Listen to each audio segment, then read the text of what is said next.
Time and Free Will, an essay on the immediate data of consciousness, by Henri Bergson. Author's preface.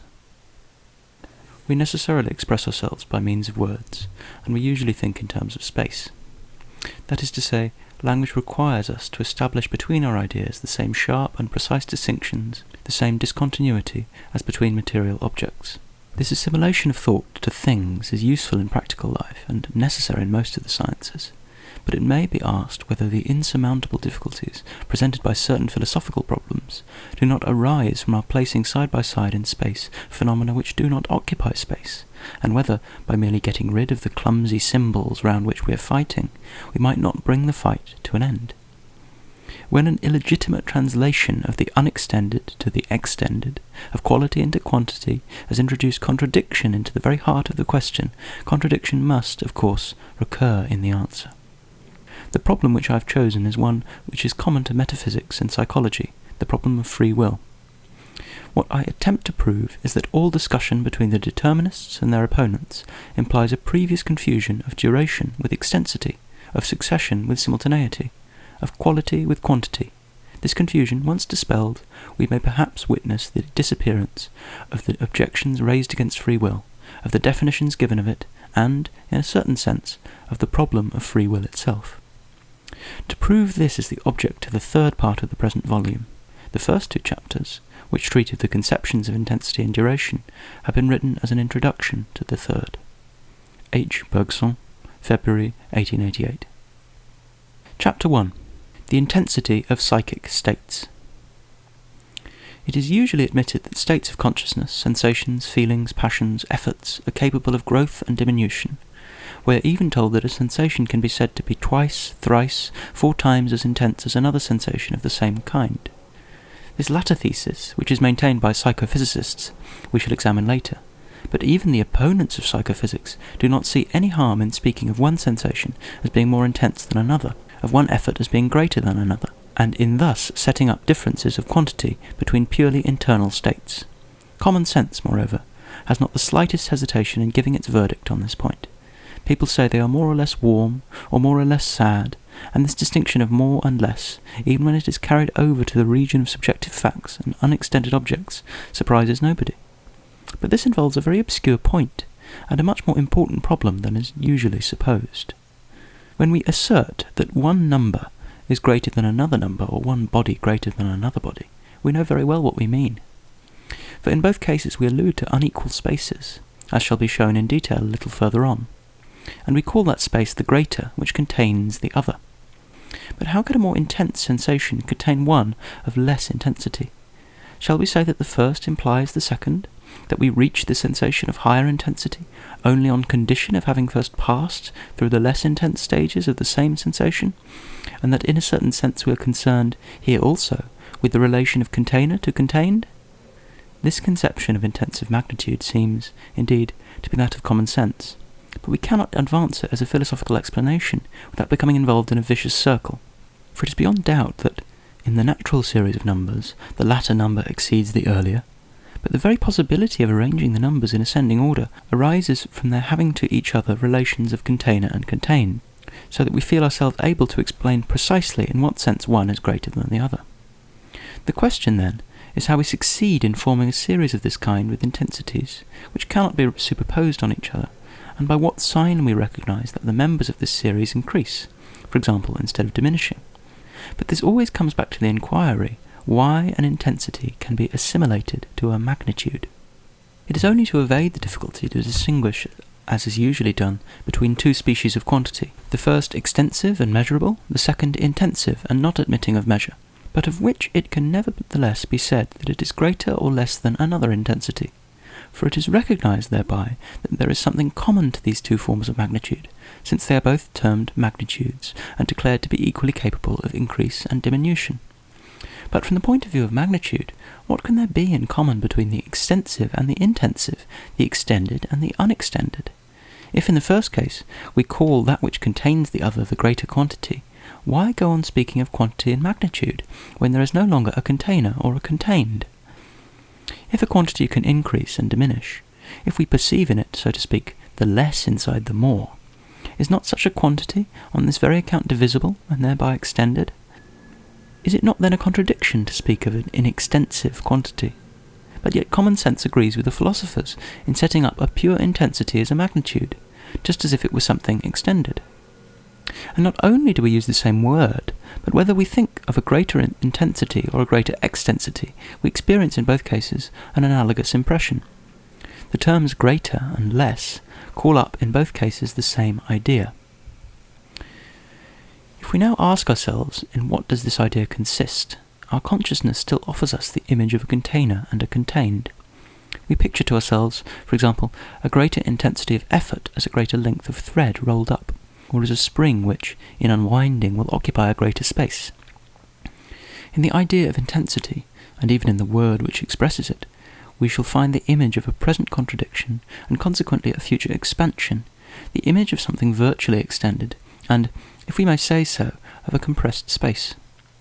We are thus led to believe that we translate the intensive into the extensive, and that we compare two intensities, or at least express the comparison, by the confused intuition of a relation between two extensities.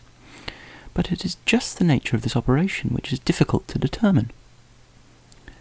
The solution which occurs immediately to the mind, once it has entered upon this path, consists in defining the intensity of a sensation, or of any state whatever of the ego, by the number and magnitude of the objective, and therefore measurable, causes which have given rise to it. Doubtless a more intense sensation of light is the one which has been obtained, or is obtainable, by means of a larger number of luminous sources, provided they be at the same distance and identical with one another. But in the immense majority of cases, we decide about the intensity of the effect without even knowing the nature of the cause, much less its magnitude. Indeed, it is the very intensity of the effect which often leads us to venture an hypothesis as to the number and nature of the causes, and thus to revise the judgment of our senses, which at first represented them as insignificant. And it is no use arguing that we are then comparing the actual state of the ego with some previous state in which the cause was perceived in its entirety at the same time as its effect was experienced. But we cannot then explain the differences of intensity which we recognize between deep-seated psychic phenomena, the cause of which is seated within us and not outside. On the other hand, we are never so bold in judging the intensity of a psychic state as when the subjective aspect of the phenomenon is the only one to strike us, or when the external cause to which we refer does not easily admit of measurement. Thus it seems evident that we experience a more intense pain at the pulling out of a tooth than of a hair. The artist knows without the possibility of doubt that the picture of a master affords him more intense pleasure than the signboard of a shop, and there is not the slightest need ever to have heard of forces of cohesion to assert that we expend less effort in bending a steel blade than a bar of iron. Thus the comparison of two intensities is usually made without the least appreciation of the number of causes, their mode of action, or their extent.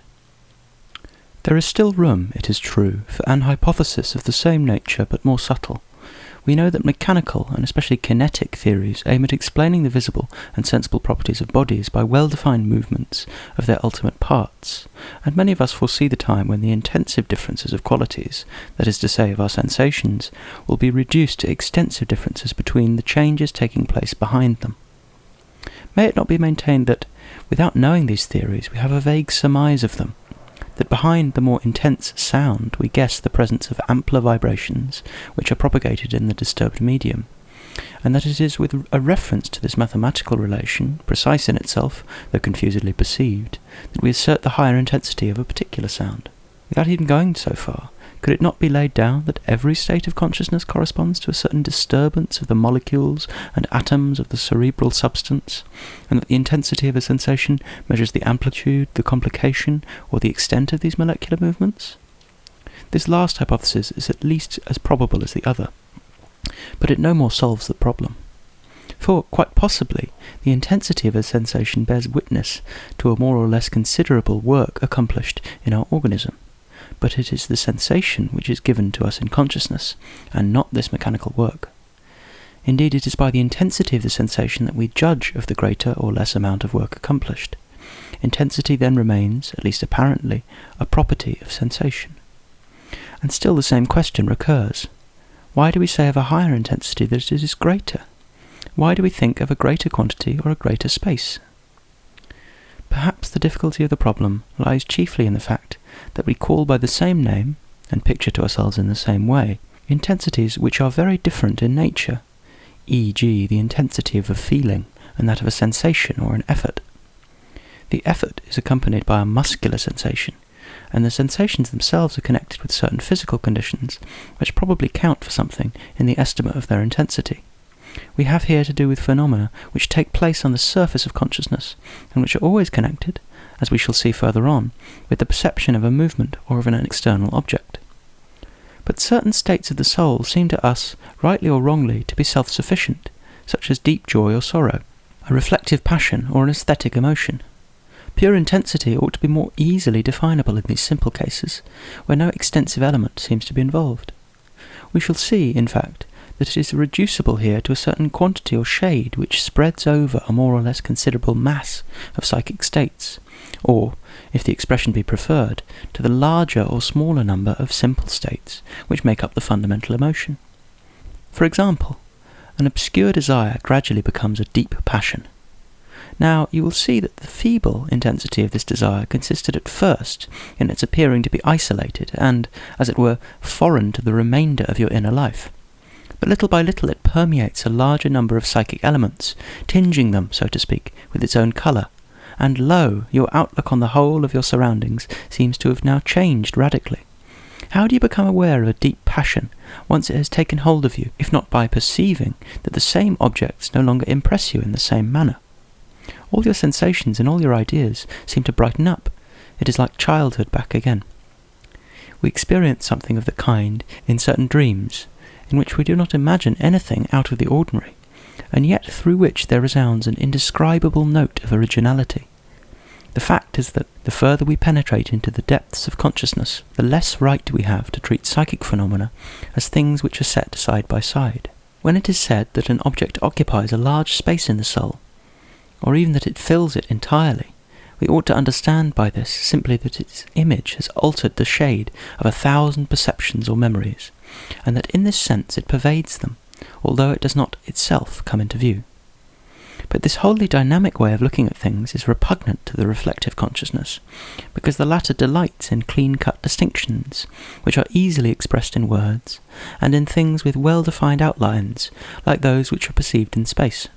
It will assume, then, that, everything else remaining identical, such and such a desire has gone up a scale of magnitudes, as though it were permissible still to speak of magnitude where there is neither multiplicity nor space. But just as consciousness, as will be shown later on, concentrates on a given point of the organism, the increasing number of muscular contractions which take place on the surface of the body, thus converting them into one single feeling of effort, of growing intensity, so it will hypostatize under the form of a growing desire the gradual alterations which take place in the confused heap of coexisting psychic states. But that is a change of quality rather than of magnitude.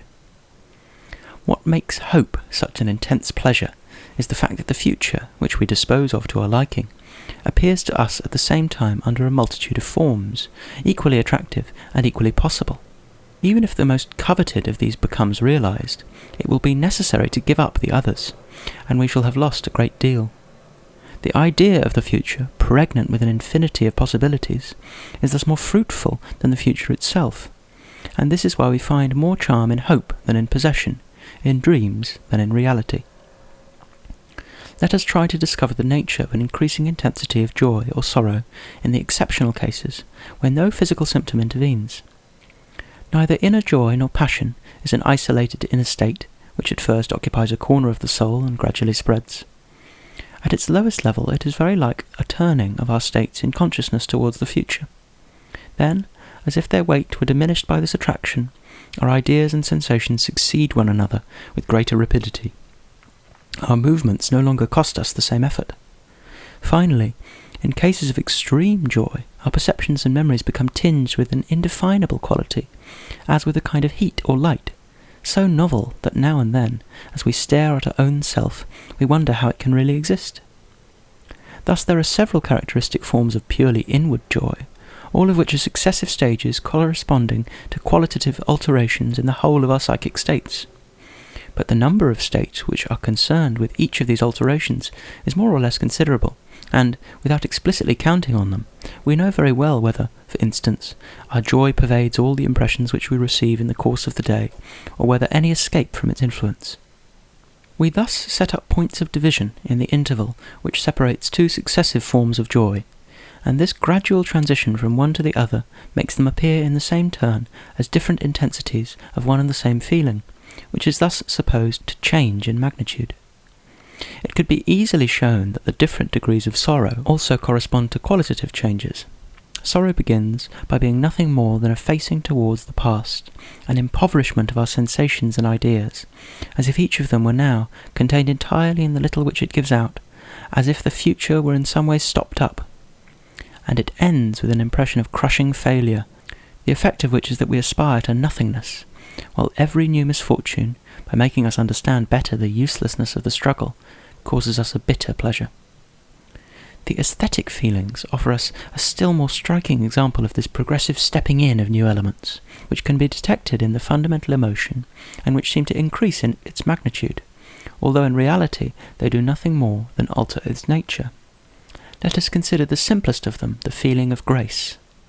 At first it is only the perception of a certain ease, a certain facility in the outward movements, and as those movements are easy which prepare the way for others, we are led to find a superior ease in the movements which can be foreseen, in the present attitudes in which future attitudes are pointed out, and, as it were, prefigured. If jerky movements are wanting in grace, the reason is that each of them is self-sufficient, and does not announce those which are to follow. If curves are more graceful than broken lines, the reason is that, while a curved line changes its direction at every moment, every new direction is indicated in the preceding one. Thus the perception of ease in motion passes over into the pleasure of mastering the flow of time, and of holding the future in the present. A third element comes in when the graceful movements submit to a rhythm and are accompanied by music. For the rhythm and measure, by allowing us to foresee to a still greater extent the movements of the dancer, make us believe that we now control them. And as we guess almost the exact attitude which the dancer is going to take, he seems to obey us when he really takes it. The regularity of the rhythm establishes a kind of communication between him and us, and the periodic returns of the measure are like so many invisible threads by means of which we set in motion this imaginary puppet. Indeed, if it stops for an instant, our hand in its impatience cannot refrain from making a movement, as though to push it, as though to replace it in the midst of this movement, the rhythm of which has taken complete possession of our thought and will. Thus a kind of physical sympathy enters into the feeling of grace. Now, in analysing the charm of this sympathy, you will find that it pleases you through its affinity with moral sympathy, the idea of which it subtly suggests. This last element, in which the others are merged and after having in a measure ushered it in, explains the irresistible attractiveness of grace. We could hardly make out why it affords us such pleasure if it were nothing but a saving of effort, as Spencer maintains. But the truth is that in anything which we call very graceful, we imagine ourselves able to detect, besides the lightness which is a sign of mobility, some suggestion of a possible movement towards ourselves, of a virtual and even nascent sympathy. It is this mobile sympathy, always ready to offer itself, which is just the essence of higher grace. Thus the increasing intensities of aesthetic feeling are here resolved into as many different feelings, each one of which, already heralded by its predecessor, becomes perceptible in it, and then completely eclipses it. It is this qualitative progress which we interpret as a change of magnitude, because we like simple thoughts, and because our language is ill-suited to render the subtleties of psychological analysis. To understand how the feeling of the beautiful itself submits to degrees, we should have to submit it to a minute analysis. Perhaps the difficulty which we experience in defining it is largely owing to the fact that we look upon the beauties of nature as interior to those of art. The processes of art are thus supposed to be nothing more than means by which the artist expresses the beautiful, and the essence of the beautiful remains unexplained. But we might ask ourselves whether nature is beautiful otherwise than through meeting by chance certain processes of our art, and whether, in a certain sense, art is not prior to nature. Without even going so far, it seems more in conformity with the rules of a sound method to study the beautiful first in the works in which it has been produced by a conscious effort, and then to pass on by imperceptible steps from art to nature, which may be looked upon as an artist in its own way.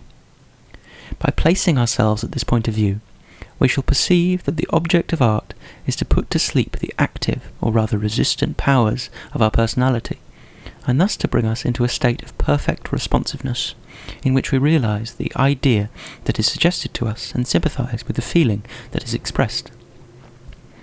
In the processes of art, we shall find, in a weakened form, a refined and in some measure spiritualized version of the processes commonly used to induce the state of hypnosis. Thus, in music, the rhythm and measure suspend the normal flow of our sensations and ideas by causing our attention to swing to and fro between fixed points, and they take hold of us with such force that even the faintest imitation of a groan will suffice to fill us with the utmost sadness. If musical sounds affect us more powerfully than the sounds of nature, the reason is that nature confines itself to expressing feelings, whereas music suggests them to us. Whence indeed comes the charm of poetry. The poet is he with whom feelings develop into images, and the images themselves into words which translate them, while obeying the laws of rhythm. In seeing these images pass before our eyes, we, in our turn, experience the feeling which was, so to speak, their emotional equivalent. But we should never realize these images so strongly without the regular movements of the rhythm by which our soul is lulled into self-forgetfulness, and, as in a dream, thinks and sees with the poet. The plastic arts obtain an effect of the same kind by the fixity which they suddenly impose upon life, and which a physical contagion carries over to the attention of the spectator. While the works of ancient sculpture express faint emotions which play upon them like a passing breath, the pale immobility of the stone causes the feeling expressed, or the movement just begun to appear, as if they were fixed forever, absorbing our thought and our will in their own eternity. We find in architecture, in the very midst of this startling immobility, certain effects analogous to those of rhythm. The symmetry of form, the indefinite repetition of the same architectural motive, causes our faculty of perception to oscillate between the same and the same again, and gets rid of those customary incessant changes which in ordinary life bring us back, without ceasing, to the consciousness of our personality. Even the faint suggestion of an idea will then be enough to make the idea fill the whole of our mind. Thus art aims at impressing feelings on us rather than expressing them. It suggests them to us, and willingly dispenses with the imitation of nature when it finds some more efficacious means. Nature, like art, proceeds by suggestion, but it does not command the resources of rhythm. It supplies the deficiency by the long comradeship, based on influences received in common by nature and by ourselves, of which the effect is that the slightest indication by nature of a feeling arouses sympathy in our minds, just as a mere gesture on the part of the hypnotist is enough to force the intended suggestion upon a subject accustomed to his control. And this sympathy is shown in particular when nature displays to us beings of normal proportions, so that our attention is distributed equally over all the parts of the figure without being fixed on any one of them. Our perceptive faculty then finds itself lulled and soothed by this harmony, and nothing hinders any longer the free play of sympathy, which is ever ready to come forward as soon as the obstacle in its path is removed. It follows from this analysis that the feeling of the beautiful is no specific feeling, but that every feeling experienced by us will assume an aesthetic character, provided that it has been suggested and not caused. It will now be understood why the aesthetic emotion seems to us to admit of degrees of intensity and also of degrees of elevation. Sometimes the feeling which is suggested scarcely makes a break in the compact texture of psychic phenomena of which our history consists. Sometimes it draws our attention from them, but not so that they become lost to sight. Sometimes, finally, it puts itself in their place, engrosses us and completely monopolizes our soul. There are thus distinct phases in the progress of an aesthetic feeling, as in the state of hypnosis, and these phases correspond less to variations of degree than to differences of state or of nature. But the merit of a work of art is not measured so much by the power with which the suggested feeling takes hold of us, as by the richness of this feeling itself. In other words, besides degrees of intensity, we instinctively distinguish degrees of depth or elevation.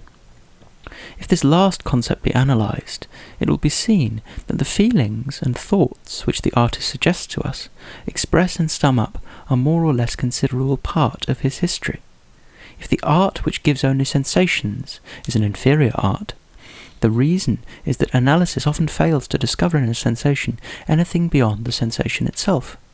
But the greater number of emotions are instinct with 1,000 sensations, feelings, or ideas which pervade them. Each one is then a state unique of its kind and indefinable, and it seems that we should have to relive the life of the subject who experiences it, if we wish to grasp it in its original complexity. Yet the artist aims at giving us a share in this emotion, so rich, so personal, so novel, and at enabling us to experience what he cannot make us understand. Thus he will bring about, by choosing among the outward signs of his emotions, those which our body is likely to imitate mechanically, though slightly, as soon as it perceives them, so as to transport us all at once into the indefinable psychological state which called them forth. Thus will be broken down the barrier interposed by time and space between his consciousness and ours, and the richer in ideas and the more pregnant with sensations and emotions is the feeling within whose limits the artist has brought us, the deeper and the higher shall we find the beauty thus expressed. The successive intensities of the aesthetic feeling thus correspond to changes of state occurring in us, and the degrees of depth to the larger or smaller number of elementary psychic phenomena which we dimly discern in the fundamental emotion. The moral feelings might be studied in the same way. Let us take pity as an example. It consists in the first place in putting oneself mentally in the place of others, in suffering their pain.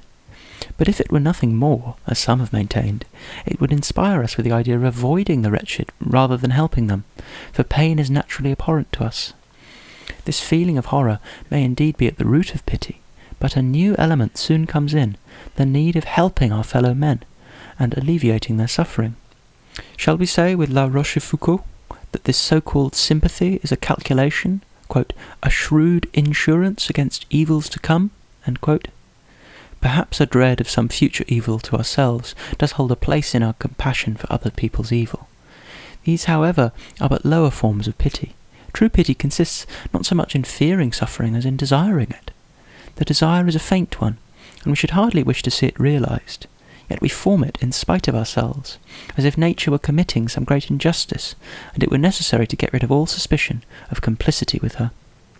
The essence of pity is thus a need for self-abasement, an aspiration downwards. This painful aspiration, nevertheless, has a charm about it, because it raises us in our own estimation and makes us feel superior to those sensuous goods from which our thought is temporarily detached. The increasing intensity of pity thus consists in a qualitative progress, in a transition from repugnance to fear, from fear to sympathy, and from sympathy itself to humility. We do not propose to carry this analysis any further. The psychic states whose intensity we have just defined are deep-seated states, which do not seem to have any close relation to their external cause, or to involve the perception of muscular contraction. But such states are rare. There is hardly any passion or desire, any joy or sorrow, which is not accompanied by physical symptoms, and where these symptoms occur, they probably count for something in the estimate of intensities. As for the sensations properly so called, they are manifestly connected with their external cause, and though the intensity of the sensation cannot be defined by the magnitude of its cause, there undoubtedly exists some relation between these two terms. In some of its manifestations, consciousness even appears to spread outwards, as if intensity were being developed into extensity, e.g. in the case of muscular effort. Let us face this last phenomenon at once. We shall thus be transported at a bound to the opposite extremity of the series of psychic phenomena. If there is a phenomenon which seems to be presented immediately to consciousness under the form of quantity, or at the least of magnitude, it is undoubtedly muscular effort. We picture in our minds a psychic force imprisoned in the soul, like the winds in the cave of Aeolus, and only waiting for an opportunity to burst forth. Our will is supposed to watch over this force from time to time, to open a passage for it, regulating the outflow by the effect which it is desired to produce. If we consider the matter carefully, we shall see that this somewhat crude conception of effort plays a large part in our belief in intensive magnitudes. Muscular force, whose sphere of action is space, and which manifests itself in phenomena admitting of measure, seems to us to have existed previously to its manifestations, but in smaller volume, and, so to speak, in a compressed state. Hence we do not hesitate to reduce this volume more and more, and finally we believe that we can understand how a purely psychic state, which does not occupy space, can nevertheless possess magnitude. Science, too, tends to strengthen the illusion of common sense with regard to this point. Bain, for example, declares that, quote, the sensibility accompanying muscular movement coincides with the outgoing stream of nervous energy, end quote. It is thus just the emission of nervous force which consciousness perceives. Wundt also speaks of a sensation, central in its origin, accompanying the voluntary innervation of the muscles, and quotes the example of the paralytic, quote, who has a very distinct sensation of the force which he employs in the effort to raise his leg, though it remains motionless, end quote. Most of the authorities adhere to this opinion, which would be the unanimous view of positive science, were it not that several years ago Professor William James drew the attention of physiologists to certain phenomena which had been but little remarked, although they were very remarkable. When a paralytic strives to raise his useless limb, he certainly does not execute this movement, but, with or without his will, he executes another. Some movement is carried out somewhere, otherwise there is no sensation of effort. Vulpian had already called attention to the fact that if a man affected by hemiplegia is told to clench his paralyzed fist, then he unconsciously carries out this action with the fist which is not affected. Ferrier described a still more curious phenomenon. Stretch out your arm while slightly bending your forefinger, as if you were going to press the trigger of a pistol, without moving the finger, without contracting any muscle of the hand, without producing any apparent movement. You will yet be able to feel that you are expending energy. On a closer examination, however, you will perceive that this sensation of effort coincides with the fixation of the muscles of your chest, that you keep your glottis closed and actively contract your respiratory muscles. As soon as respiration resumes its normal course, the consciousness of effort vanishes, unless you really move your finger. These facts already seem to show that we are conscious not of an expenditure of force, but of the movement of the muscles which result from it. The new feature in Professor James's investigation is that he has verified the hypothesis in the case of examples which seem to contradict it absolutely. Thus, when the external rectus muscle of the right eye is paralyzed, the patient tries in vain to turn his eye towards the right, yet objects seem to him to recede towards the right, and since the act of volition has produced no effect, it follows, says Helmholtz, that he is conscious of the effort of volition. But, replies Professor James, no account has been taken of what goes on in the other eye. This remains covered during the experiments. Nevertheless, it moves, and there is not much trouble in proving that it does. It is the movement of the left eye, perceived by consciousness, which produces the sensation of effort, together with the impression that the objects perceived by the right eye are moving. These and similar observations lead Professor James to assert that the feeling of effort is centripetal and not centrifugal. We are not conscious of a force which we are supposed to launch upon our organism. Our feeling of muscular energy at work, quote, is a complex afferent sensation, which comes from contracted muscles, stretched ligaments, compressed joints, an immobilized chest, a closed glottis, a knit brow, clenched jaws, end quote. In a word, from all the points of the periphery where the effort causes an alteration. It is not for us to take a side in the dispute. After all, the question with which we have to deal is not whether the feeling of effort comes from the centre or the periphery, but in what does our perception of its intensity exactly consist? Now, it is sufficient to observe oneself attentively to reach a conclusion on this point which Professor James has not formulated, but which seems to us quite in accord with the spirit of his teaching. We maintain that the more a given effort seems to us to increase, the greater is the number of muscles which contract in sympathy with it, and that the apparent consciousness of a greater intensity of effort at a given point of the organism is reducible, in reality, to the perception of a larger surface of the body being affected. Try, for example, to clench the fist with increasing force.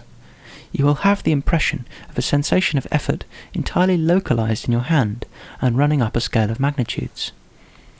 In reality, what you experience in your hand remains the same, but the sensation which was at first localized there has affected your arm and ascended to the shoulder. Finally, the other arm stiffens, both legs do the same, the respiration is checked. It is the whole body which is at work. But you fail to notice distinctly all these concomitant movements unless you are warned of them. Till then you thought you were dealing with a single state of consciousness, which changed in magnitude. When you press your lips more and more tightly against one another, you believe that you are experiencing on your lips one and the same sensation, which is continually increasing in strength. Here again, further reflection will show that this sensation remains identical, but that certain muscles of the face and the head, and then all the rest of the body, have taken part in the operation. You felt this gradual encroachment, this increase of the surface affected, which is in truth a change of quantity, but as your attention was concentrated on your closed lips, you localized the increase there, and you made the psychic force there expended into a magnitude, although it possessed no extensity. Examine carefully someone who is lifting heavier and heavier weights. The muscular contraction gradually spreads over his whole body. As for the special sensation which he experiences in the arm, which is at work, it remains constant for a very long time, and hardly changes except in quality, the weight becoming at a certain moment fatigue, and the fatigue pain. Yet the subject will imagine that he is conscious of a continual increase in the psychic force flowing into his arm. He will not recognize his mistake unless he is warned of it. So inclined is he to measure a given psychic state by the conscious movements which accompany it. From these facts, and from many others of the same kind, we believe we can deduce the following conclusion. Our consciousness of an increase of muscular effort is reducible to the twofold perception of a greater number of peripheral sensations, and of a qualitative change occurring in some of them. We are thus led to define the intensity of a superficial effort in the same way as that of a deep-seated psychic feeling. In both cases there is a qualitative progress at an increasing complexity, indistinctly perceived. But consciousness, accustomed to think in terms of space and to translate its thoughts into words, will denote the feeling by a single word, and will localize the effort at the exact point where it yields a useful result. It will then become aware of an effort, which is always of the same nature, and increases at the spot assigned to it, and a feeling which, retaining the same name, grows without changing its nature. Now, the same illusion of consciousness is likely to be met with again in the case of the states, which are intermediate between superficial efforts and deep-seated feelings. A large number of psychic states are accompanied, in fact, by muscular contractions and peripheral sensations. Sometimes these superficial elements are coordinated by a purely speculative idea, sometimes by an idea of practical order. In the first case there is intellectual effort or attention. In the second we have the emotions, which may be called violent or acute, anger, terror, and certain varieties of joy, sorrow, passion, and desire. Let us show briefly that the same definition of intensity applies to these intermediate states. Attention is not a purely physiological phenomenon, but we cannot deny that it is accompanied by movements. These movements are neither the cause nor the result of the phenomenon. They are part of it. They express it in terms of space, as Ribot has so remarkably proved. Fechner had already reduced the effort of attention in a sense organ to the muscular feeling, quote, produced by putting in motion, by a sort of reflex action, the muscles which are correlated with the different sense organs, end quote. He had noticed the very distinct sensation of tension and contraction of the scalp, the pressure from without inwards over the whole skull, which we experience when we make a great effort to recall something. Ribot had studied more closely the movements which are characteristic of voluntary action. Quote, attention contracts the frontal muscle. This muscle draws the eyebrow towards itself, raises it and causes transverse wrinkles on the forehead. In extreme cases the mouth is opened wide. With children, and with many adults, eager attention gives rise to a protrusion of the lips, a kind of pout. End quote. Certainly a purely psychic factor will always enter into voluntary attention, but even if it be nothing more than the exclusion by the will of all ideas foreign to the one with which the subject wishes to occupy himself. But once this exclusion is made, we believe that we are still conscious of a growing tension of soul, of an immaterial effort which increases. Analyse this impression, and you will find nothing but the feeling of a muscular contraction which spreads over a wider surface or changes its nature, so that the tension becomes pressure, fatigue, and pain.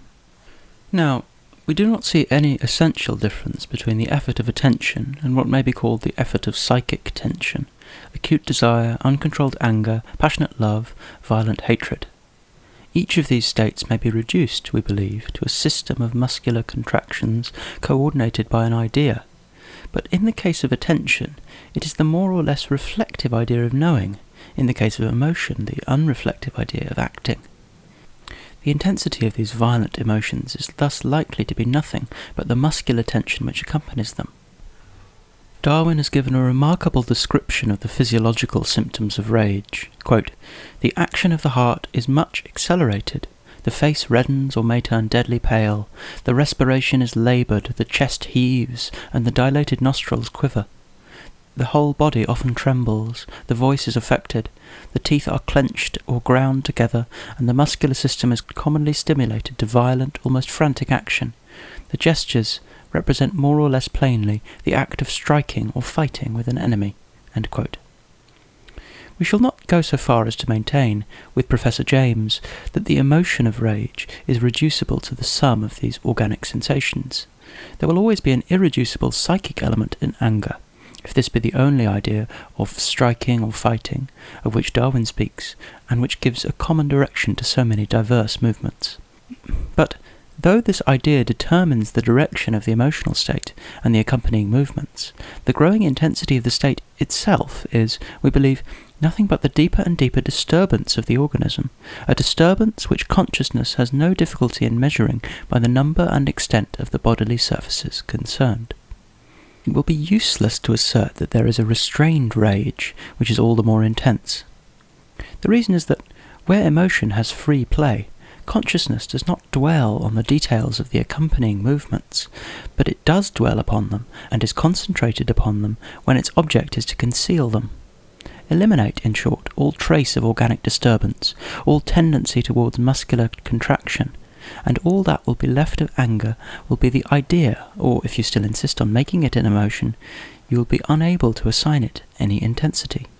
Quote, "Fear, when strong," end quote, says Herbert Spencer, quote, "expresses itself in cries, in efforts to escape, in palpitations, in tremblings." End quote.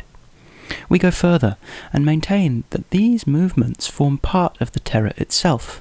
By their means, the terror becomes an emotion capable of passing through different degrees of intensity.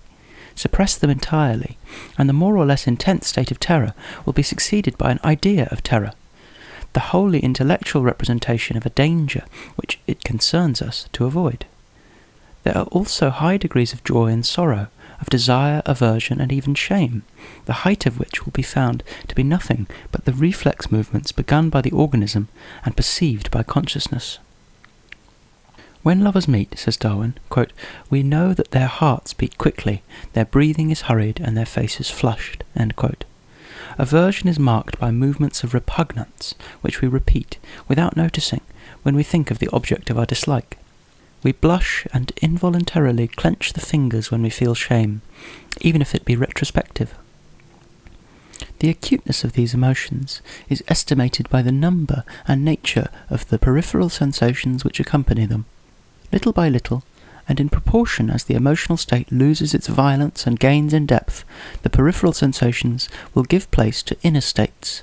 It will be no longer our outward movement, but our ideas, our memories, our states of consciousness of every description, which will turn in larger or smaller numbers in a definite direction.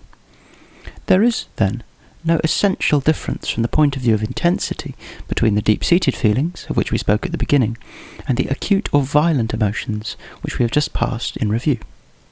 To say that love, hatred, desire increase in violence is to assert that they are projected outwards, that they radiate to the surface, that peripheral sensations are substituted for inner states.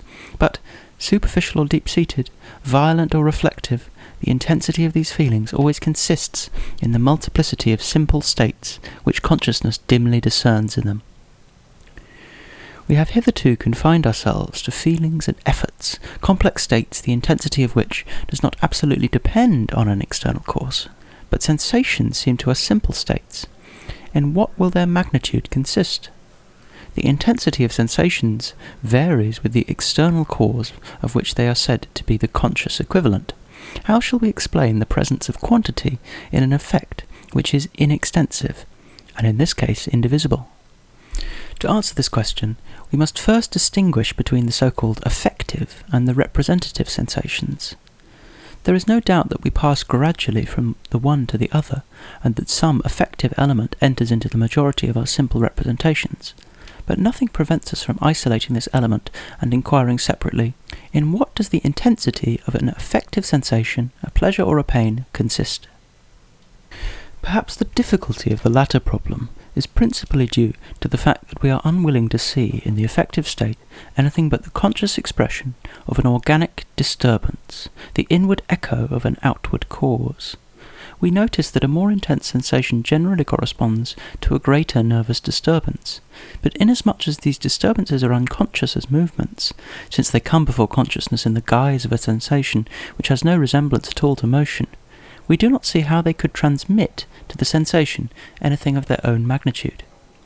For there is nothing in common, we repeat, between superposable magnitudes, such as, for example, vibration amplitudes and sensations which do not occupy space. If the more intense sensation seems to us to contain the less intense, if it assumes for us, like the physical impression itself, the form of a magnitude, the reason probably is that it retains something of the physical impression to which it corresponds. And it will retain nothing of it if it is merely the conscious translation of a movement of molecules, for, just because this movement is translated into the sensation of pleasure or pain, it remains unconscious as molecular movement. But it might be asked whether pleasure and pain, instead of expressing only what has just occurred, or what is actually occurring in the organism, as is usually believed, could not also point out what is going to, or what is tending to take place. It seems, indeed, somewhat improbable that nature, so profoundly utilitarian, should have here assigned to consciousness the merely scientific task of informing us about the past or the present, which no longer depend upon us. It must be noticed, in addition, that we rise by imperceptible stages from automatic to free movements, and that the latter differ from the former principally in introducing an affective sensation between the external action which occasions them and the volitional reaction which ensues. Indeed, all our actions might have been automatic, and we can surmise that there are many organised beings in whose case an external stimulus causes a definite reaction without calling up consciousness as an intermediate agent. If pleasure and pain make their appearance in certain privileged beings, it is probably to call forth a resistance to the automatic reaction which would have taken place. Either sensation has nothing to do, or it is nascent freedom. But how would it enable us to resist the reaction which is in preparation if it did not acquaint us with the nature of the latter by some definite sign? And what can this sign be except the sketching and, as it were, the prefiguring of the future automatic movements in the very midst of the sensation which is being experienced? The affective state must then correspond not merely to the physical disturbances, movements or phenomena which have taken place, but also and especially to those which are in preparation, those which are getting ready to be. It is certainly not obvious at first sight how this hypothesis simplifies the problem. For we are trying to find out what there can be in common, from the point of view of magnitude, between a physical phenomenon and a state of consciousness, and we seem to have merely turned the difficulty round by making the present state of consciousness a sign of the future reaction, rather than a psychic translation of the past stimulus. But the difference between the two hypotheses is considerable. For the molecular disturbances which were mentioned just now are necessarily unconscious, since no trace of the movements themselves can actually be perceived in the sensation that translates them. But the automatic movements which tend to follow the stimulus as its natural outcome are likely to be conscious as movements, or else the sensation itself, whose function is to invite us to choose between this automatic reaction and other possible movements, would be of no avail. The intensity of affective sensations might thus be nothing more than our consciousness of the involuntary movements which are being begun and outlined, so to speak, within these states, and which would have gone on in their own way if nature had made us automata instead of conscious beings. If such be the case, we shall not compare a pain of increasing intensity to a note which grows louder and louder, but rather to a symphony, in which an increasing number of instruments make themselves heard. Within the characteristic sensation, which gives the tone to all the others, consciousness distinguishes a larger or smaller number of sensations arising at different points of the periphery, muscular contractions, organic movements of every kind. The choir of these elementary psychic states voices the new demand of the organism when confronted by a new situation. In other words, we estimate the intensity of a pain by the larger or smaller part of the organism which takes interest in it. Richer has observed that the slighter the pain, the more precisely it is referred to a particular spot. If it becomes more intense, it is referred to the whole of the member affected. And he concludes by saying that, quote, "the pain spreads in proportion as it is more intense," end quote. We should rather reverse the sentence and define the intensity of the pain by the very number and extent of the parts of the body which sympathize with it and react, and whose reactions are perceived by consciousness. To convince ourselves of this, it will be enough to read the remarkable description of disgust given by the same author. Quote, "If the stimulus is slight, there may be neither nausea nor vomiting. If the stimulus is stronger, instead of being confined to the pneumogastric nerve, it spreads and affects almost the whole organic system. The face turns pale, the smooth muscles of the skin contract, the skin is covered with a cold perspiration, the heart stops beating. In a word, there is a general organic disturbance following the stimulation of the medulla oblongata, and this disturbance is the supreme expression of disgust." End quote. But is it nothing more than its expression? In what will the general sensation of disgust consist, if not in the sum of these elementary sensations? And what can we understand here by increasing intensity, if it is not the constantly increasing number of sensations which join in with the sensations already experienced? Darwin has drawn a striking picture of the reactions following a pain which becomes more and more acute. Quote, "Great pain urges all animals to make the most violent and diversified efforts to escape from the cause of suffering. With men the mouth may be closely compressed, or more commonly the lips are retraced with the teeth clenched or ground together, the eyes stare wildly, or the brows are heavily contracted. Perspiration bathes the body. The circulation and respiration are much affected." End quote. Now, is it not by this very contraction of the muscles affected that we measure the intensity of a pain? Analyse your idea of any suffering which you call extreme. Do you not mean that it is unbearable? That is to say, that it urges the organism to 1,000 different actions in order to escape from it? I can picture to myself a nerve transmitting a pain which is independent of all automatic reaction, and I can equally understand that stronger or weaker stimulations influence this nerve differently. But I do not see how these differences of sensation would be interpreted by our consciousness as differences of quantity, unless we connected them with the reactions which usually accompany them, and which are more or less extended and more or less important. Without these subsequent reactions, the intensity of the pain would be a quality and not a magnitude. We have hardly any other means of comparing several pleasures with one another.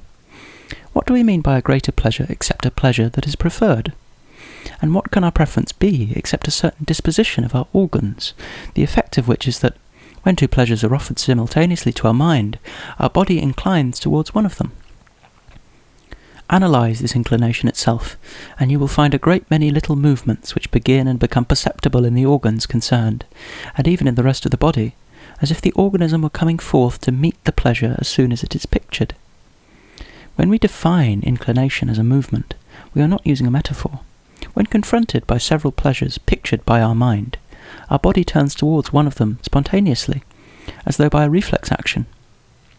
It rests with us to check it, but the attraction of the pleasure is nothing but this movement that is begun, and the very keenness of the pleasure, while we enjoy it, is merely the inertia of the organism, which is immersed in it and rejects every other sensation.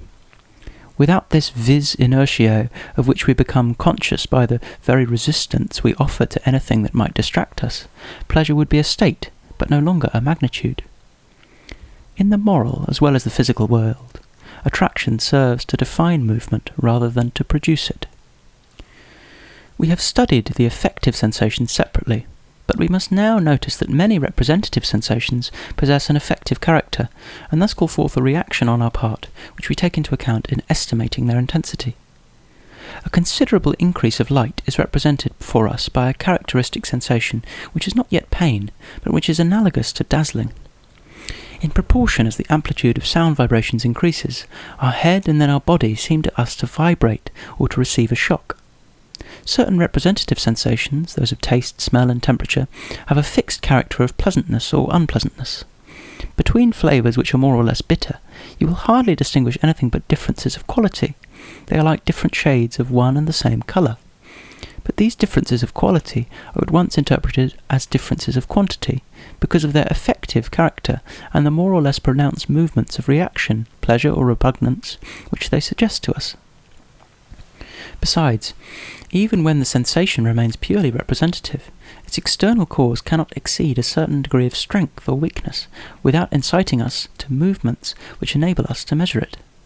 Sometimes, indeed, we have to make an effort to perceive this sensation, as if it were trying to escape notice. Sometimes, on the other hand, it obsesses us, forces itself upon us, and engrosses us to such an extent that we make every effort to escape from it and to remain ourselves. In the former case, the sensation is said to be of slight intensity, and in the latter case, very intense. Thus, in order to perceive a distant sound, to distinguish what we call a faint smell or a dim light, we strain all our faculties, we pay attention, and it is just because the smell and the light thus require to be reinforced by our efforts that they seem to us feeble.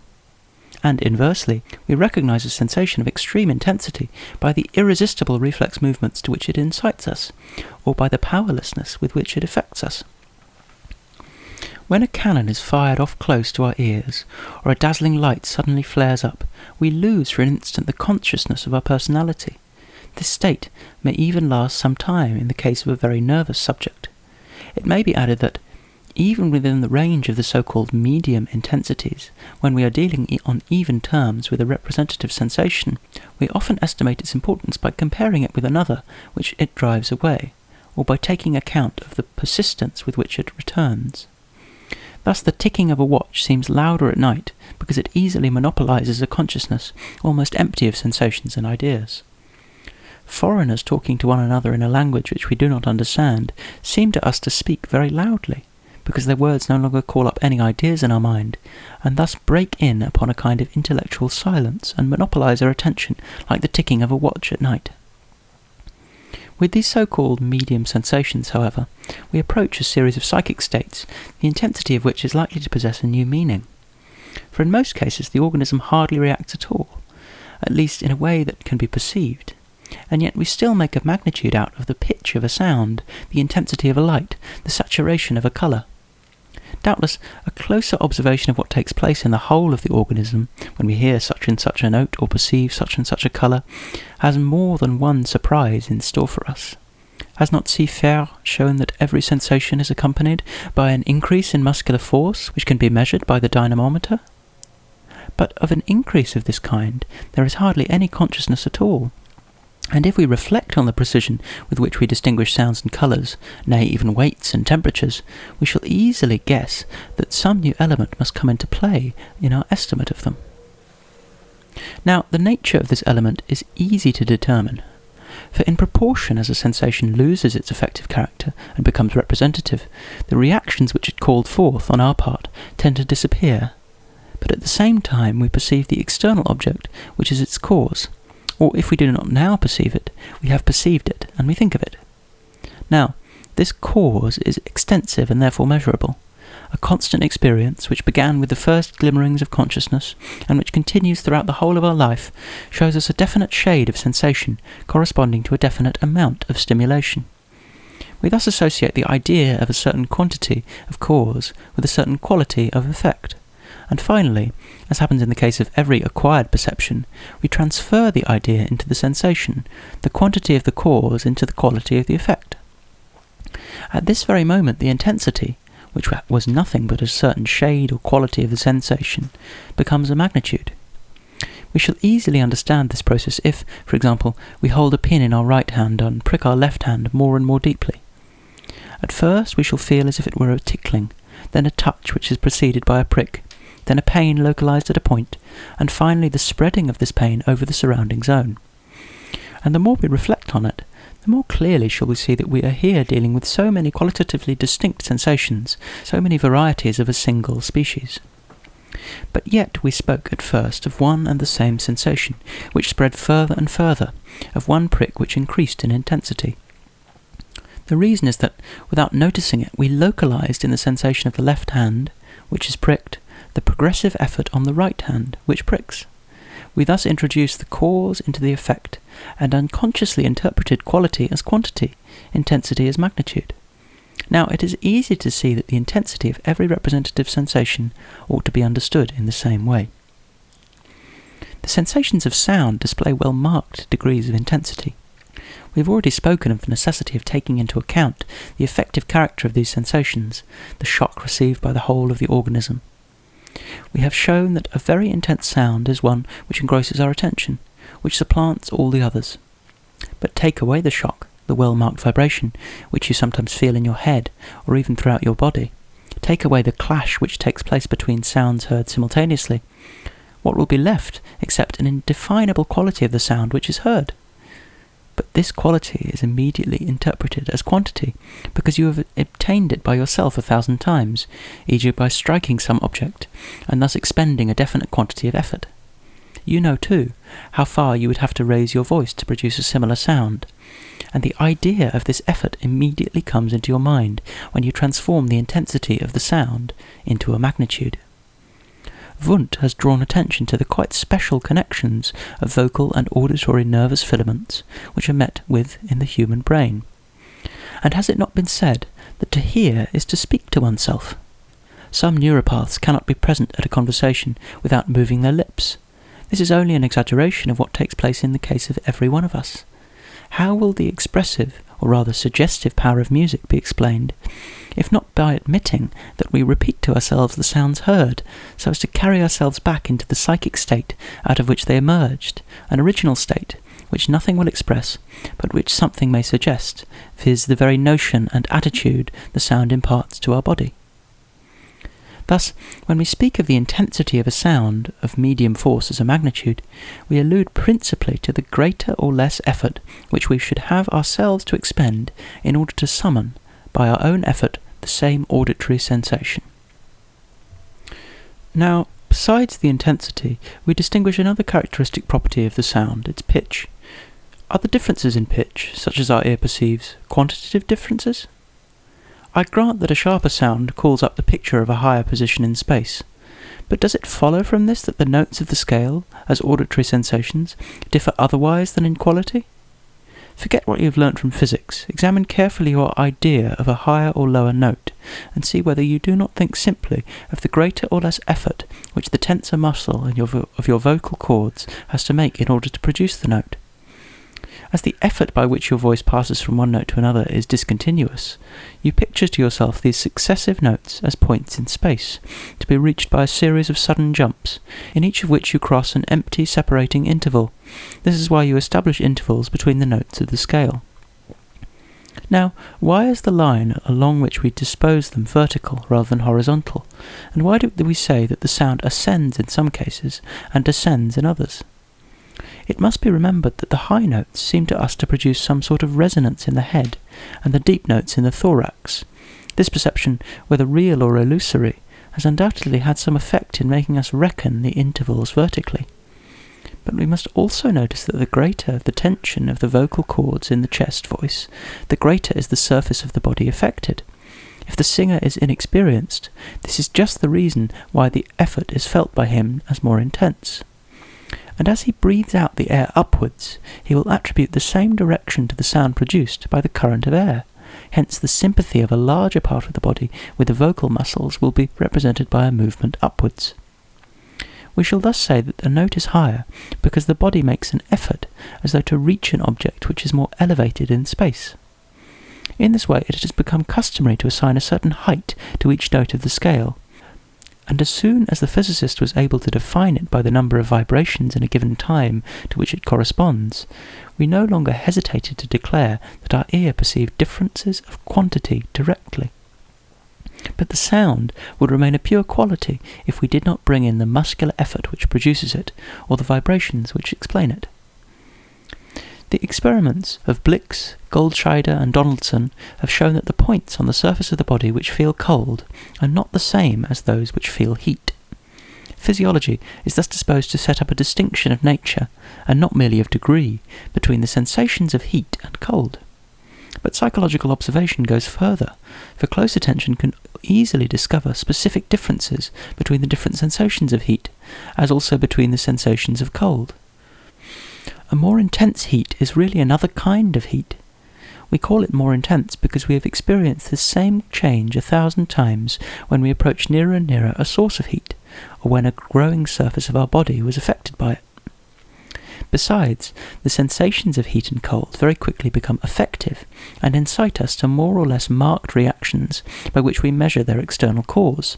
Hence we are inclined to set up familiar quantitative differences among the sensations which correspond to lower intensities of the cause.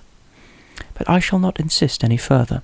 Everyone must question himself carefully on this point, after making a clean sweep of everything which his past experience has taught him about the cause of his sensations and coming face to face with the sensations themselves.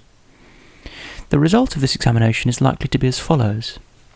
It will be perceived that the magnitude of a representative sensation depends on the cause having been put into the effect, while the intensity of the affective element depends on the more or less important reactions which prolong the external stimulations and find their way into the sensation itself. The same thing will be experienced in the case of pressure and even weight. When you say that a pressure on your hand becomes stronger and stronger, see whether you do not mean that there first was contact, then a pressure, afterwards a pain, and that this pain itself, after having gone through a series of qualitative changes, has spread further and further over the surrounding region. Look again, and see whether you do not bring in the more and more intense, i.e. more and more extended, effort of resistance which you oppose to the external pressure. When the psychophysicist lifts a heavier weight, he experiences, he says, an increase of sensation. Examine whether this increase of sensation ought not to rather be called a sensation of increase. The whole question is centred in this, for in the first case the sensation would be a quantity like its external cause, whilst in the second it would be a quality which had become representative of the magnitude of its cause. The distinction between the heavy and the light may seem to be as old-fashioned and as childish as that between the hot and the cold. But the very childishness of this distinction makes it into a psychological reality.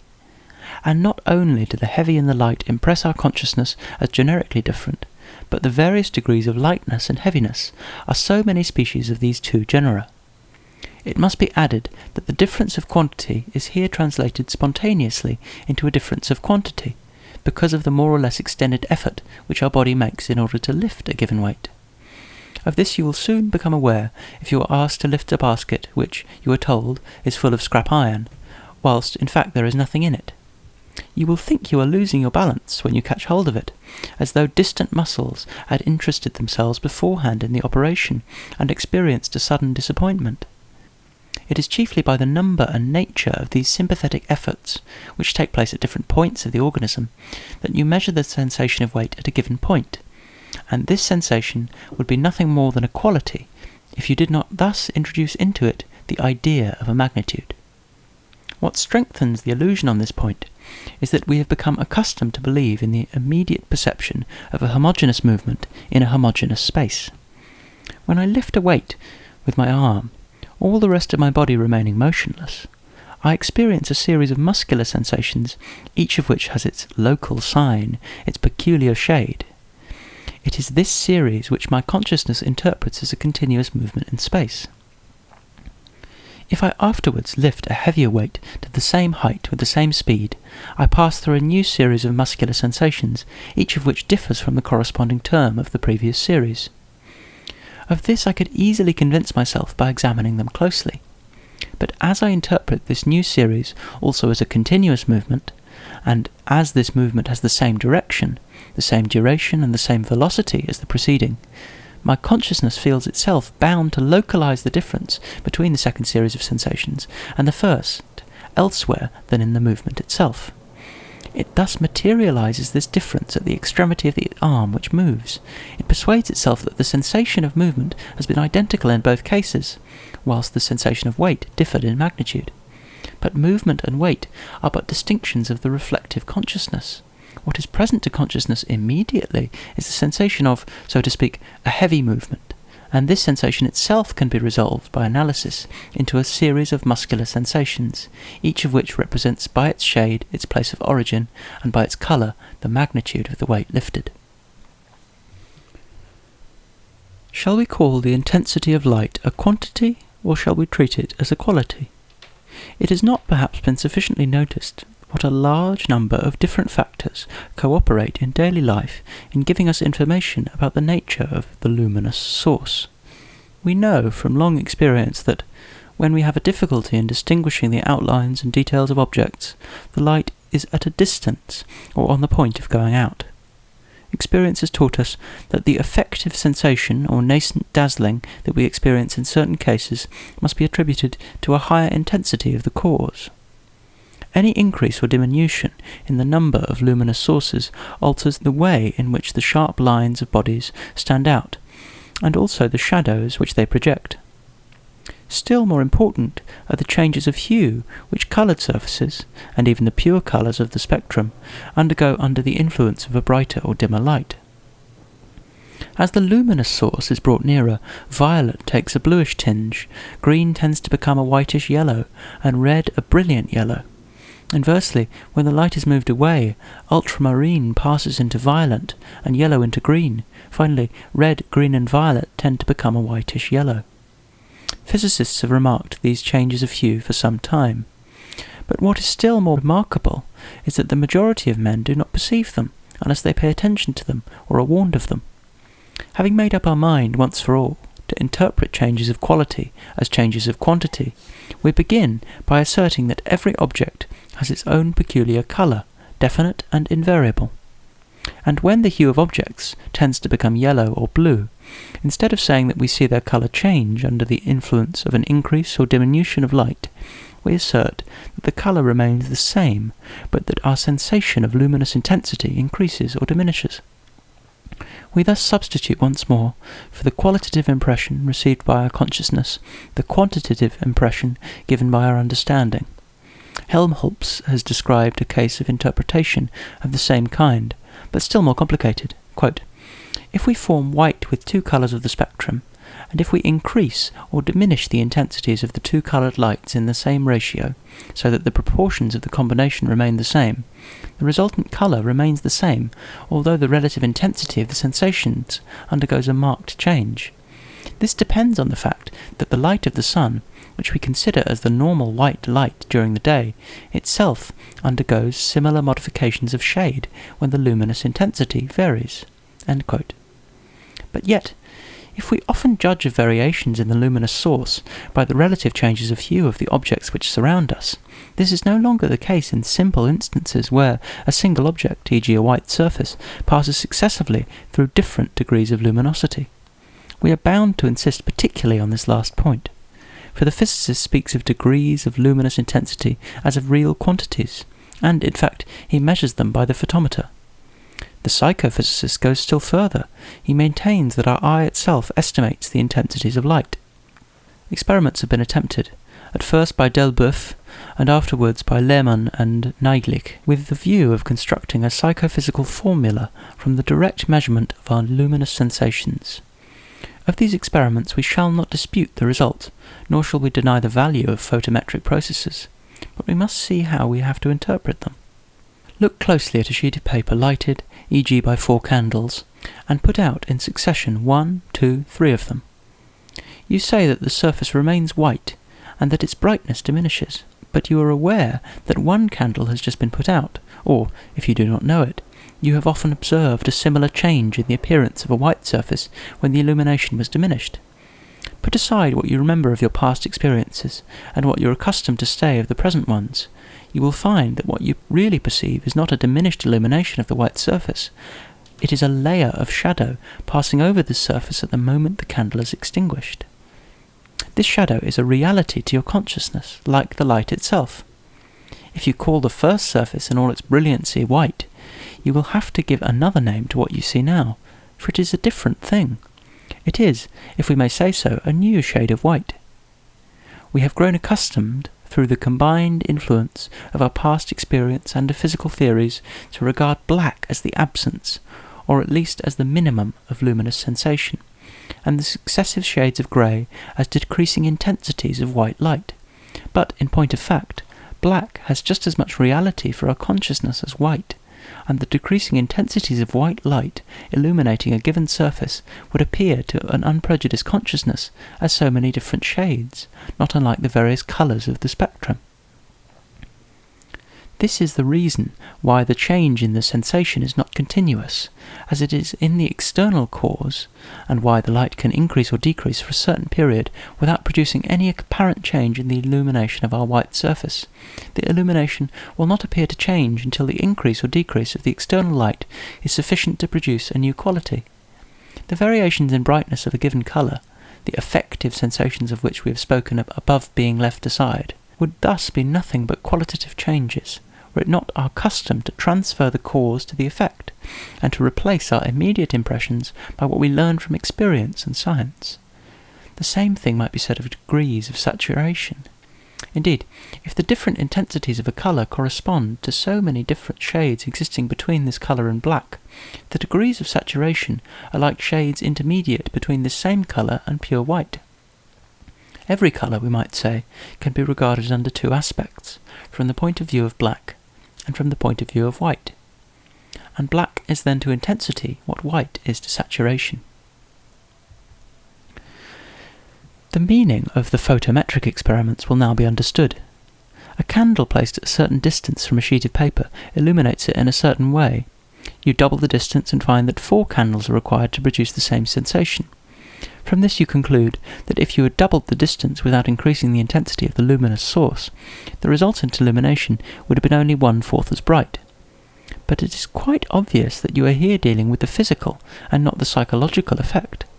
For it cannot be said that you have compared 2 sensations with one another. You have made use of a single sensation in order to compare 2 different luminous sources along with each other, the second 4 times as strong as the first, but twice as far off. In a word, the physicist never brings in sensations which are twice or 3 times as great as others, but only identical sensations destined to serve as intermediaries between 2 physical quantities, which can then be equated with one another. The sensation of light here plays the part of the auxiliary unknown quantity which the mathematician introduces into his calculations, and which is not intended to appear in the final result. But the object of the psychophysicist is entirely different. It is the sensation of light itself which he studies and claims to measure. Sometimes he will proceed to integrate infinitely small differences after the method of Fechner. Sometimes he will compare one sensation directly with another. The latter method, due to Plateau and Deleuze, differs far less than has hitherto been believed from Fechner's, but, as it bears more especially on the luminous sensations, we will deal with it first. Deleuze places an observer in front of 3 concentric rings which vary in brightness. By an ingenious arrangement he can cause each of these rings to pass through all the shades intermediate between white and black. Let us suppose that 2 hues of grey are simultaneously produced on 2 of the rings and kept unchanged. Let us call them A and B. Deleuze alters the brightness C of the 3rd ring and asks the observer to tell him whether, at a certain moment, the grey B appears to him equally distant from the other 2. A moment comes, in fact, when the observer states that the contrast AB is equal to the contrast BC, so that, according to Deleuze, a scale of luminous intensities could be constructed on which we might pass from each sensation to the following one by equal sensible contrasts. Our sensations would thus be measured by one another. I shall not follow Deleuze into these conclusions, which he has drawn from these remarkable experiments. The essential question, the only question as it seems to me, is whether a contrast AB, formed of the elements A and B, is really equal to a contrast BC, which is differently composed. As soon as it is proved that 2 sensations can be equal without being identical, psychophysics will be established. But it is this equality which seems to me open to question. It is easy to explain, in fact, how a sensation of luminous intensity can be said to be at equal distance from 2 others. Let us assume for a moment that from our birth onwards the growing intensity of a luminous source has always called up in our consciousness, one after the other, the different colours of the spectrum. There is no doubt that these colours would then appear to us as so many notes of a gamut, as higher or lower degrees in a scale, in a word, as magnitudes. Moreover, it would be easy for us to assign each of them its place in the series. For although the extensive cause varies continuously, the changes in the sensation of colour are discontinuous, passing from one shade to another shade. However numerous, then, may be the shades intermediate between two colours A and B, it will always be possible to count them in thought, at least roughly, and ascertain whether this number is almost equal to that of the shades which separate B from another colour C. In the latter case, it will be said that B is equally distant from A and C, that the contrast is the same on one side as on the other. But this will always be merely a convenient interpretation, for although the number of intermediate shades may be equal on both sides, although we may pass from one to the other by sudden leaps, we do not know whether these leaps are magnitudes, still less whether they are equal magnitudes. Above all, it would be necessary to show that the intermediaries which have helped us throughout our measurement could be found again inside the object which we have measured. If not, it is only by a metaphor that a sensation can be said to be equal distance from two others. Now, if the views which we have before enumerated with regard to luminous intensities are accepted, it will be recognized that the different hues of grey which Deleuze displays to us are strictly analogous for our consciousness to colours, and that if we declare that a grey tint is equidistant from two other grey tints, it is in the same sense in which it might be said that orange, for example, is at an equal distance from green and red. But there is this difference, that in all our past experience the succession of grey tints has been produced in connection with a progressive increase or decrease in illumination. Hence we do for the differences of brightness what we do not think of doing for the differences of colour. We promote the changes of quality into variations of magnitude. Indeed, there is no difficulty here about the measuring, because the successive shades of grey produced by a continuous decrease of illumination are discontinuous, as being qualities, and because we can count approximately the principal intermediate shades which separate the two kinds of grey. The contrast AB will thus be declared equal to the contrast BC, when our imagination, aided by a memory, inserts between A and B the same number of intermediate shades as between B and C. It is needless to say that this will necessarily be a very rough estimate. We may anticipate that it will vary considerably with different persons. Above all, it is to be expected that the person will show more hesitation, and that the estimates of different persons will differ more widely in proportion as the difference in brightness between the rings A and B is increased, for a more and more laborious effort will be required to estimate the number of intermediate hues. This is exactly what happens, as we shall easily perceive by glancing at the two tables drawn up by Deleuze. In proportion as he increases the difference in brightness between the exterior ring and the middle ring, the difference between the numbers on which one and the same observer or different observers successively fix increases almost continuously from 3 degrees to 94, from 5 to 73, from 10 to 25, from 7 to 40. But let us leave these divergences on one side. Let us assume that the observers are always consistent and always agree with one another. Will it then be established that the contrasts AB and BC are equal? It would first be necessary to prove that two successive elementary contrasts are equal quantities, whilst in fact we only know that they are successive. It would then be necessary to prove that inside a given tint of grey we perceive the less intense shades which our imagination has run through in order to estimate the objective intensity of the source of light. In a word, Deleuze's psychophysics assumes a theoretical postulate of the greatest importance, which is disguised under the cloak of an experimental result, and which we should formulate as follows. When the objective quantity of light is continuously increased, the differences between the hues of grey are successively obtained, each of which represents the smallest perceptible increase of physical stimulation, are quantities equal to one another. And besides, any one of the sensations obtained could be equated with the sum of the differences which separate from one another all previous sensations, going from 0 upwards. Now, this is just the postulate of Fechner's psychophysics, which we are going to examine. Fechner took as his starting point a law discovered by Weber, according to which, given a certain stimulus which calls forth a certain sensation, the amount by which the stimulus must be increased for consciousness to become aware of any change bears a fixed relation to the original stimulus. Thus, if we denote by E the stimulus which corresponds to the sensation S, and by delta E the amount by which the original stimulus must be increased in order that a sensation of difference may be produced, we shall have delta E over E equals a constant. This formula has been much modified by the disciples of Fechner, and we prefer to take no part in the discussion, for it is for experiment to decide between the relation established by Weber and its substitutes. Nor shall we raise any difficulty about granting the probable existence of a law of this nature. It is here really a question not of measuring a sensation, but only of determining the exact moment at which an increase of stimulus produces a change in it. Now, if a definite amount of stimulus produces a definite shade of sensation, it is obvious that the minimum amount of stimulus required to produce a change in this shade is also definite, and since it is not constant, it must be a function of the original stimulus. But how are we to pass from a relation between the stimulus and its minimum increase to an equation which connects the amount of sensation with the corresponding stimulus? The whole of psychophysics is involved in this transition, which is therefore worthy of our closest consideration.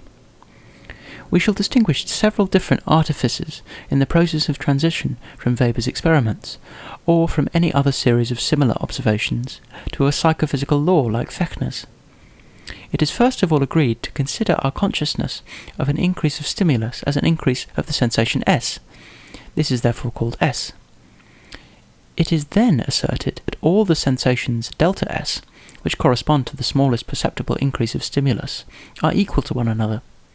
They are therefore treated as quantities, and while, on the other hand, these quantities are supposed to always be equal, and on the other, experiment has given a certain relation delta E equals a function of E, between the stimulus E and its minimum increase, the constancy of delta S, is expressed by writing delta S is equal to C multiplied by delta E over function of E, C being a constant quantity. Finally, it is agreed to replace the very small differences delta S and delta E by the infinitely small differences delta S and delta E, whence the equation, which is, this time, a differential one, delta S equals a constant, C, multiplied by delta E over a function of E. We shall now simply have to integrate on both sides to obtain the desired relation.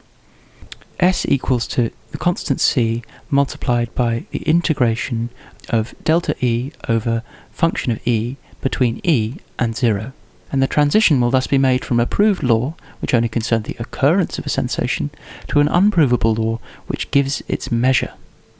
Without entering upon any thorough discussion of this ingenious operation, let us show in a few words how Fechner has grasped the real difficulty of the problem, how he has tried to overcome it, and where, as it seems to us, the flaw in his reasoning lies.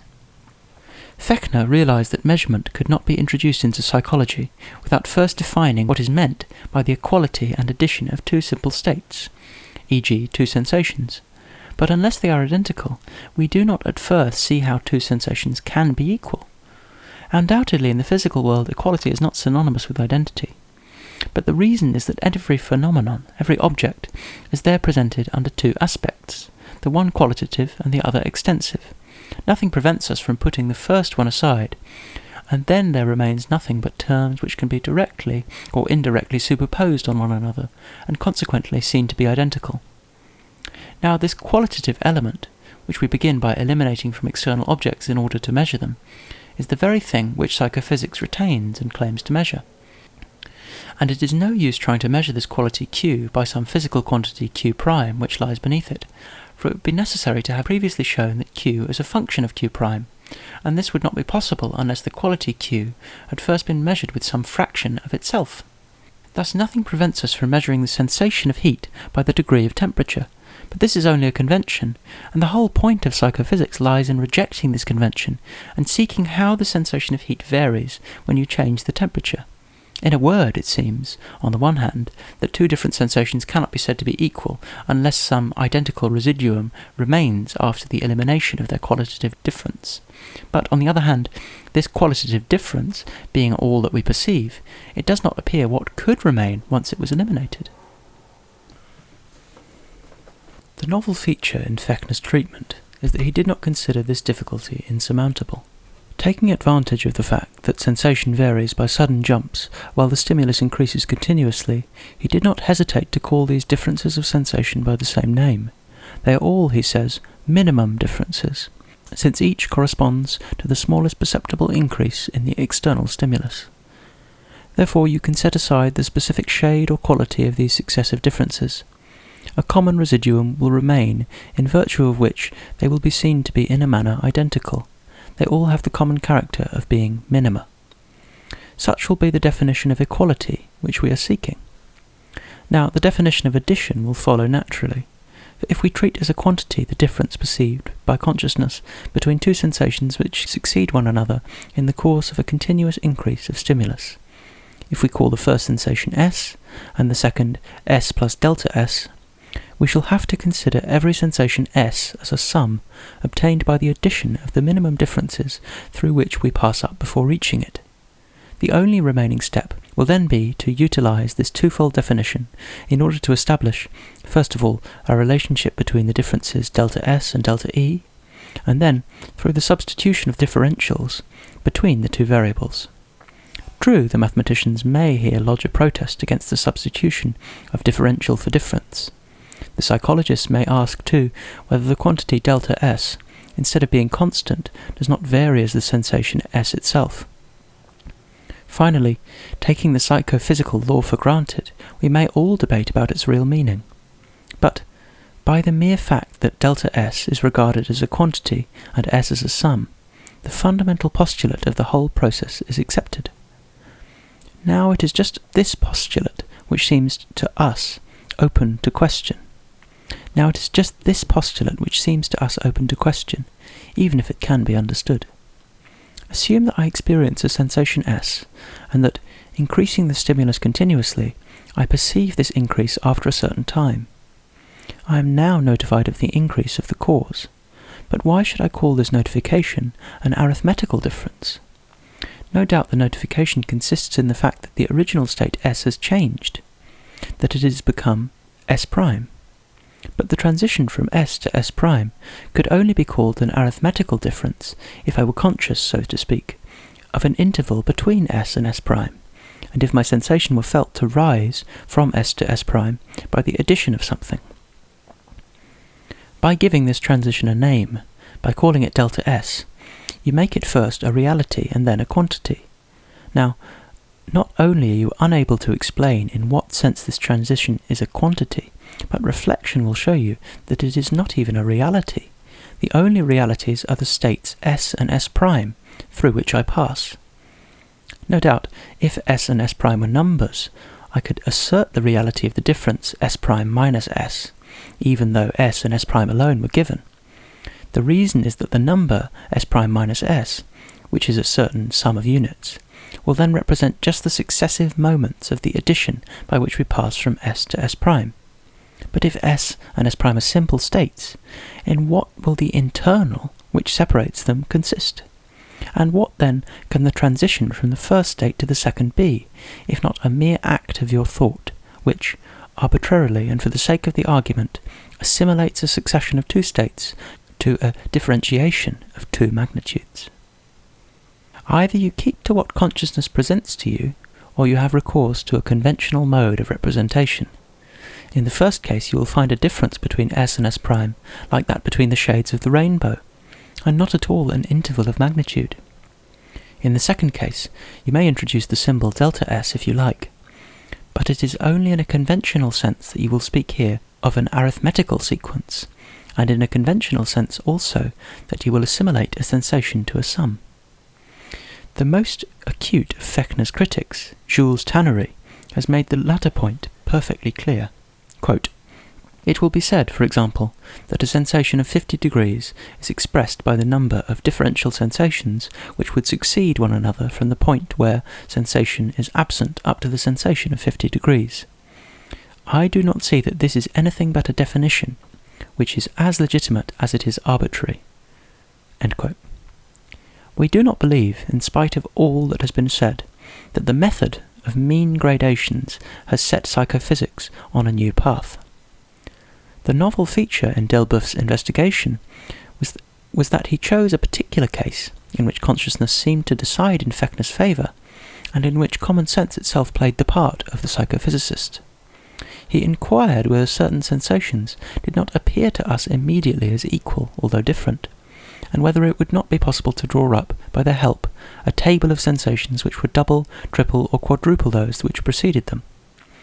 The mistake which Fechner made, as we have just seen, was that he believed in an interval between two successive sensations, S and S', when there is simply a passing from one to the other, and not a difference in the arithmetical sense of the word.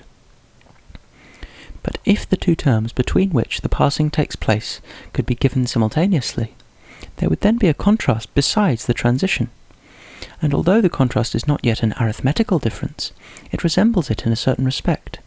For the two terms which are compared stand here side by side, as in a case of subtraction of two numbers.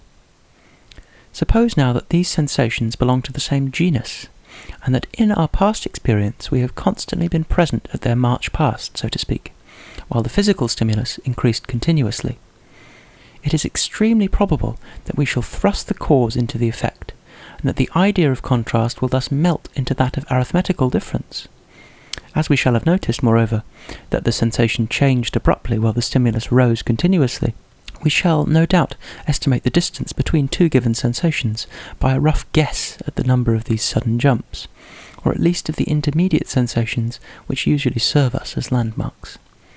To sum up, the contrast will appear to us as a difference, the stimulus as a quantity, the sudden jump as an element of equality.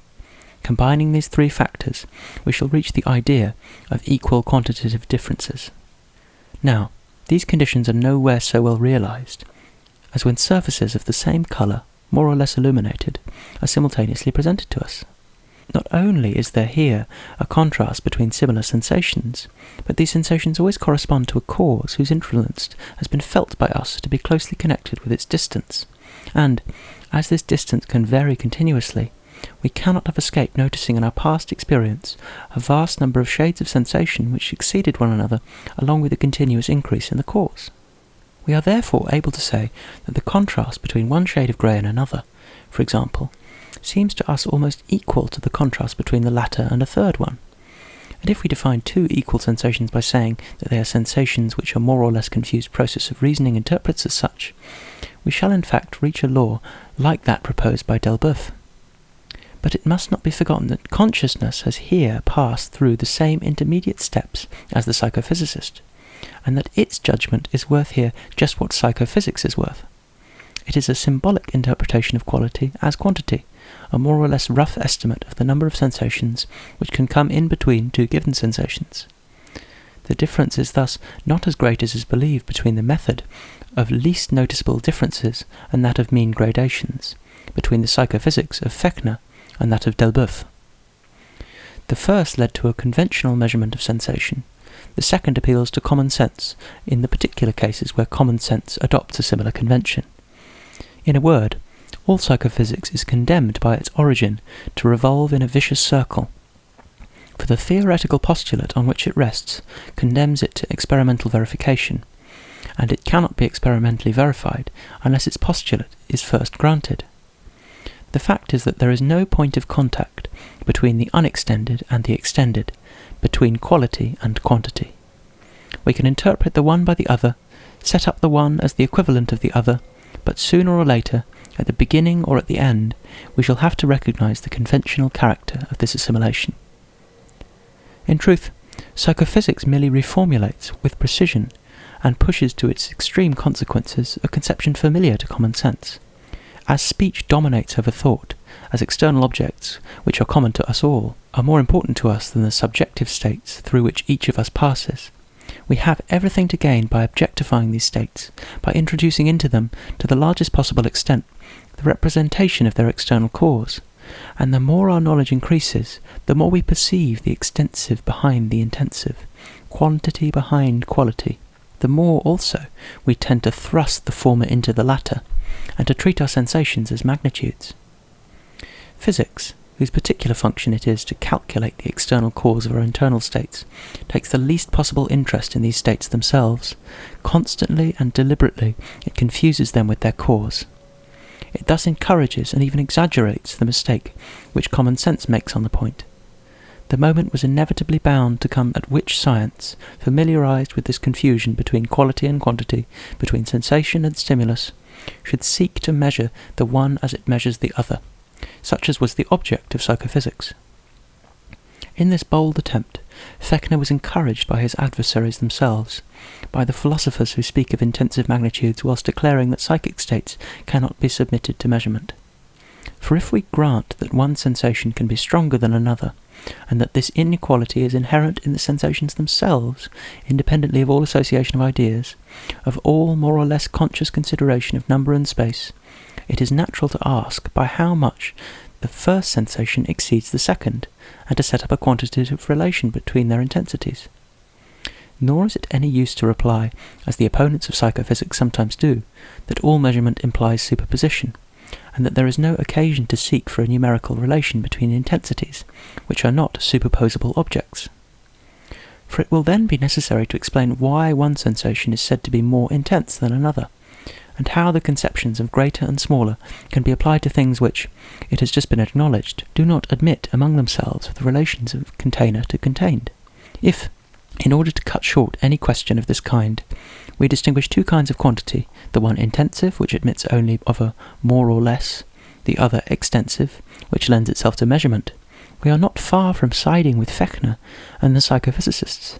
For, as soon as a thing is acknowledged to be capable of increase and decrease, it seems natural to ask by how much it decreases or by how much it increases.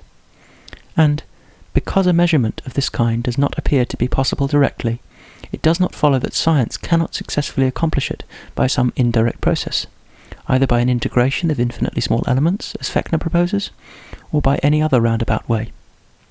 Either, then, sensation is pure quality, or, if it is a magnitude, we ought to try and measure it. To sum up what precedes, we have found the notion of intensity to present itself under a double aspect, according as we study the states of consciousness which represent an external cause, or those which are self-sufficient. In the former case, the perception of intensity consists in a certain estimate of the magnitude of the cause by means of a certain quality in the effect.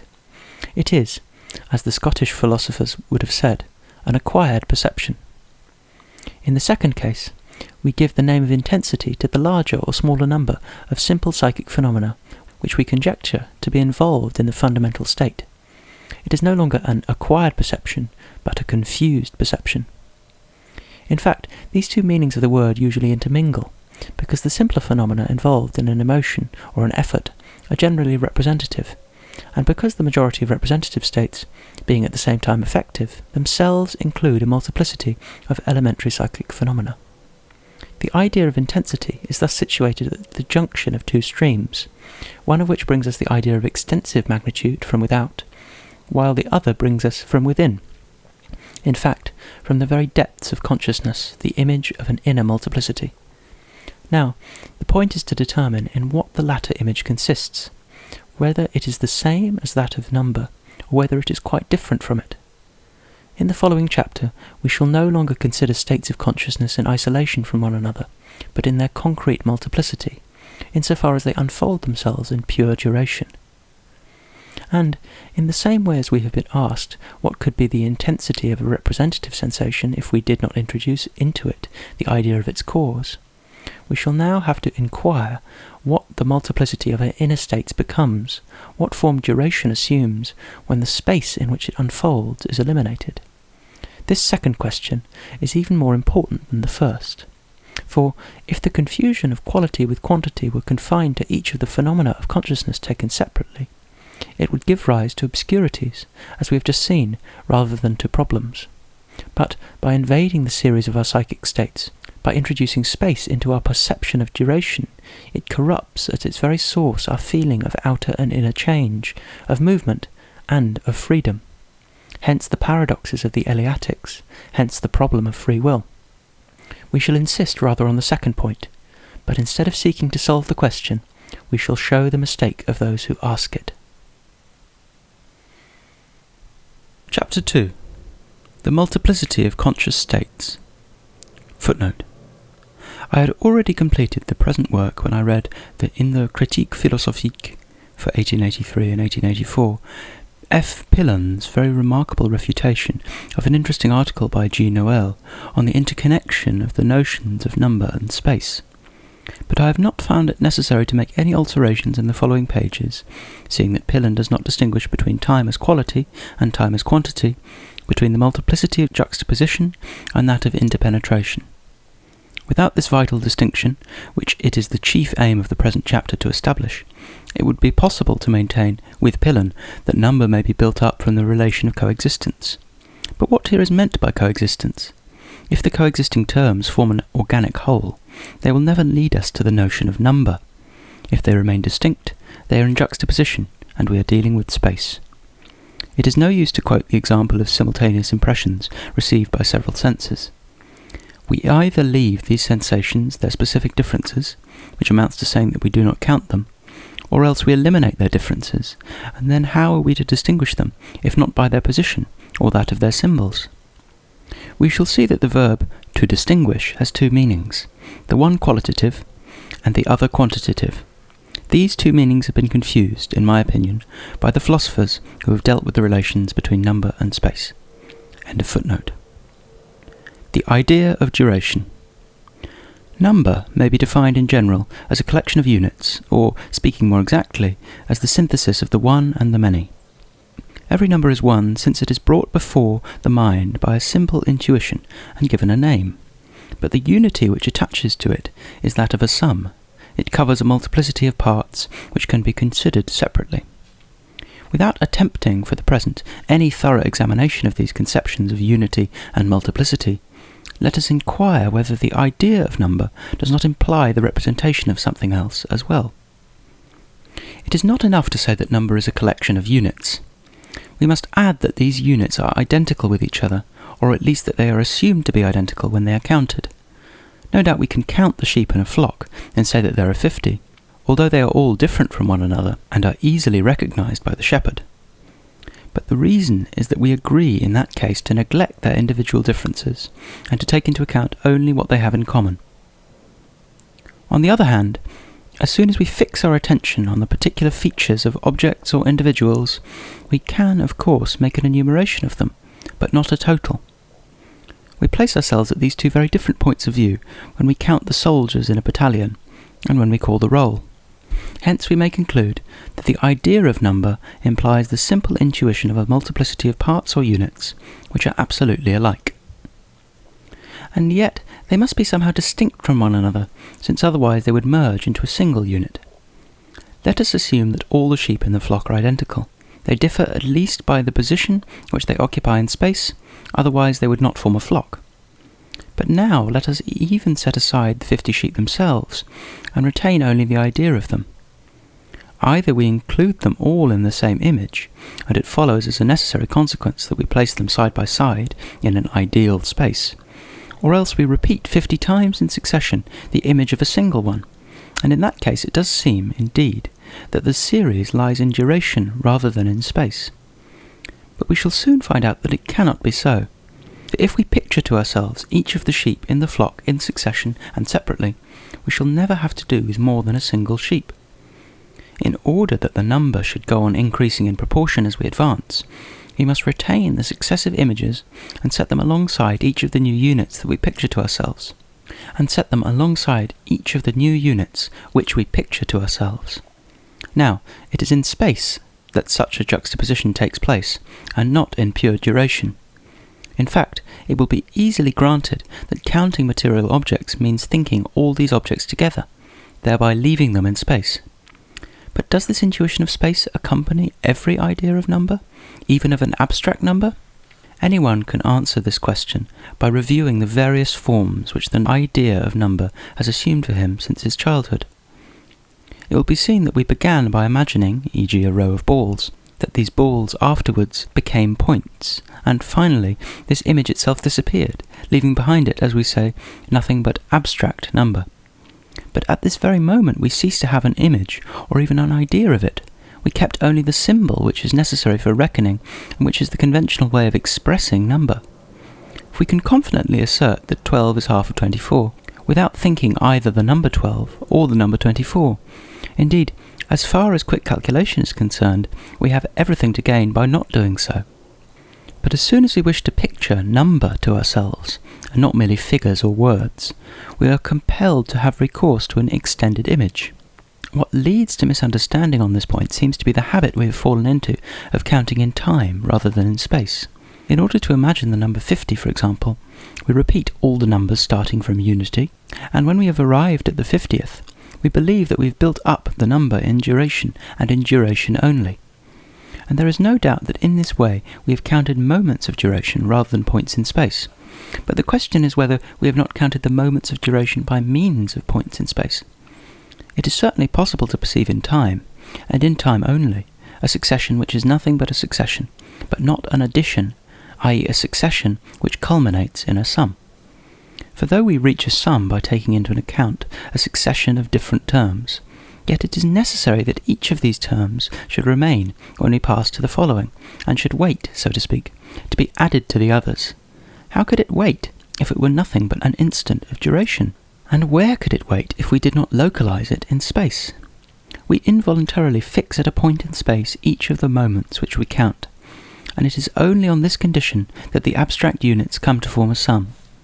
No doubt is possible, as we shall show later, to conceive the successive moments of time independently of space. But when we add to the present moment those which have preceded it, as is the case when we are adding up units, we are not dealing with these moments themselves, since they have vanished forever, but with the lasting traces which they seem to have left in space on their passage through it.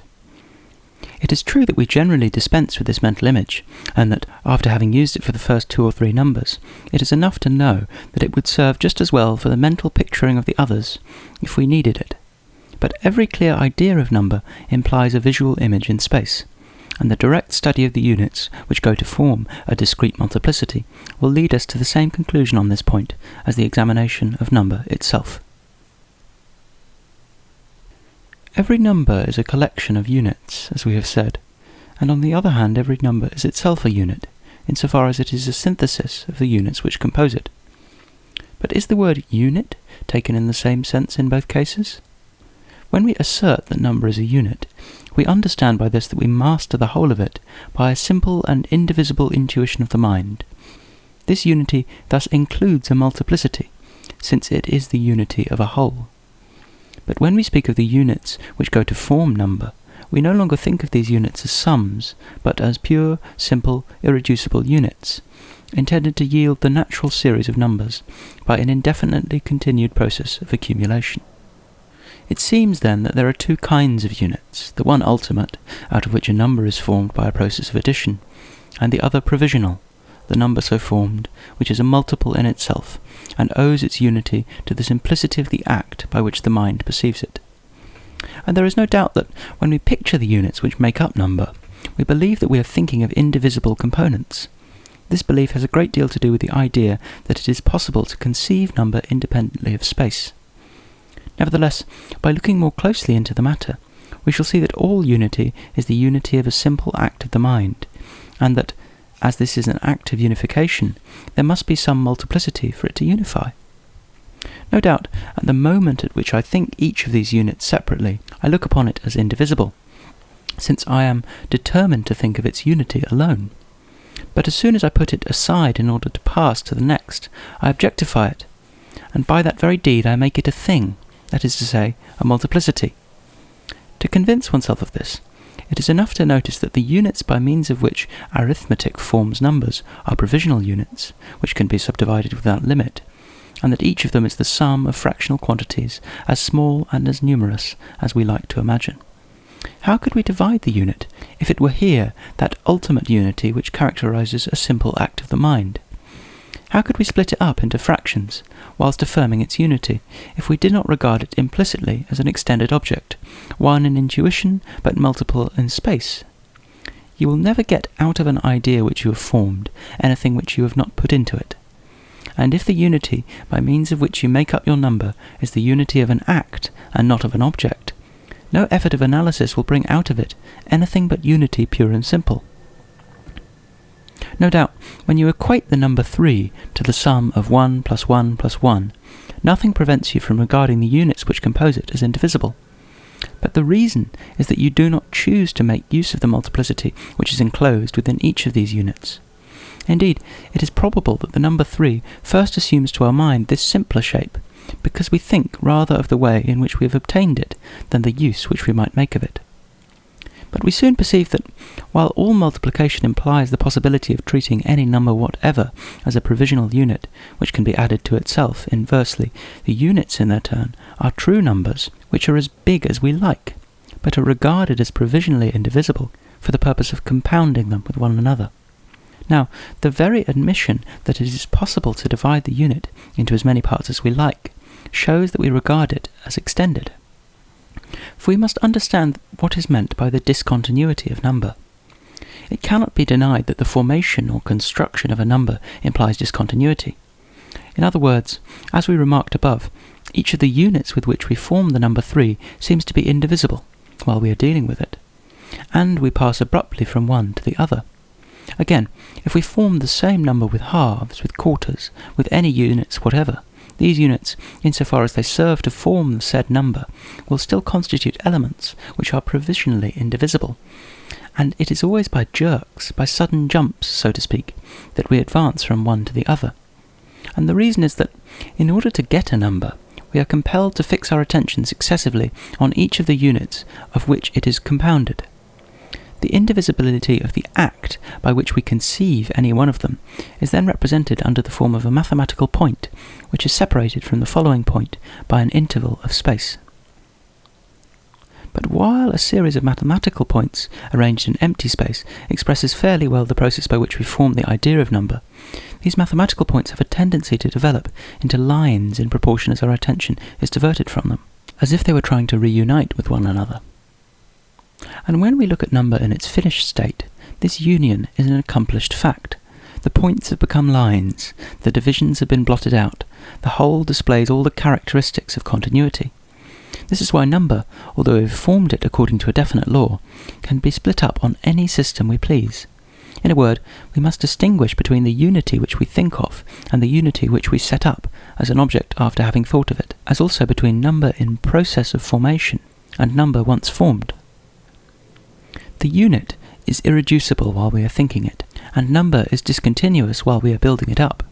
But as soon as we consider number in its finished state, we objectify it, and it then appears to be divisible to an unlimited extent. In fact, we apply the term subjective to what seems to be completely and adequately known, and the term objective to what is known in such a way that a constantly increasing number of new impressions could be substituted for the idea which we actually have of it.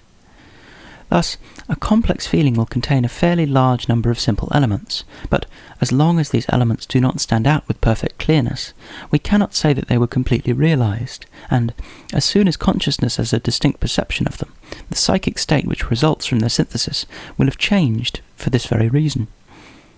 But there is no change in the general appearance of a body, however it is analysed by thought, because these different analyses, and an infinity of others, are already visible in the mental image which we form of the body, though they are not realised. This actual, and not merely virtual, perception of subdivisions in what is undivided is just what we call objectivity. It then becomes easy to determine the exact part played by the subjective and the objective in the idea of number. What properly belongs to the mind is the indivisible process by which it concentrates attention successively on the different parts of a given space. But the parts which have thus been isolated remain in order to join with the others, and, once the addition is made, they may be broken up in any way whatever. They are therefore parts of space, and space is, accordingly, the material with which the mind builds up number, the medium in which the mind places it. Properly speaking, it is arithmetic which teaches us to split up, without limit, the units of which number consists. Common sense is very much inclined to build up number with indivisibles. And this is easily understood, since the provisional simplicity of the component units is just what they owe to the mind, and the latter pays more attention to its own acts than to the material on which it works. Science confines itself here to drawing our attention to this material. If we did not already localize number in space, science would certainly not succeed in making us transfer it thither. From the beginning, therefore, we must have thought of number as a juxtaposition in space. This is the conclusion which we reached at first, basing ourselves on the fact that all addition implies a multiplicity of parts simultaneously perceived. Now, if this conception of number is granted, it will be seen that everything is not counted in the same way, and that there are two very different kinds of multiplicity. When we speak of material objects, we refer to the possibility of seeing and touching them. We localize them in space. In that case, no effort of the inventive faculty, or of a symbolical representation, is necessary in order to count them. We have only to think them, at first separately, and then simultaneously, within the very medium in which they come under our observation. The case is no longer the same when we consider purely affective psychic states, or even mental images other than those built up by means of sight and touch. Here the terms being no longer given in space, it seems, a priori, that we can hardly count them except by some process of symbolical representation. In fact, we are well aware of a representation of this kind when we are dealing with sensations, the cause of which is obviously situated in space. Thus, when we hear a noise of steps in the street, we have a confused vision of somebody walking along. Each of the successive sounds is then localized at a point in space where the passerby might tread. We count our sensations in the very space in which their tangible causes are ranged. Perhaps some people count their successive strokes of a distant bell in a similar way. Their imagination pictures the bell coming and going. This spatial sort of image is sufficient for the first two units, and the others follow naturally. But most people's minds do not proceed in this way. They range the successive sounds in an ideal space, and then fancy that they are counting them in pure duration. Yet we must be clear on this point. The sounds of the bell certainly reach me one after the other, but one of two alternatives must be true. Either I retain each of these successive sensations in order to combine it with the others and form a group which reminds me of an air or rhythm which I know. In that case I do not count the sounds. I limit myself to gathering, so to speak, the qualitative impression produced by the whole series. Or else I intend explicitly to count them, and then I shall have to separate them, and this separation must take place within some homogeneous medium in which the sounds, stripped of their qualities, and in a manner emptied, leave traces of their presence which are absolutely alike. The question now is whether this medium is time or space. But a moment of time, we repeat, cannot persist in order to be added to others. If the sounds are separated, they must leave empty intervals between them. If we count them, the intervals must remain though the sounds disappear. How could these intervals remain if they were pure duration and not space? It is in space, therefore, that the operation takes place. It becomes, indeed, more and more difficult as we penetrate further into the depths of consciousness. Here we find ourselves confronted by a confused multiplicity of sensations and feelings which analysis alone can distinguish. Their number is identical with the number of the moments which we take up when we count them, but these moments, as they can be added to one another, are again points in space. Our final conclusion, therefore, is that there are two kinds of multiplicity, that of material objects, to which the conception of number is immediately applicable, and the multiplicity of states of consciousness, which cannot be regarded as numerical without the help of some symbolical representation, in which a necessary element is space. As a matter of fact, each of us makes a distinction between these two kinds of multiplicity whenever he speaks of the impenetrability of matter. We sometimes set up impenetrability as a fundamental property of bodies, known in the same way and put on the same level as e.g. weight or resistance. But a purely negative property of this kind cannot be revealed by our senses. Indeed, certain experiments in mixing and combining things might lead us to call it in question if our minds were not already made up on the point. Try to picture one body penetrating another. You will at once assume that there are empty spaces in the one which will be occupied by the particles of the other. these particles in their turn cannot penetrate one another unless one of them divides in order to fill up the interstices of the other, and our thought will prolong this operation indefinitely in preference to picturing two bodies in the same place. Now, if impenetrability were really a quality of matter which was known by the senses, it is not at all clear why we should experience more difficulty in conceiving two bodies merging into one another than a surface devoid of resistance or a weightless fluid. In reality, it is not a physical but a logical necessity which attaches to the proposition two bodies cannot occupy the same place at the same time. The contrary assertion involves an absurdity which no conceivable experience could succeed in dispelling. In a word, it implies a contradiction. But does not this amount to recognizing that the very idea of the number 2, or more generally, of any number whatever, involves the idea of juxtaposition in space? If impenetrability is generally regarded as a quality of matter, the reason is that the idea of number is thought to be independent of the idea of space.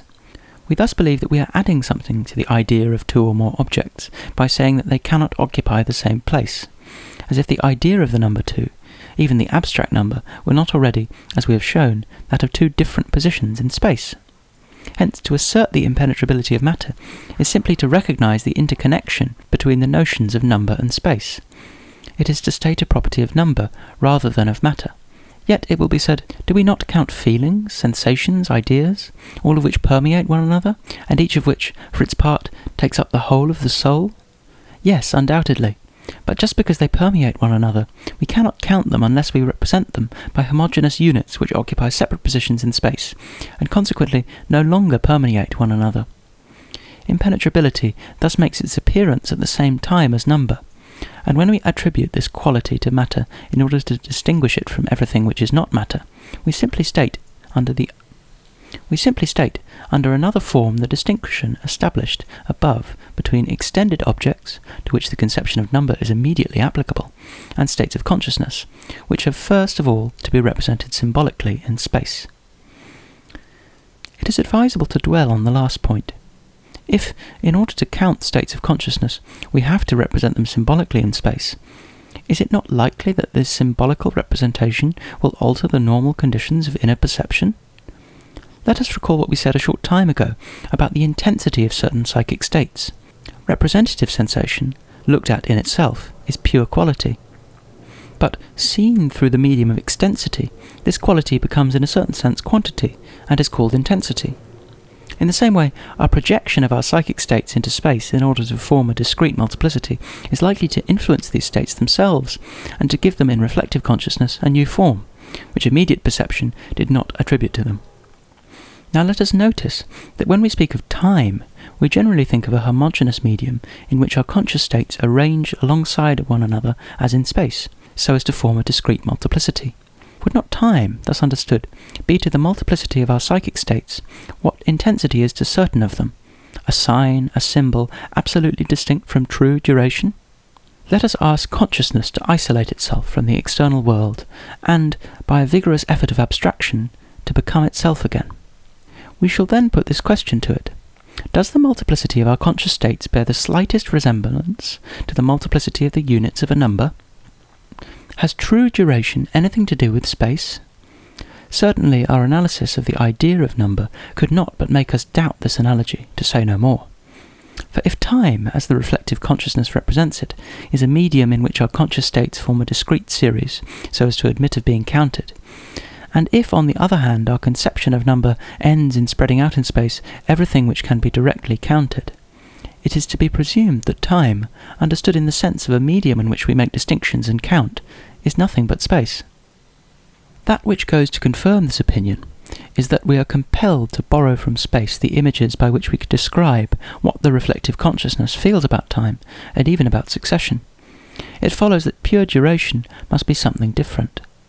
Such are the questions which we have been led to ask by the very analysis of the notion of discrete multiplicity, but we cannot throw any light upon them except by a direct study of the ideas of space and time in their mutual relations.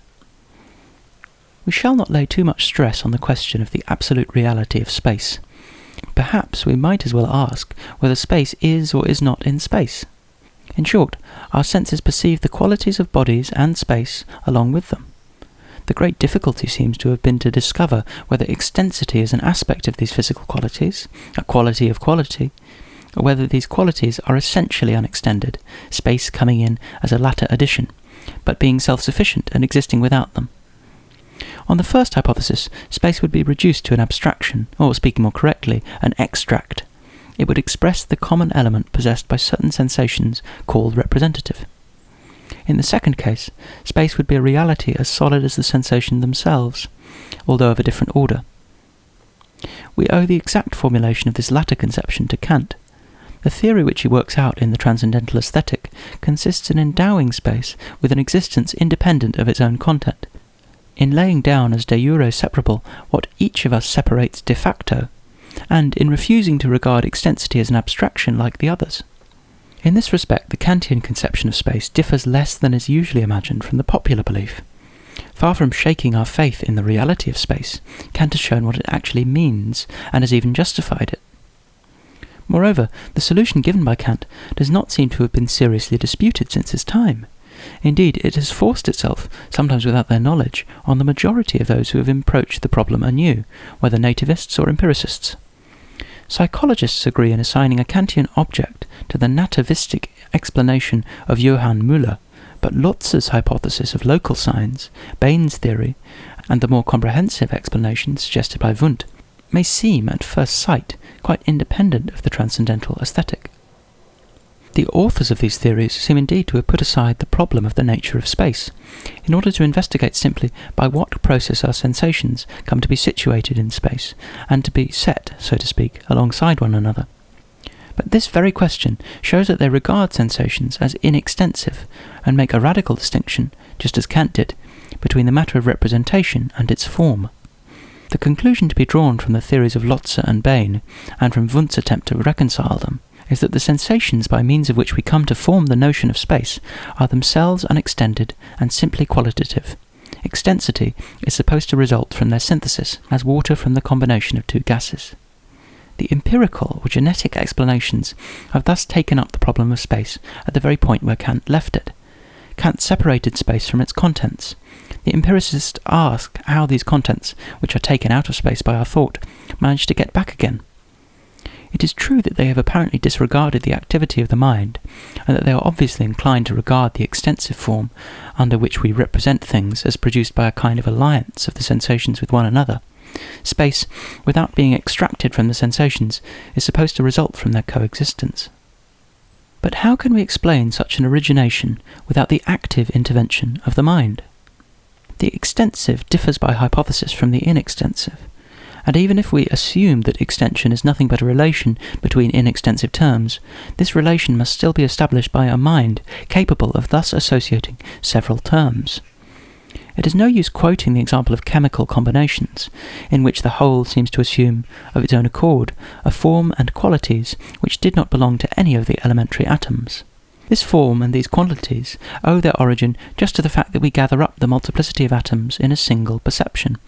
Get rid of the mind which carries out the synthesis, and you will at once do away with the qualities, that is to say, the aspect under which the synthesis of elementary parts is presented to our consciousness. Thus, inextensive sensations will remain what they are, viz., inextensive sensations, if nothing be added to them. For their coexistence to give rise to space, there must be an act of the mind which takes them all at the same time and sets them in juxtaposition. This unique act is very like what Kant calls the a priori form of sensibility. If we now seek to characterize this act, we see that it consists essentially in the intuition, or rather in the conception, of an empty homogeneous medium. For it is scarcely possible to give any other definition of space. Space is what enables us to distinguish a number of identical and simultaneous sensations from one another. It is thus a principle of differentiation, other than that of qualitative differentiation. And consequently, it is a reality with no quality. Someone may say, with the believers in the theory of local signs, that simultaneous sensations are never identical, and that, in consequence of the diversity of the organic elements which they affect, there are no 2 points of a homogeneous surface which make the same impression on the sight or the touch. We are quite ready to grant it, that if these 2 points affected us in the same way, there would be no reason for placing one of them on the right rather than on the left. But, Just because we afterwards interpret this difference of quality in the sense of a difference of situation, it follows that we must have a clear idea of a homogeneous medium, i.e. of a simultaneity in terms which, although identical in quality, are yet distinct from one another. The more you insist on the difference between the impressions made on our retina by 2 points of a homogeneous surface, the more do you thereby make room for the activity of the mind, which perceives under the form of extensive homogeneity what is given it as a qualitative heterogeneity. No doubt, though the representation of homogeneous space grows out of an effort of the mind, there must be within the qualities themselves which differentiate two sensations some reason why they occupy this or that definite position in space. We must thus distinguish between the perception of extensity and the conception of space. They are no doubt implied in one another, but the higher we rise in the scale of intelligent beings, the more clearly do we meet with the independent idea of a homogeneous space. It is therefore doubtful whether animals perceive the external world quite as we do, and especially whether they represent externality in the same way as ourselves. Naturalists have pointed out, as a remarkable fact, the surprising ease with which many vertebrates, and even some insects, manage to find their way through space. Animals have been seen to return almost in a straight line to their old home, pursuing a path which was hitherto unknown to them over a distance which may amount to several hundreds of miles. Attempts have been made to explain this feeling of direction by sight or smell, and more recently by the perception of magnetic currents, which would enable the animal to take its bearings like a living compass. This amounts to saying that space is not so homogeneous for the animal as for us, and that determinations of space or directions do not assume for it a purely geometrical form. Each of these directions might appear to it with its own shade, its peculiar quality. We shall understand how a perception of this kind is possible if we remember that we ourselves distinguish our right from our left by a natural feeling, and that these two parts of our own extensity do then appear to us if they bore a different quality. In fact, this is the very reason why we cannot give a proper definition of right and left. In truth, qualitative differences exist everywhere in nature, and I do not see why two concrete directions should not be as marked in immediate perception as two colours. But the conception of an empty, homogeneous medium is something far more extraordinary, being a kind of reaction against that heterogeneity which is the very ground of our experience. Therefore, instead of saying that animals have a special sense of direction, we may as well say that men have a special faculty of perceiving or conceiving a space without quality. This faculty is not the faculty of abstraction. Indeed, if we notice that abstraction assumes clean-cut distinctions and a kind of externality of the concepts or their symbols with regard to one another, we shall find that the faculty of abstraction already implies the intuition of a homogeneous medium. What we must say is that we have to do with two different kinds of reality, the one heterogeneous, that of sensible qualities, the other homogeneous, namely space. This latter, clearly conceived by the human intellect, enables us to use clean-cut distinctions, to count, to abstract, and perhaps also to speak. Now, if space is to be defined as the homogeneous, it seems that inversely every homogeneous and unbounded medium will be space. For homogeneity here consisting in the absence of every quality, it is hard to see how two forms of the homogeneous could be distinguished from one another. Nevertheless, it is generally agreed to regard time as an unbounded medium, different from space, but homogeneous like the latter. The homogeneous is thus supposed to take two forms, according as its contents coexist or follow one another. It is true that, when we make time a homogeneous medium in which conscious states unfold themselves, we take it to be given all at once, which amounts to saying that we abstract it from duration. This simple consideration ought to warn us that we are unwittingly falling back upon space and really giving up time. Moreover, we can understand that material objects, being exterior to one another and to ourselves, derive both exteriorities from the homogeneity of a medium which inserts intervals between them and sets off their outlines, but states of consciousness, even when successive, permeate one another, and in the simplest of them the whole soul can be reflected. We may therefore surmise that time, conceived under the form of a homogeneous medium, is some spurious concept due to the trespassing of the idea of space upon the field of pure consciousness. At any rate, we cannot finally admit two forms of the homogeneous, time and space, without first seeking whether one of them cannot be reduced to the other. Now, externality is the distinguishing mark of things which occupy space, while states of consciousness are not essentially external to one another, and become so only by being spread out in time, regarded as a homogeneous medium. If, then, one of these two supposed forms of the homogeneous, namely time and space, is derived from the other, we can surmise a priori that the idea of space is the fundamental datum. But, misled by the apparent simplicity of the idea of time, the philosophers who have tried to reduce one of these ideas to the other have thought that they could make extensity out of duration. While showing how they have been misled, we shall see that time, conceived under the form of an unbounded and homogeneous medium, is nothing but the ghost of space haunting the reflective consciousness. The English school tries, in fact, to reduce relations of extensity to more or less complex relations of succession in time. When, with our eyes shut, we rub our hands along a surface, the rubbing of our fingers against the surface, and especially the varied play of our joints, provide a series of sensations which differ only by their qualities, and which exhibit a certain order in time.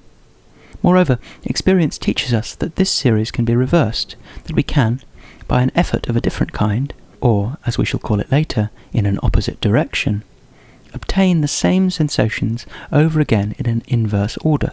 Relations of position in space might then be defined as reversible relations of succession in time.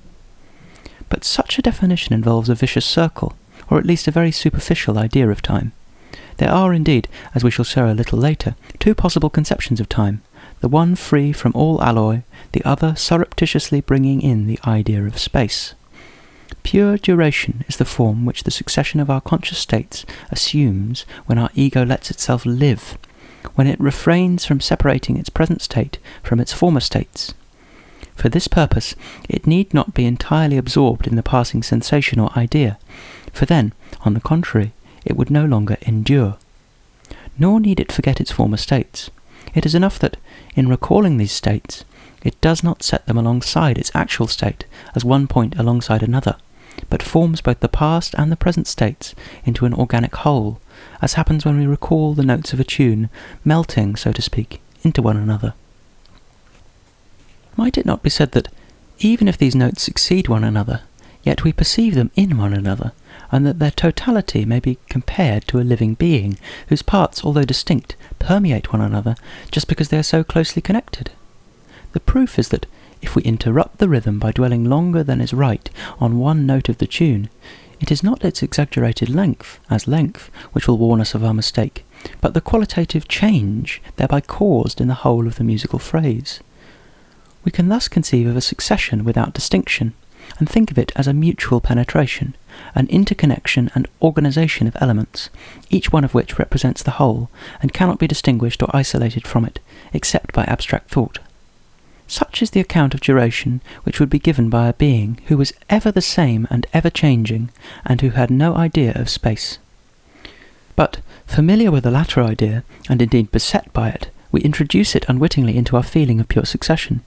We set our states of consciousness side by side in such a way as to perceive them simultaneously, no longer in one another, but alongside one another. In a word, we project time into space, we express duration in terms of extensity, and succession thus takes the form of a continuous line or chain, the parts of which touch without penetrating one another.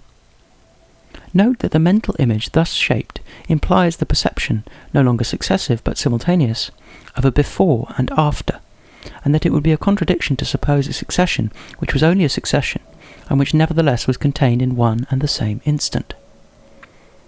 Now, when we speak of an order of succession and duration, and of the reversibility of this order, is the succession we are dealing with pure succession, such as we have just defined it, without any admixture of extensity, or is it succession developing in space, in such a way that we can take in at once a number of elements which are both distinct and set side by side? There is no doubt about the answer. We could not introduce order among terms without first distinguishing them and then comparing the places which they occupy. Hence, we must perceive them as multiple, simultaneous and distinct. In a word, we set them side by side, and if we introduce an order in what is successive, the reason is that succession is converted into simultaneity and is projected into space. In short, when the movement of my finger along a surface or a line provides me a series of sensations of different qualities, one of two things happens. Either I picture these sensations to myself as in duration only, and in that case they succeed one another in such a way that I cannot at a given moment perceive a number of them as simultaneous and yet distinct.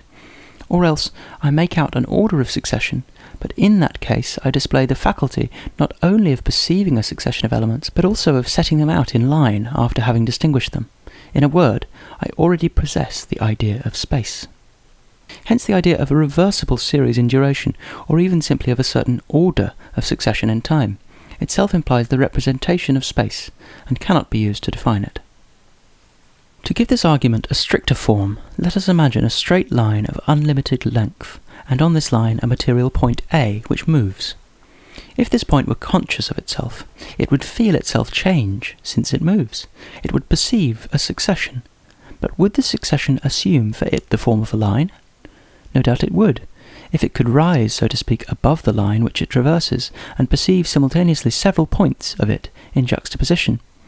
But by doing so, it would form the idea of space, and it is in space and not in pure duration that it would see displayed the changes which it undergoes. We here put our finger on the mistake of those who regard pure duration as something similar to space, but of a simpler nature. They are fond of setting psychic states side by side, of forming a chain or a line of them, and do not imagine that they are introducing into this operation the idea of space, properly so called, the idea of space in its totality, because space is a medium of 3 dimensions. But how can they fail to notice that, in order to perceive a line as a line, it is necessary to take up a position outside it, to take account of the void which surrounds it, and consequently to think a space of 3 dimensions? If our conscious point A does not yet possess the idea of space, and this is the hypothesis which we have agreed to adopt, the succession of states through which it passes cannot assume for it the form of a line, but its sensations will add themselves dynamically to one another, and will organize themselves like the successive notes of a tune by which we allow ourselves to be lulled and soothed. In a word, pure duration might well be nothing but a succession of qualitative changes, which melt into and permeate one another, without precise outlines, without any tendency to externalize themselves in relation to one another, without any affiliation with number. It would be pure heterogeneity. But for the present, we shall not insist upon this point. It is enough for us to have shown that, from the moment when you attribute the least homogeneity to duration, you surreptitiously introduce space. It is true that we count successive moments of duration, and that, because of its relations with number, time at first seems to us to be a measurable magnitude, just like space. But there is here an important distinction to be made. I say, e.g., that a minute has just elapsed, and I mean by this that a pendulum, beating the seconds, has completed 60 oscillations. If I picture these 60 oscillations to myself all at once by a single mental perception, I exclude by hypothesis the idea of a succession. I do not think of 60 strokes which succeed one another, but of 60 points on a fixed line, each one of which symbolizes, so to speak, an oscillation of the pendulum. If, on the other hand, I wish to picture these 60 oscillations in succession, but without altering the way in which they are produced in space, I shall be compelled to think of each oscillation to the exclusion of the recollection of the preceding one, for space has preserved no trace of it. But by doing so, I shall condemn myself to remain for ever in the present. I shall give up in the attempt to think a succession or a duration. Now, if, finally, I retain the recollection of the preceding oscillation, together with the image of the present oscillation, one of two things will happen. Either I shall set the two images side by side, and we then fall back on a first hypothesis, or I shall perceive one in the other, each permeating the other and organizing themselves like the notes of a tune, so as to form what we shall call a continuous or qualitative multiplicity with no resemblance to number. I shall thus get the image of pure duration, but I shall have entirely got rid of the idea of a homogeneous medium or a measurable quantity. By carefully examining our consciousness, we shall recognize that it proceeds in this way whenever it refrains from representing duration symbolically. When the regular oscillations of the pendulum make us sleepy, is it the last sound heard, the last movement perceived, which produces this effect? No, undoubtedly not, for why then should not the first have done the same? Is it the recollection of the preceding sounds or movements set in juxtaposition to the last one? But this same recollection, if it is later on set in juxtaposition to a single sound or movement, will remain without effect. Hence we must admit that the sounds combined with one another and acted not by their quantity as quantity, but by their quality which their quantity exhibited, i.e. the rhythmic organisation of the whole. Could the effect of a slight but continuous stimulation be understood in any other way? If the sensation remained always the same, it would continue to be indefinitely slight and indefinitely bearable. But the fact is that each increase of stimulation is taken up into the preceding stimulations, and that the whole produces on us the effect of a musical phrase, which is constantly on the point of ending, and constantly altered in its totality by the addition of some new note. If we assert that it is always the same sensation, the reason is that we are thinking not of the sensation itself, but of its objective cause situated in space. We then set it out in space in its turn, and in place of an organism which develops, in place of changes which permeate one another, we perceive one and the same sensation stretching itself out lengthwise, so to speak, and setting itself in juxtaposition to itself without limit. Pure duration, that which consciousness perceives, must thus be reckoned among the so-called intensive magnitudes, if intensities can be called magnitudes. Strictly speaking, however, it is not a quantity, and as soon as we try to measure it, we unwittingly replace it by space. But we find it extraordinarily difficult to think of duration in its original purity. This is due, no doubt, to the fact that we do not endure alone external objects, it seems, endure as we do, and time, regarded from this point of view, has every appearance of a homogeneous medium. Not only do the moments of this duration seem to be external to one another, like bodies in space, but the movement perceived by our senses is the, so to speak, palpable sign of a homogeneous and measurable duration. Nay, more, time enters into the formulae of mechanics, into the calculations of the astronomer, and even of the physicist, under the form of a quantity. We measure the velocity of a movement, implying that time itself is a magnitude. Indeed, the analysis which we have just attempted requires to be completed, for if duration properly so-called cannot be measured, what is it that is measured by the oscillations of the pendulum? Granted that inner duration perceived by consciousness is nothing else but the melting of states of consciousness into one another, and the gradual growth of the ego, it will be said, notwithstanding, that the time which the astronomer introduces into his formulae, the time in which our clocks divide into equal portions, this time, at least, is something different. It must be a measurable, and therefore homogeneous magnitude. It is nothing of the sort, however, and a close examination will dispel this last illusion. When I follow with my eyes on the dial of a clock the movement of the hand which corresponds to the oscillations of the pendulum, I do not measure duration as seems to be thought. I merely count simultaneities, which is very different. Outside of me in space, there is never more than a single position of the hand and the pendulum, for nothing is left of the past positions. Within myself a process of organisation, or interpenetration of conscious states is going on, which constitutes true duration. It is because I endure in this way that I picture to myself what I call the past oscillations of the pendulum at the same time as I perceive the present oscillation. Now, let us withdraw for a moment the ego which thinks these so-called successive oscillations. There will never be more than a single oscillation, and indeed only a single position of the pendulum, and hence no duration. Withdraw, on the other hand, the pendulum and its oscillations, there will no longer be anything but the heterogeneous duration of the ego, without moments external to one another, without relation to number. Thus, within our ego, there is succession without mutual externality. Outside the ego, in pure space, mutual externality without succession.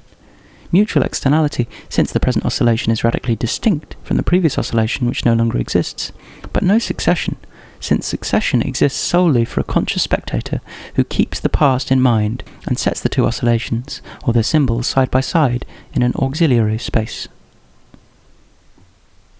Now, between this succession without externality and this externality without succession, a kind of exchange takes place, very similar to what physicists call the phenomenon of endosmosis. As the successive phases of our conscious life, although interpenetrating, correspond individually to an oscillation of the pendulum which occurs at the same time, and as, moreover, these oscillations are sharply distinguished from one another, we get into the habit of setting up the same distinction between the successive moments of our conscious life. The oscillations of the pendulum break it up, so to speak, into parts external to one another, Hence the mistaken idea of a homogeneous inner duration, similar to space, the moments of which are identical and follow without penetrating one another. But, on the other hand, the oscillations of the pendulum, which are distinct only because one has disappeared when the other appears on the scene, profit, as it were, from the influence which they have thus exercised over our conscious life. Owing to the fact that our consciousness has organized them as a whole in memory, they are first preserved and afterward disposed in a series. In a word, we create for them a fourth dimension of space, which we call homogeneous time, and which enables the movement of the pendulum, although taking place at one spot, to be continually set in juxtaposition to itself. Now, if we try to determine the exact part played by the real and the imaginary in this very complex process, this is what we find. There is a real space, without duration, in which phenomena appear and disappear simultaneously with our states of consciousness. There is a real duration, the heterogeneous moments which permeate one another. Each moment, however, can be brought into relation with the state of the external world which is contemporaneous with it, and can be separated from the other moments in consequence of this very process. The comparison of these two realities gives rise to a symbolical representation of duration derived from space. Duration thus assumes the illusory form of a homogeneous medium, and the connecting link between these two terms, space and duration, is simultaneity, which might be defined as the intersection of time and space. If we analyse in the same way the concept of motion, the living symbol of this seemingly homogeneous duration, we shall be led to make a distinction of the same kind. We generally say that a movement takes place in space, and when we assert that motion is homogeneous and divisible, it is of the space traversed that we are thinking, as if it were interchangeable with the motion itself. Now, if we reflect further, we shall see that the successive positions of the moving body really do occupy space, but that the process by which it passes from one position to the other, a process which occupies duration, and which has no reality except for a conscious spectator, eludes space. We have to do here not with an object, but with a progress. Motion, insofar as it is a passage from one point to another, is a mental synthesis, a psychic and therefore unextended process. Space contains only parts of space, and at whatever point of space we consider the moving body, we shall only get a position. If consciousness is aware of anything more than positions, the reason is that it keeps the successive positions in mind and synthesizes them. But how does it carry out a synthesis of this kind? It cannot be by a fresh setting out of these same positions in a homogeneous medium, for a fresh synthesis would be necessary to connect the positions with one another, and so on indefinitely. We are thus compelled to admit that we have here to do with a synthesis which is, so to speak, qualitative, a gradual organization of our successive sensations, a unity resembling that of a phrase in a melody. This is just the idea of motion which we form when we think of it by itself, when, so to speak, from motion we extract mobility. Think of what you experience on suddenly perceiving a shooting star. In this extremely rapid motion, there is a natural and instinctive separation between the space traversed, which appears to you under the form of a line of fire, and the absolutely indivisible sensation of motion or mobility. A rapid gesture, made with one's eyes shut, will assume for consciousness the form of a purely qualitative sensation, as long as there is no thought of the space traversed. In a word, there are two elements to be distinguished in motion: the space traversed and the act by which we traverse it, the successive positions and the synthesis of these positions. The first of these elements is a homogeneous quality. The second has no reality except in consciousness.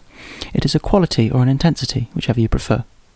But here again we meet with a case of endosmosis, an intermingling of the purely intensive sensation of mobility with the extensive representation of the space traversed. On the one hand, we attribute to the motion the divisibility of the space which it traverses, forgetting that it is quite possible to divide an object, but not an act. And on the other hand, we accustom ourselves to projecting this act itself into space, to applying it to the whole of the line which the moving body traverses, in a word, to solidifying it, as if this localizing of a progress in space did not amount to asserting that, even outside consciousness, the past coexists along with the present. It is to this confusion between motion and the space traversed that the paradoxes of the Eleatics are due, for the interval which separates 2 points is infinitely divisible, and if motion consisted of parts like those of the interval itself, the interval would never be crossed. But the truth is that each of Achilles' steps is a simple, indivisible act, and that, after a given number of these acts, Achilles will have passed the tortoise. The mistake of the Eleatics arises from their identification of this series of acts, each of which is of a definite kind and indivisible, with the homogeneous space which underlies them.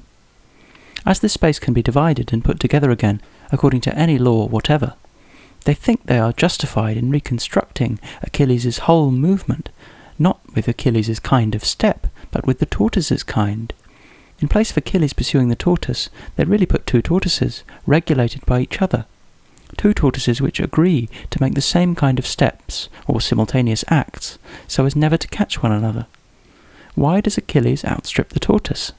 Because each of Achilles' steps, and each of the tortoise's steps, are indivisible acts insofar as they are movements, and are different magnitudes insofar as they are in space, so that addition will soon give a greater length for the space traversed by Achilles than is obtained by adding together the space traversed by the tortoise and the handicap with which it started.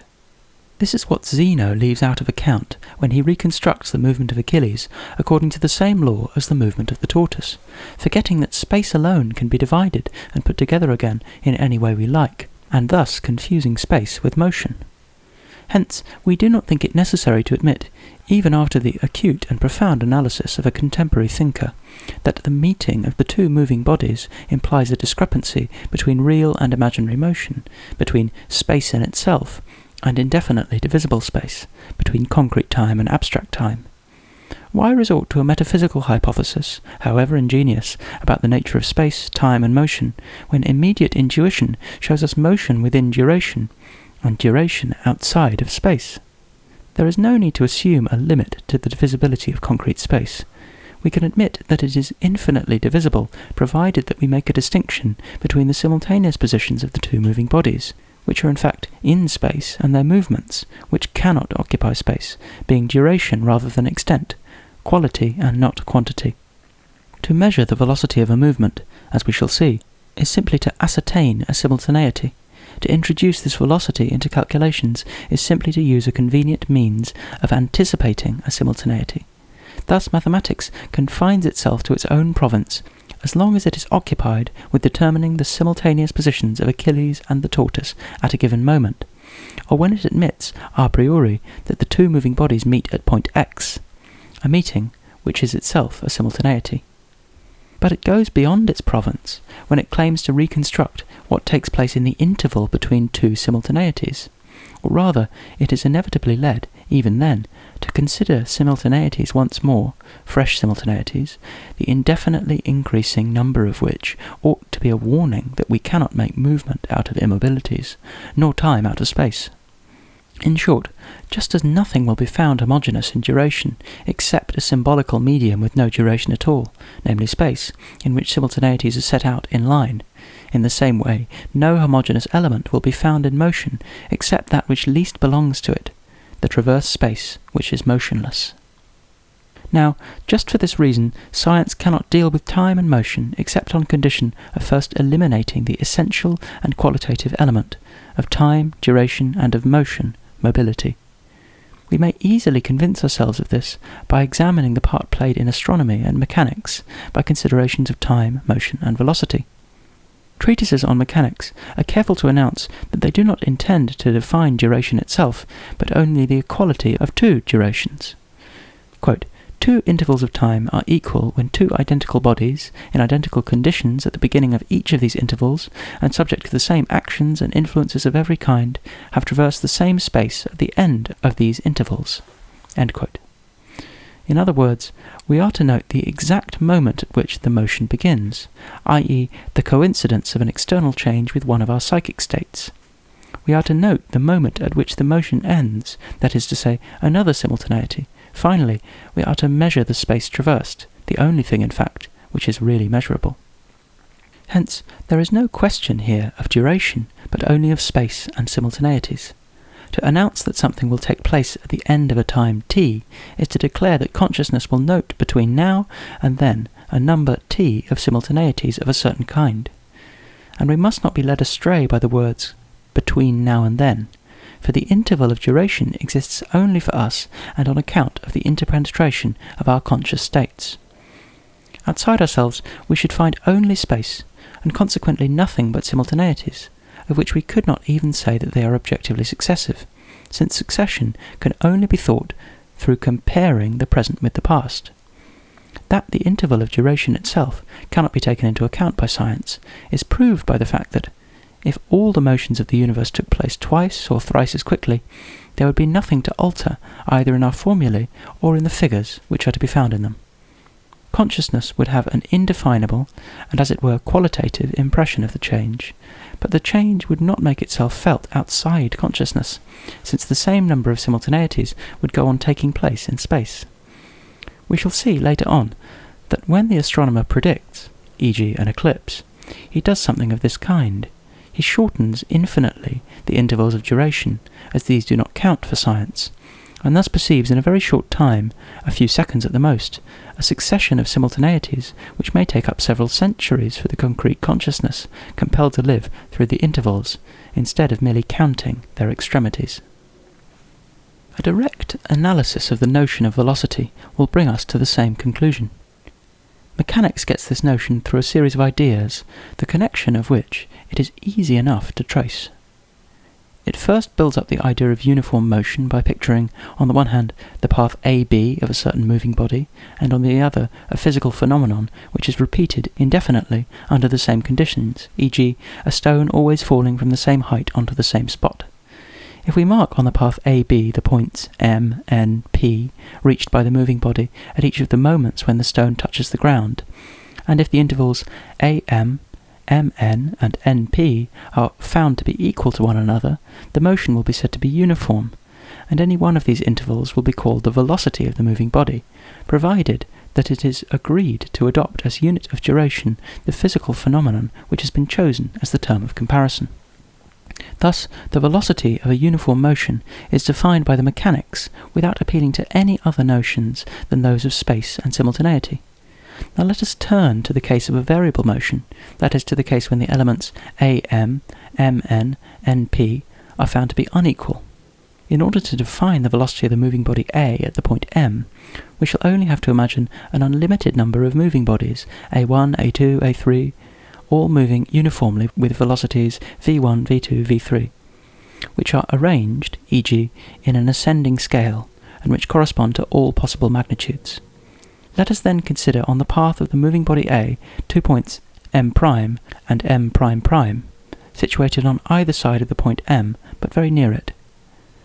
At the very same time as this moving body reaches the points M', M', M'', the other moving bodies reach points M'1, M1, M''1, M'2, M2, M''2 on their respective paths. And there must be two moving bodies, AH and AP, such that we have on the one hand M' equals M'H MH, and on the other hand MM' equals MP M'P. We shall then agree to say that the velocity of the moving body A at the point M lies between VH and VP. But nothing prevents our assuming that the points M' and M'' are still nearer to the point M, and it will then be necessary to replace VH and VP by two fresh velocities, Vj and Vn, the one greater than Vh and the other less than Vp. And in proportion as we reduce the two intervals M'M and M', we shall lessen the difference between the velocities of the uniform corresponding movements. Now, the two intervals being capable of decreasing right down to zero, there evidently exists between Vj and Vn a certain velocity Vm, such that the difference between this velocity and Vh, Vj on the one hand and Vp, Vn on the other can come smaller than any given quantity. It is this common limit, Vm, which we shall call the velocity of the moving body A at the point M.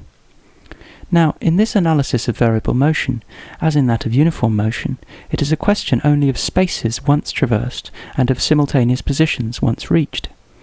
We were thus justified in saying that, while all that mechanics retains of time is simultaneity, all that it retains of motion itself, restricted as it is to a measurement of motion, is immobility. This result might have been foreseen by noticing that mechanics necessarily deals with equations, and that an algebraic equation always expresses something already done.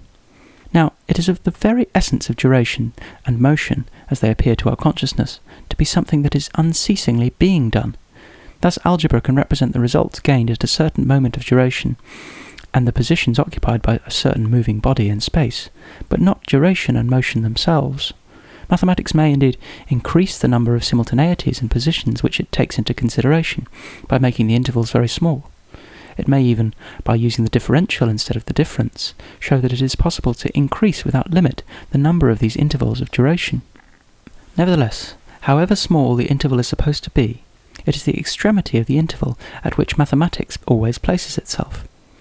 As for the interval itself, as for the duration and the motion, they are necessarily left out of the equation.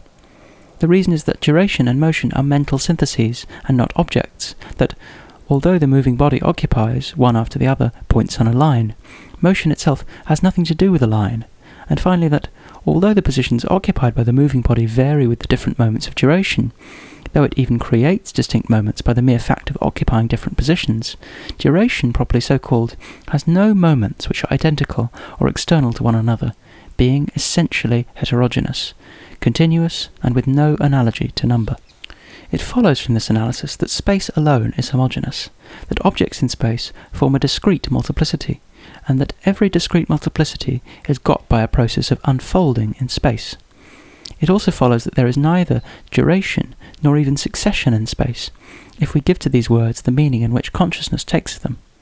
Each of the so-called successive states of the external world exists alone. Their multiplicity is real only for a consciousness that can first retain them, and then set them side by externalizing them in relation to one another.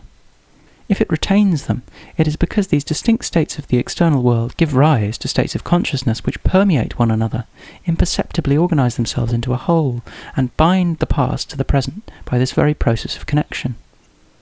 If it externalizes them in relation to one another, the reason is that, thinking of their radical distinctness, the one having ceased to be when the other appears on the scene, it perceives them under the form of a discrete multiplicity, which amounts to setting them out in line, in the space in which each of them existed separately. The space employed for this purpose is just that which is called homogeneous time. But another conclusion results from this analysis, namely that the multiplicity of conscious states, regarded in its original purity, is not at all like the discrete multiplicity which goes to form a number. In such a case there is, as we said, a qualitative multiplicity. In short, we must admit two kinds of multiplicity, two possible senses of the word distinguish, two conceptions, the one qualitative and the other quantitative, of the difference between the same and other. Sometimes this multiplicity, this distinctness, this heterogeneity contains number only potentially, as Aristotle would have said. Consciousness then makes a qualitative discrimination, without any further thought of counting the qualities or even of distinguishing them as several. In such a case, we have multiplicity without quantity. Sometimes, on the other hand, it is a question of a multiplicity of terms which are counted, or which are conceived as capable of being counted. But we think then of the possibility of externalizing them in relation to one another. We set them out in space. Unfortunately, we are so accustomed to illustrate one of these two meanings of the same word by the other, and even to perceive the one in the other, that we find it extraordinarily difficult to distinguish between them, or at least to express this distinction in words. Thus I said that several conscious states are organized into a whole, permeate one another, gradually gain a richer content, and might thus give any one ignorant of space the feeling of pure duration. But the very use of the word several shows that I had already isolated these states, externalized them in relation to one another, and, in a word, set them side by side. Thus, by the very language which I was compelled to use, I betrayed the deeply ingrained habit of setting out time in space. From this spatial setting out, already accomplished, we are compelled to borrow the terms which were used to describe the state of a mind which has not yet accomplished it. These terms are thus misleading from the very beginning, and the idea of a multiplicity without relation to number or space, although clear for pure reflective thought, cannot be translated into the language of common sense.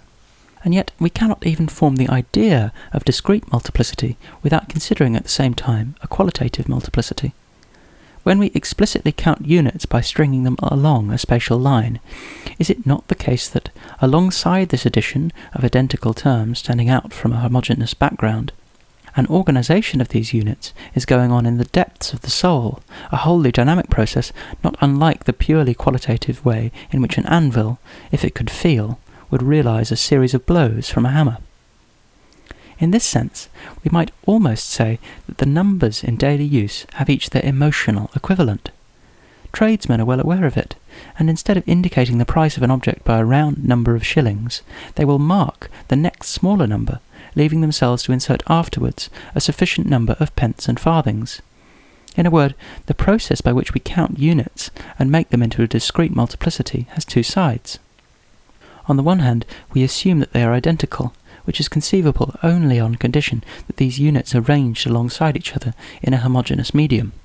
But on the other hand, the third unit, for example, when added to the other two, alters the nature, the appearance, and, as it were, the rhythm of this whole. Without this interpenetration and this, so to speak, qualitative process, no addition would be possible.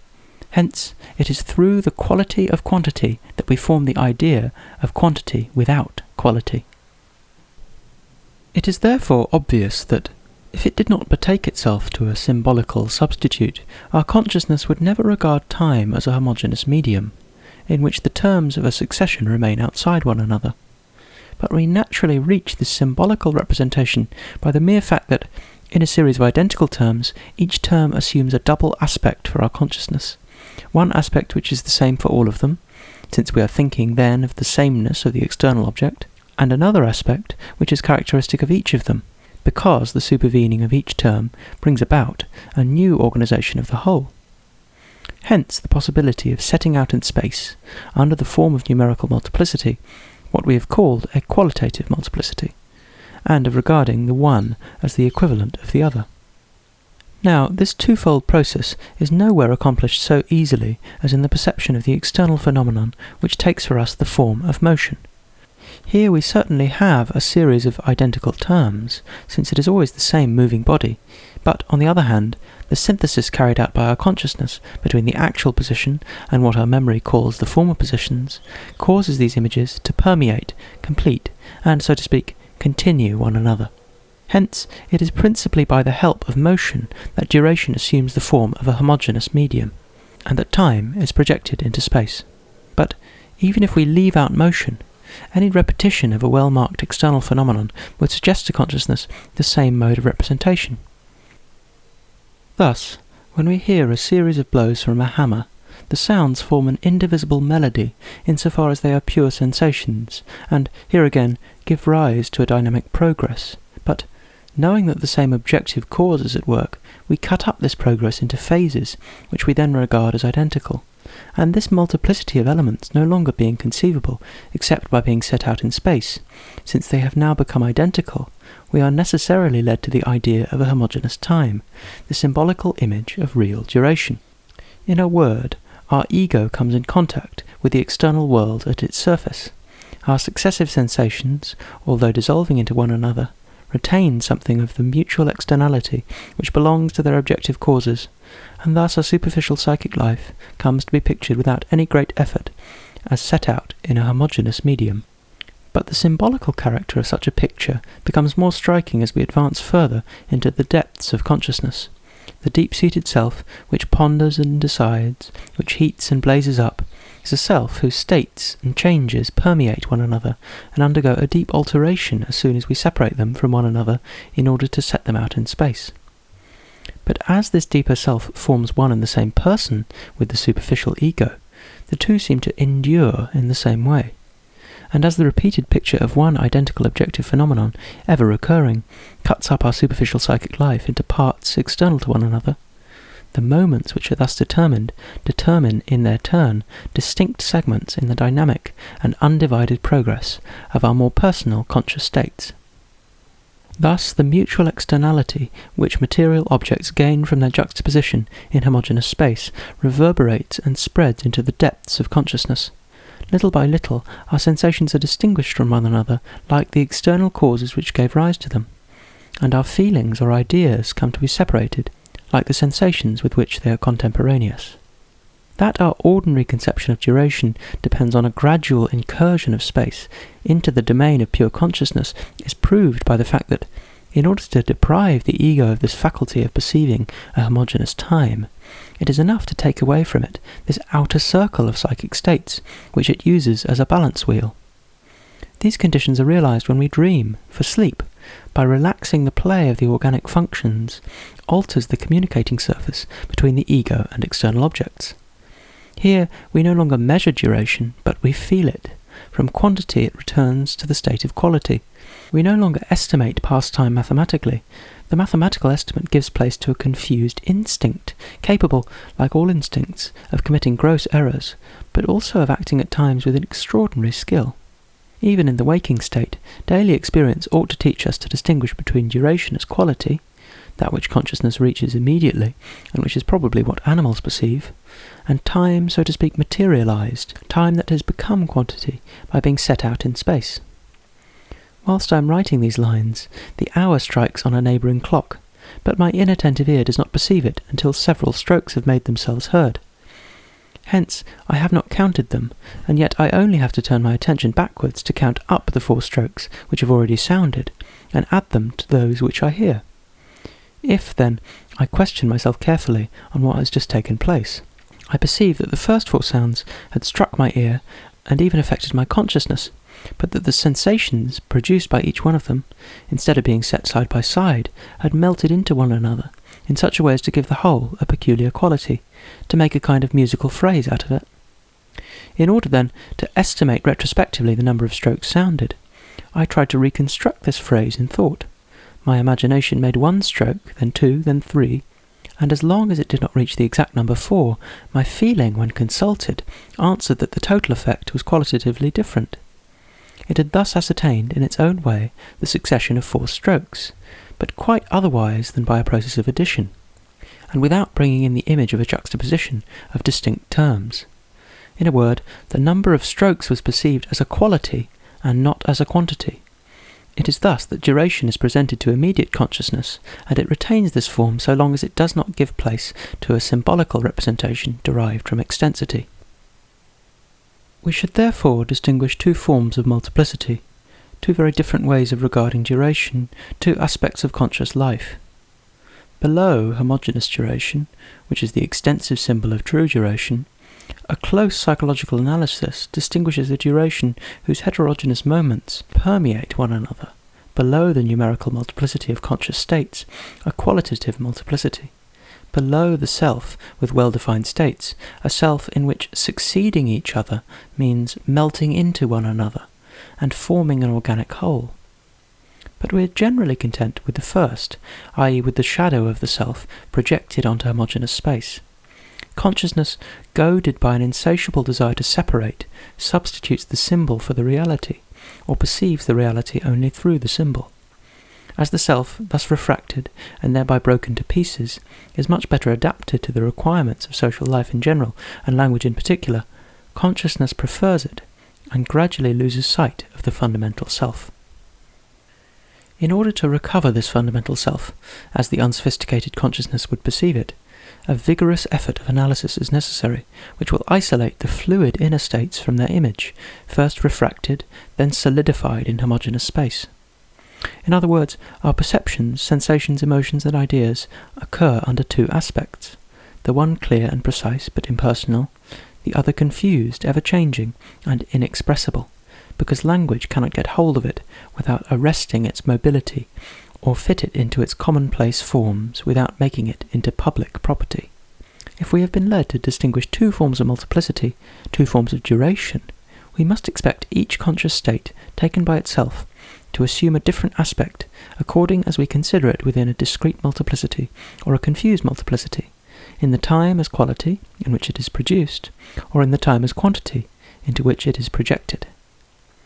When, e.g., I take my first walk in a town in which I am going to live, my environment produces on me 2 impressions at the same time, one of which is destined to last, while the other will constantly change. Every day I perceive the same houses, and as I know that they are the same objects, I always call them by the same name, and I also fancy that they always look the same to me. But if I recur, at the end of a sufficiently long period, to the impression which I experienced during the first few years, I am surprised at the remarkable, inexplicable, and indeed inexpressible change which has taken place. It seems that these objects, continually perceived by me and constantly impressing themselves on my mind, have ended by borrowing from me something of my own conscious existence. Like myself they have lived, and like myself they have grown old. This is not a mere illusion, for if today's impression were absolutely identical with that of yesterday, what difference would there be between perceiving and recognizing, between learning and remembering? Yet this difference escapes the attention of most of us. We shall hardly perceive it unless we are warned of it, and then carefully look into ourselves. The reason is that our outer and, so to speak, social life is more practically important to us than our inner and individual existence. We instinctively tend to solidify our impressions in order to express them in language. Hence we confuse the feeling itself, which is in a perpetual state of becoming, with its permanent external object, and especially with the word which expresses this object. In the same way as the fleeting duration of our ego is fixed by its projection in homogeneous space, our constantly changing impressions, wrapping themselves round the external object which is their cause, take on its definite outlines and its immobility. Our simple sensations, taken in their natural state, are still more fleeting. Such and such a flavour, such and such a scent, pleased me when I was a child, though I dislike them today.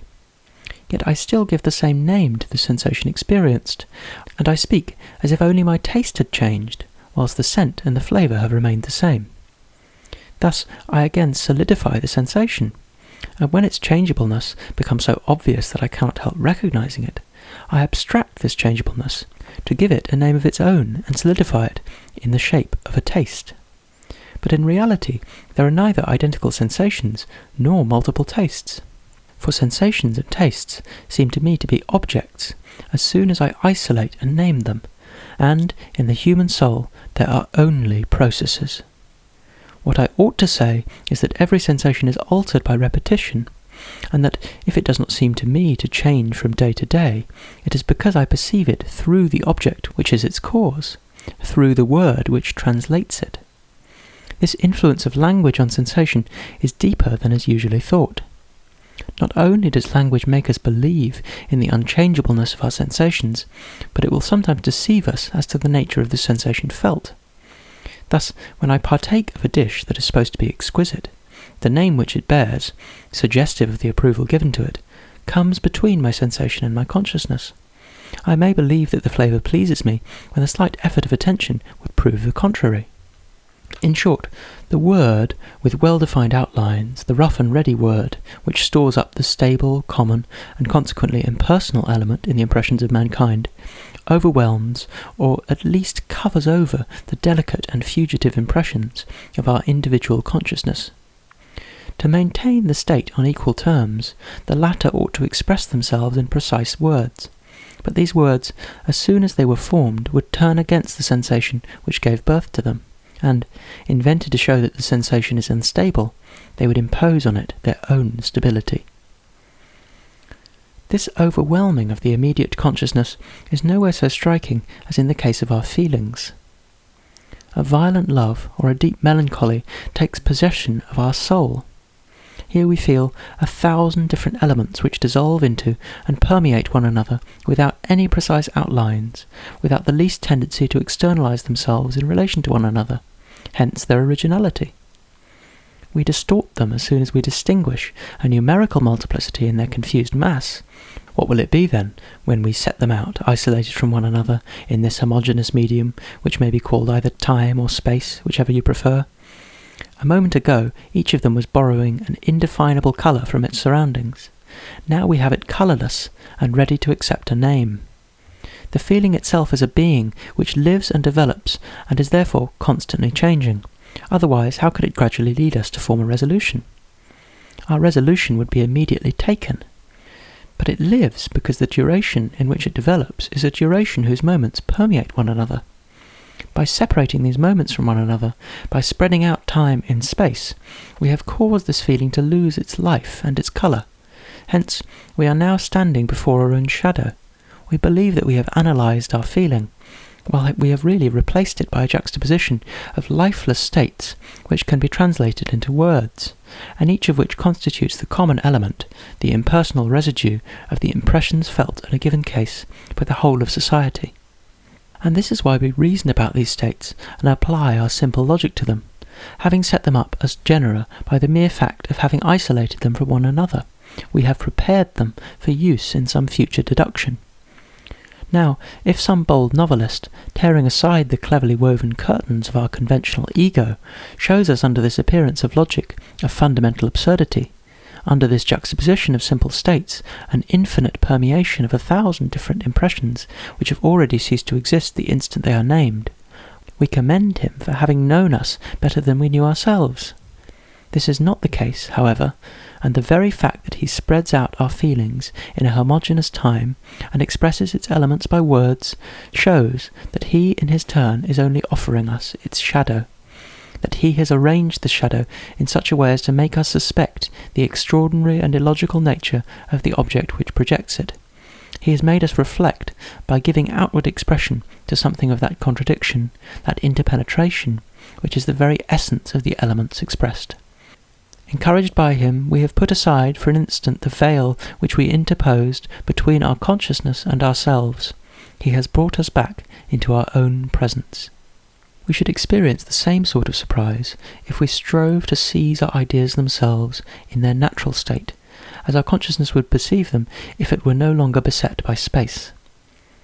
This breaking up of the constituent elements of an idea, which issues in abstraction, is too convenient for us to do without it in ordinary life, and even in philosophical discussion.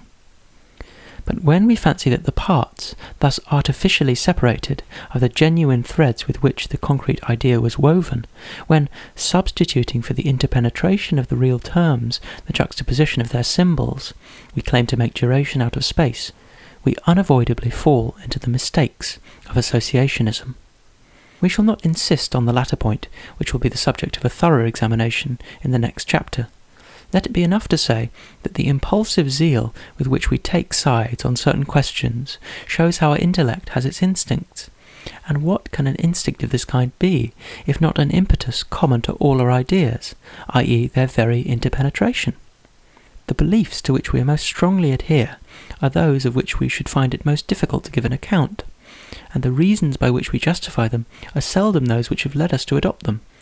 In a certain sense, we have adopted them without any reason, for what makes them valuable in our eyes is that they match the colour of all our other ideas, and that from the very first we have seen in them something of ourselves.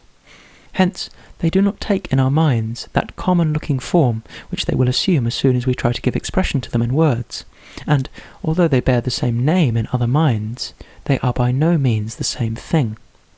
The fact is that each of them has the same kind of life as a cell in an organism. Everything which affects the general state of the self affects it also.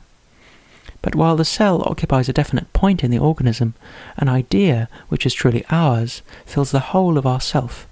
Not all our ideas, however, are thus incorporated into the fluid mass of our conscious states. Many float on the surface like dead leaves on the water of a pond. The mind, when it thinks them over and over again, finds them ever the same, as if they were external to it. Among these are the ideas which we receive ready-made, and which remain in us without ever being properly assimilated, or again the ideas which we have omitted to cherish, and which have withered in neglect.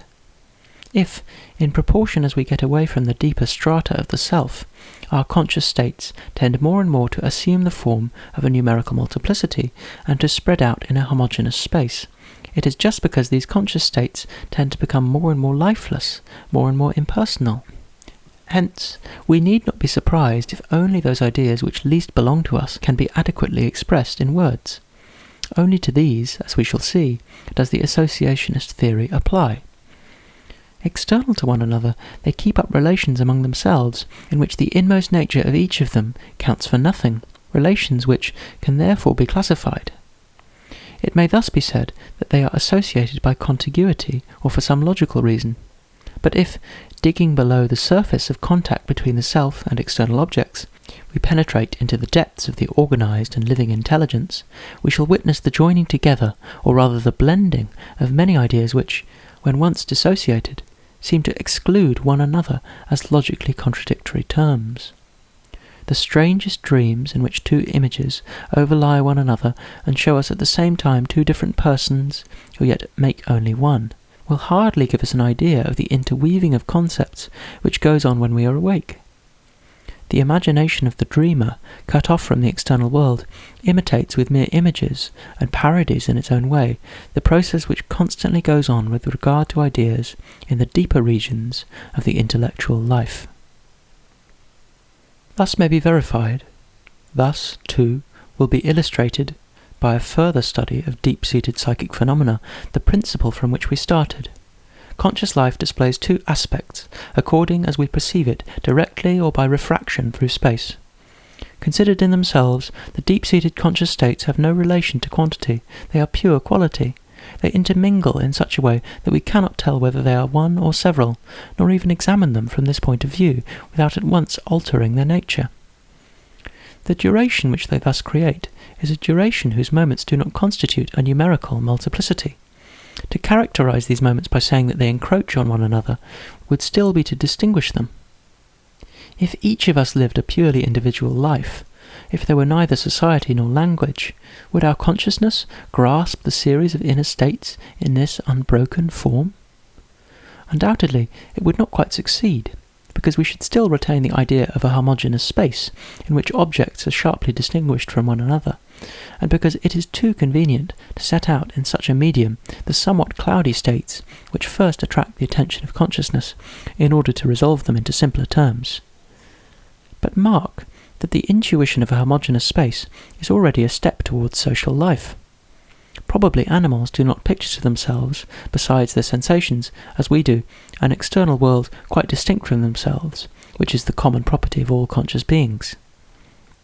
Our tendency to form a clear picture of this externality of things, and the homogeneity of their medium, is the same as the impulse which leads us to live in common, and to speak. But, in proportion as the conditions of social life are more completely realized, the current which carries our conscious states from within outwards is strengthened. Little by little, these states are made into objects or things. They break off not only from one another, but from ourselves. Henceforth, we no longer perceive them except in the homogeneous medium in which we have set their image, and through the word which lends them its commonplace colour. Thus, a second self is formed which obscures the first, a self whose existence is made up of distinct moments, whose states are separated from one another and easily expressed in words. I do not mean here to split up the personality, nor to bring back in another form the numerical multiplicity which I shut out at the beginning. It is the same self which perceives distinct states at first, and which, by afterwards concentrating its attention, will see these states melt into one another like the crystals of a snowflake when touched for some time with the finger. And, in truth, for the sake of language, the self has everything to gain by not bringing back confusion where order reigns, and in not upsetting this ingenious arrangement of almost impersonal states by which it has ceased to form a kingdom within a kingdom. An inner life with well-distinguished moments, and with clearly characterized states, will answer better the requirements of social life. Indeed, a superficial psychology may be content with describing it without thereby falling into error, on condition, however, that it restricts itself to the study of what has taken place, and leaves out what is going on. But if, passing from statics to dynamics, this psychology claims to reason about things in the making as it reasoned about things made, if it offers us the concrete and living self as an association of terms which are distinct from one another and are set side by side in a homogeneous medium, it will see difficulty after difficulty arising in its path. And these difficulties will multiply the greater the efforts it makes to overcome them, for all its efforts will only bring into clearer light the absurdity of the fundamental hypothesis by which it spreads out time in space and puts succession at the very centre of simultaneity. We shall see that the contradictions implied in the problems of causality, freedom, personality, spring from no other source, and that, if we wish to get rid of them, We only have to go back to the real and concrete self and give up its symbolical substitute. Chapter 3. The Organization of Conscious States, Free Will. It is easy to see why the question of free will brings into conflict these two rival systems of nature, mechanism and dynamism. Dynamism starts from the idea of voluntary activity given by consciousness, and comes to represent inertia by gradually emptying this idea. It thus has no difficulty in conceiving free force on the one hand, and matter governed by laws on the other. Mechanism follows the opposite course. It assumes that the materials which it synthesizes are governed by necessary laws, and although it reaches richer and richer combinations which are more and more difficult to foresee, and to all appearance more and more contingent, yet it never gets out of the narrow circle of necessity within which it at first shut itself up. A thorough examination of these two conceptions of nature will show that they involve two very different hypotheses as to the relations between laws and the facts which they govern. As he looks higher and higher, the believer in dynamism thinks that he perceives facts which more and more elude the grasp of laws. He thus sets up the fact as the absolute reality, and the law as the more or less symbolical expression of this reality. Mechanism, on the contrary, discovers within the particular fact a certain number of laws of which the fact is thus made to be the meeting point, and nothing else. On this hypothesis, it is the law which becomes the genuine reality. Now, if it is asked why the one partly assigns a higher reality to the fact, and the other to the law, it will be found that mechanism and dynamism take the word simplicity in two very different senses. For the first, any principle is simple of which the effects can be foreseen and even calculated. Thus, by the very definition, the notion of inertia becomes simpler than that of freedom, the homogeneous simpler than the heterogeneous, the abstract simpler than the concrete. But dynamism is not anxious so much to arrange the notions in the most convenient order as to find out their real relationship. Often, in fact, the so-called simple notion, that which the believer in mechanism regards as primitive, has been obtained by the blending together of several richer notions which have seemed to derive from it, and which have more or less neutralized one another in this very process of blending, just as darkness may be produced by the interference of two lights.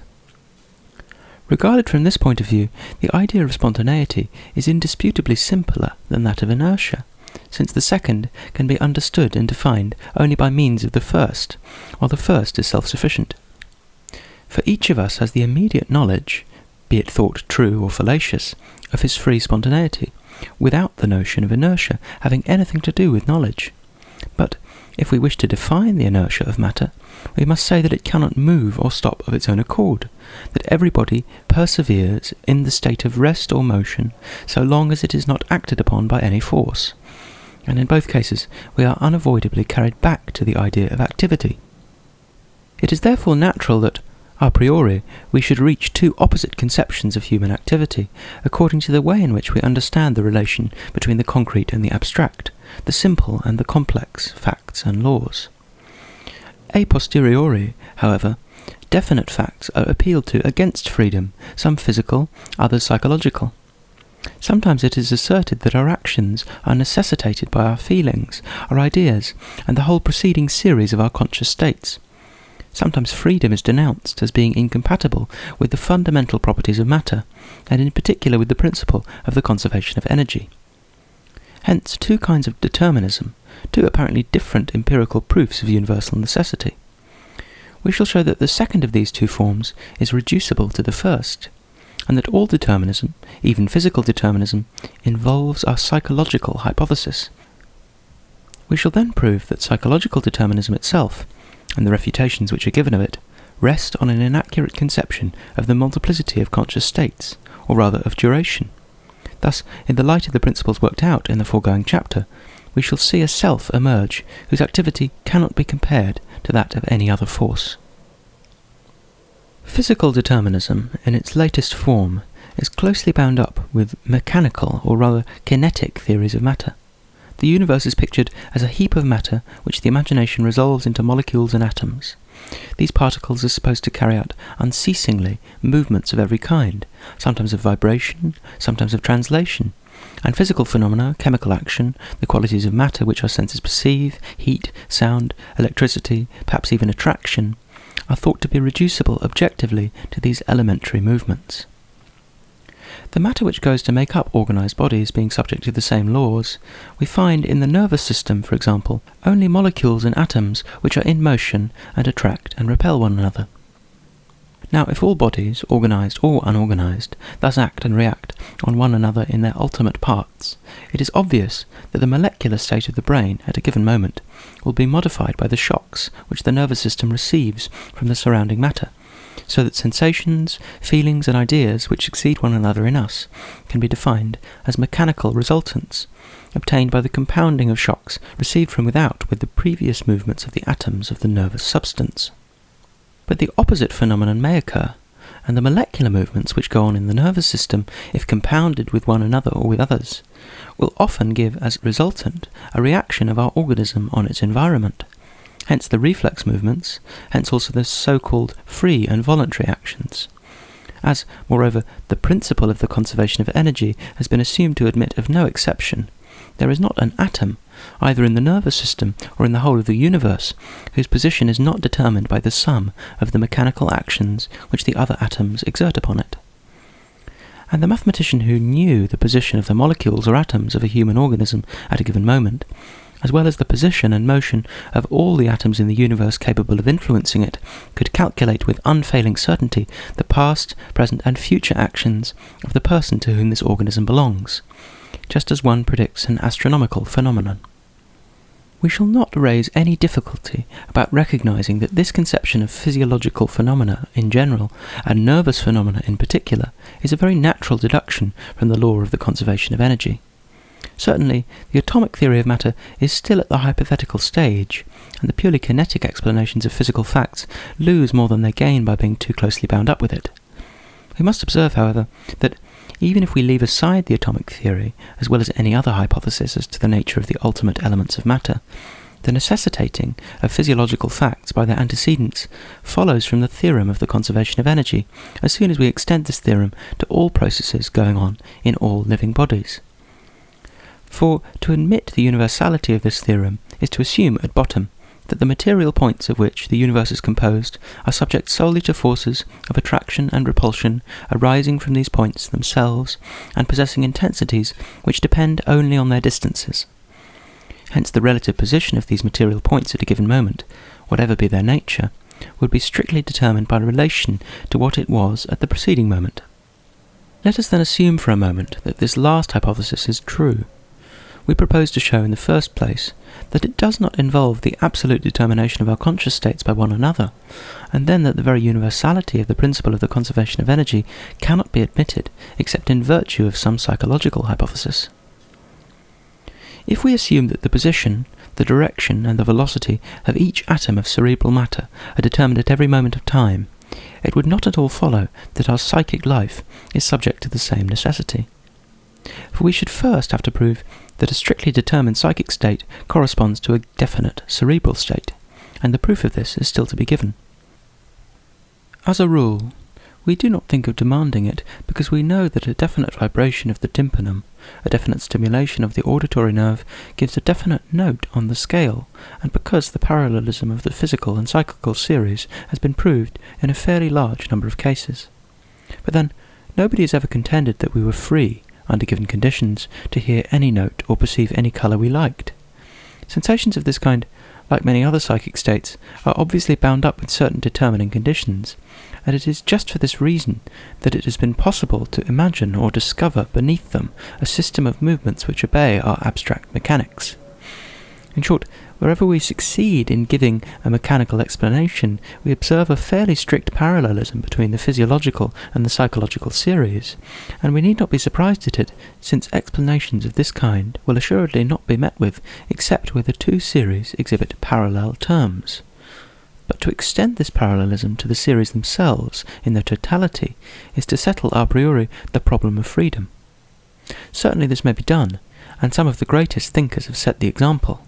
But then, as we said at first, it was not for reasons of a physical order that they asserted the strict correspondence between states of consciousness and modes of extension. Leibniz ascribed it to a pre-established harmony, and would never have admitted that emotion could give rise to a perception as a cause produces an effect. Spinoza said that the modes of thought and the modes of extension correspond with but never influence one another. They only express in two different languages the same eternal truth. But the theories of physical determinism, which are rife at the present day, are far from displaying the same clearness, the same geometrical rigour. They point to molecular movements taking place in the brain. Consciousness is supposed to arise out of these at times in some mysterious way, or rather to follow their track, like the phosphorescent line which results from the rubbing of a match.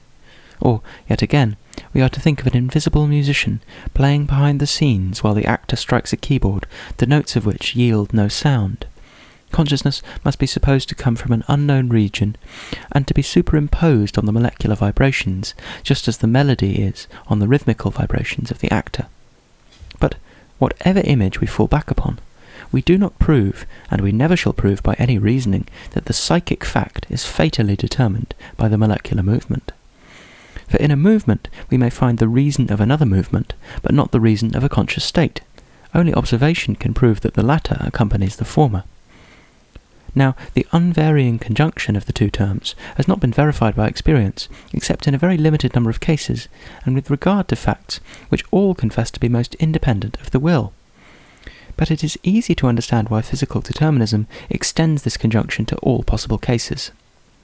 Consciousness indeed informs us that the majority of our actions can be explained by motives, but it does not appear that determination here means necessity, since common sense believes in free will. The determinist, however, led astray by a conception of duration and causality, which we shall criticize a little later, holds that the determination of conscious states by one another is absolute.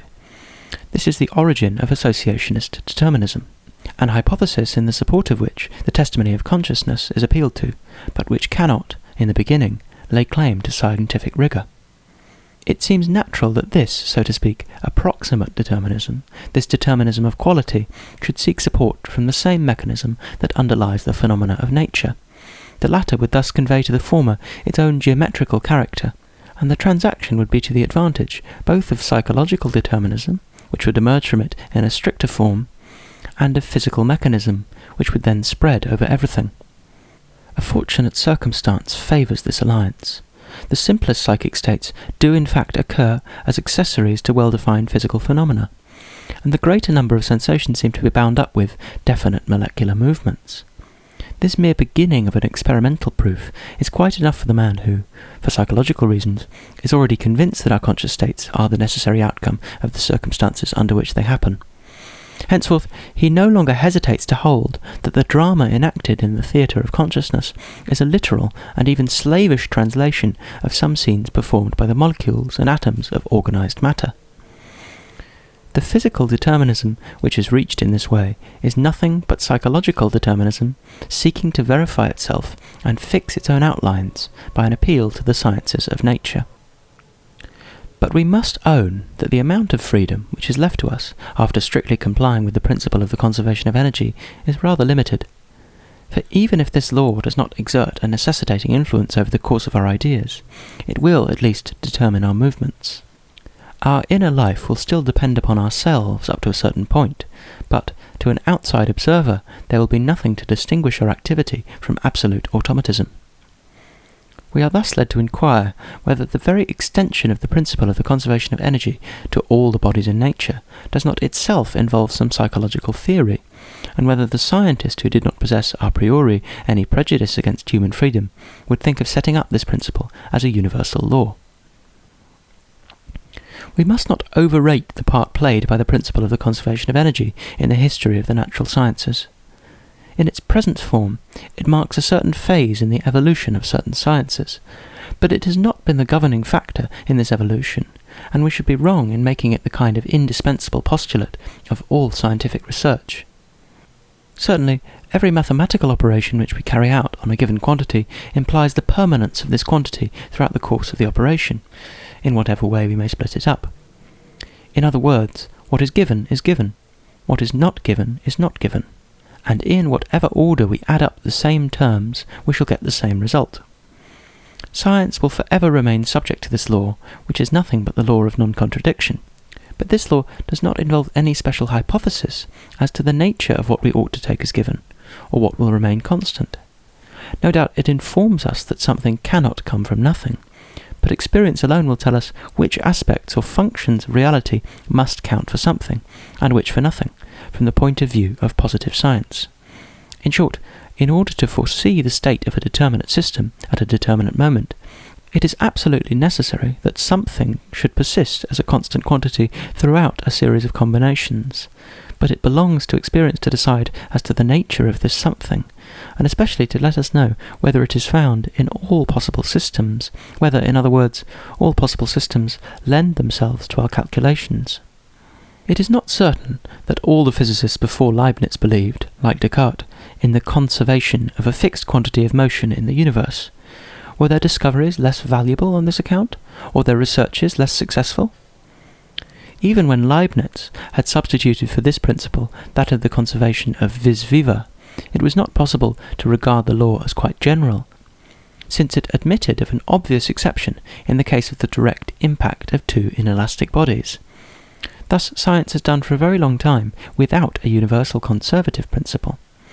In its present form, and since the development of the mechanical theory of heat, the principle of the conservation of energy certainly seems to apply to the whole range of physico-chemical phenomena. But no one can tell whether the study of physiological phenomena in general, and of nervous phenomena in particular, will not reveal to us, besides the vis viva or kinetic energy of which Leibniz spoke, and the potential energy, which was a later and necessary adjunct, some new kind of energy which may differ from the other two by rebelling against calculation. Physical science would not thereby lose any of its exactitude or geometrical rigour, as has lately been asserted. Only it would be realised that conservative systems are not the only systems possible, and even, perhaps, that in the whole of concrete reality, each of these systems plays the same part as the chemist's atom in bodies and their combinations. Let us note that the most radical of mechanical theories is that which makes consciousness an epiphenomenon, which, in given circumstances, may supervene on certain molecular movements. But if molecular movement can create sensation out of a zero of consciousness, why should not consciousness, in its turn, create movement, either out of a zero of kinetic and potential energy, or by making use of this energy in its own way? Let us also note that the law of the conservation of energy can only be intelligibly applied to a system of which the points, after moving, can return to their former positions. This return is at least conceived of as possible, and it is supposed that under these conditions nothing would be changed in the original state of the system as a whole or of its elements. In short, time cannot bite into it, and the instinctive, though vague, belief of mankind in the conservation of a fixed quantity of matter, a fixed quantity of energy, perhaps has its root in the very fact that inert matter does not seem to endure or to preserve any trace of past time. But this is not the case in the realm of life. Here duration certainly seems to act like a cause, and the idea of putting things back in their place at the end of a certain time involves a kind of absurdity, since such a turning backwards has never been accomplished in the case of a living being. But let us admit that the absurdity is a mere appearance, and that the impossibility for living things to come back to the past is simply owing to the fact that the physico-chemical phenomena which take place in living bodies, being infinitely complex, have no chance of ever occurring again all at the same time. At least it will be granted to us that the hypothesis of a turning backwards is almost meaningless in the sphere of conscious states. A sensation, by the mere fact of being prolonged, is altered to the point of becoming unbearable. The same does not here remain the same, but is reinforced and swollen by the whole of its past. In short, while the material point, as mechanics understands it, remains an eternal present, the past is a reality, perhaps for living bodies, and certainly for conscious beings. While past time is neither a gain nor a loss for a system assured to be conservative, it may be a gain for the living being, and it is indisputably one for the conscious being. Such being the case, is there not much to be said for the hypothesis of a conscious force or free will, which, subject to the action of time and storing up duration, may thereby escape the law of the conservation of energy? In truth, It is not a wish to meet the requirements of positive science, but rather a psychological mistake which has caused this abstract principle of mechanics to be set up as a universal law. As we are not accustomed to observe ourselves directly, but perceive ourselves only through forms borrowed from the external world, we are led to believe that real duration, the duration lived by consciousness, is the same as the duration which glides over the inert atoms, without penetrating and altering them. Hence, it is that we do not see any absurdity in putting things back in their place after a lapse of time, in supposing the same motives acting afresh on the same persons, and in concluding that these causes would again produce the same effect. That such an hypothesis has no real meaning is what we shall prove later on. For the present, let us simply show that if, once we enter upon this path, we are of course led to set up the principle of the conservation of energy as a universal law. For we have thereby got rid of just that difference between the outer and the inner world which close examination shows to be the main one. We have identified true duration with apparent duration. After this, it would be absurd to consider time, even our time, as a cause of gain or loss, as a concrete reality, or a force in its own way.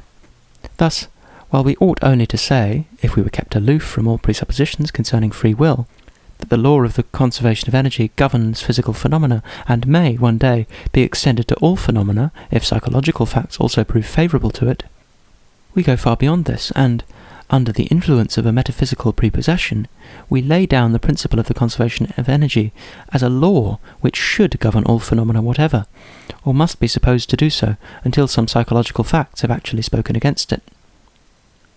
Science, properly so called, has therefore nothing to do with all this. We are simply confronted with a confusion between concrete duration and abstract time, two very different things. In a word, the so-called physical determinism is reducible at bottom to a psychological determinism, and it is this latter doctrine, as we hinted at first, that we have to examine. Psychological determinism, in its latest and most precise shape, implies an associationist conception of mind. The existing state of consciousness is first thought of as necessitated by the preceding states, but it is soon realized that this cannot be a geometrical necessity, such as that which connects a resultant, for example, with its components. For between successive conscious states there exists a difference of quality which will always frustrate any attempt to deduce any one of them a priori from its predecessors. So experience is appealed to, with the object of showing that the transition from one psychic state to another can always be explained by some simple reason, the second obeying, as it were, the call of the first. Experience really does show this, and, as for ourselves, we shall willingly admit that there always is some relation between the existing state of consciousness and any new state to which consciousness passes. But is this relation, which explains the transition, the cause of it? May we here give an account of what we have personally observed? In resuming a conversation which has been interrupted for a few moments, we have happened to notice that both we ourselves and our friend were thinking of some new object at the same time. The reason is, it will be said, that each has followed up for his own part the natural development of the idea at which the conversation had stopped. The same series of associations has been formed on both sides. No doubt this interpretation holds good in a fairly large number of cases. Careful inquiry, however, has led us to an unexpected result. It is a fact that the two speakers do connect the new subject of conversation with the former one. They will even point out the intervening ideas, but, curiously enough, they will not always connect the new idea, which they have both reached, with the same point of the preceding conversation, and the two series of intervening associations may be quite different. What are we to conclude from this, if not that this common idea is due to an unknown cause, perhaps some physical influence, and that, in order to justify its emergence, it has called forth a series of antecedents which explain it, and which seems to be its cause, but are really its effect? When a patient carries out at the appointed time the suggestion received in the hypnotic state, the act which he performs is brought about, according to him, by the preceding series of his conscious states. Yet these states are really effects and not causes. It was necessary that the act should take place. It was also necessary that the patient should explain it to himself. And it is the future act which determined, by a kind of attraction, the whole series of psychic states, of which it is to be the natural consequence. The determinists will seize on this argument. It proves as a matter of fact that we are sometimes irresistibly subject to another's will. But does it not also show us how our own will is capable of willing for willing's sake, and of then leaving the act which has been performed to be explained by antecedents of which it has really been the cause? If we question ourselves carefully, we shall see that we sometimes weigh motives and deliberate over them when our mind is already made up. An inner voice, hardly perceivable, whispers, "Why this deliberation? You know the result, and you are quite certain of what you are going to do." But no matter. It seems that we make a point of safeguarding the principle of mechanism and of conforming to the laws of the association of ideas. The abrupt intervention of the will is a kind of coup d'état which our mind foresees and which it tries to legitimate beforehand by a formal deliberation. True, it could be asked whether the will, even when it wills for willing's sake, does not obey some decisive reason, and whether willing for willing's sake is free willing. We shall not insist on this point at the moment. It will be enough for us to have shown that, even when adopting the point of view of associationism, it is difficult to maintain that an act is absolutely determined by its motive and our conscious states by one another.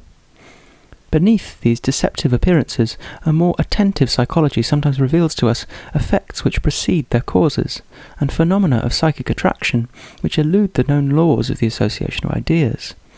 But the time has come to ask whether the very point of view which associationism adopts does not involve a defective conception of the self and of the multiplicity of conscious states. Associationist determinism represents the self as a collection of psychic states, the strongest of which exerts a prevailing influence and carries the others with it. This doctrine thus sharply distinguishes coexisting psychic phenomena from one another. Quote, "I could have abstained from the murder," end quote, says Stuart Mill, quote, "if my aversion to the crime and my dread of its consequences had been weaker than the temptation which impelled me to commit it," end quote. And a little further on, quote, "His desire to do right and his aversion to doing wrong are strong enough to overcome any other desire or aversion which may conflict with them," end quote. Thus, desire, aversion, fear, temptation are here presented as distinct things which there is no inconvenience in naming separately. Even when he connects these states with the self which experiences them, the English philosopher still insists on setting up clear-cut distinctions. Quote, "The conflict is between me and myself, between, for instance, me desiring a pleasure and me dreading self-reproach." End quote. Bain, for his part, devotes a whole chapter to the conflict of motives. In it he balances pleasures and pains as so many terms to which one might attribute, at least by abstraction, an existence of their own. Note that the opponents of determinism agree to follow it into this field. They too speak of associations of ideas and conflicts of motives, and one of the ablest of these philosophers, Alfred Foillier, goes as far as to make the idea of freedom itself a motive capable of counterbalancing others. Here, however, lies the danger. Both parties commit themselves to a confusion which arises from language, and which is due to the fact that language is not meant to convey all the delicate shades of inner states. I rise, for example, to open the window, and I have hardly stood up before I forget what I had to do. All right, it will be said, you have associated two ideas, that of an end to be attained and that of a movement to be accomplished.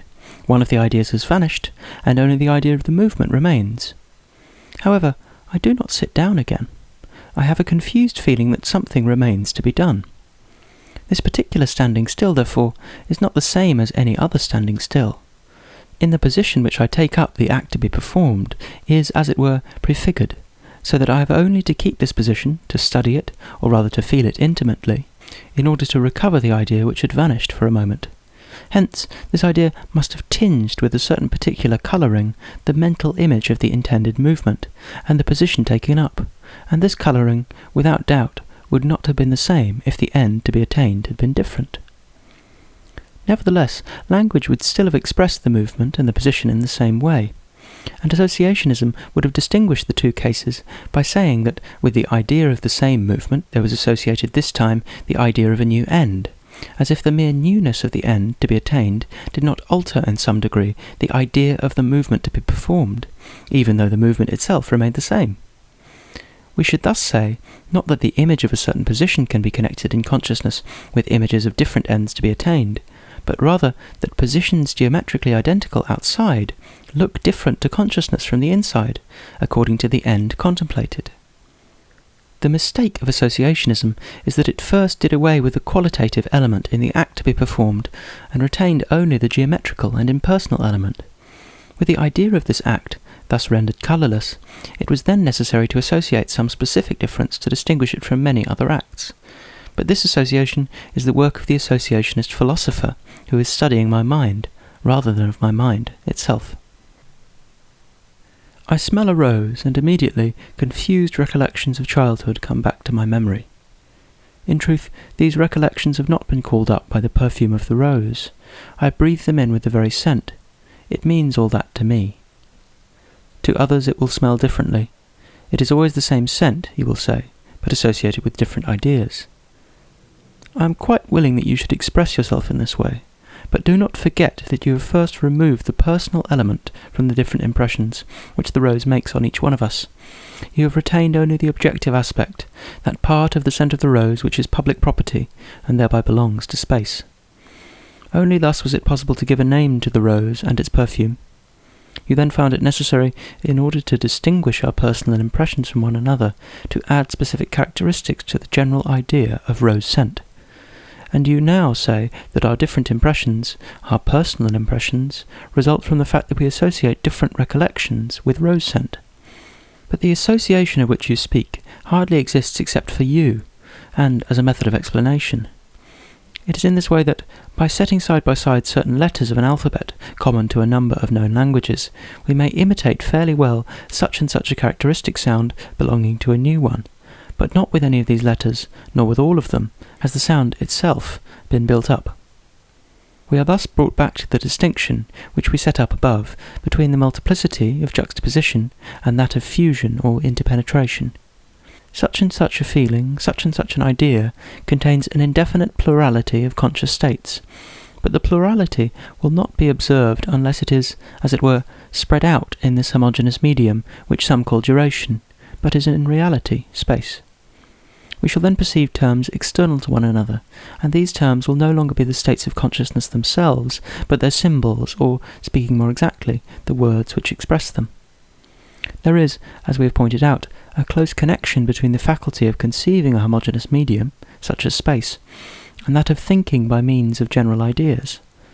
As soon as we try to give an account of a conscious state, to analyse it, this state, which is above all personal, will be resolved into impersonal elements external to one another, each of which calls up the idea of a genus, and is expressed by a word.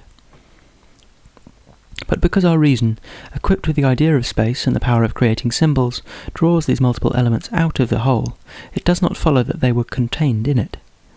For within the whole they did not occupy space, and did not care to express themselves by means of symbols. They permeated and melted into one another.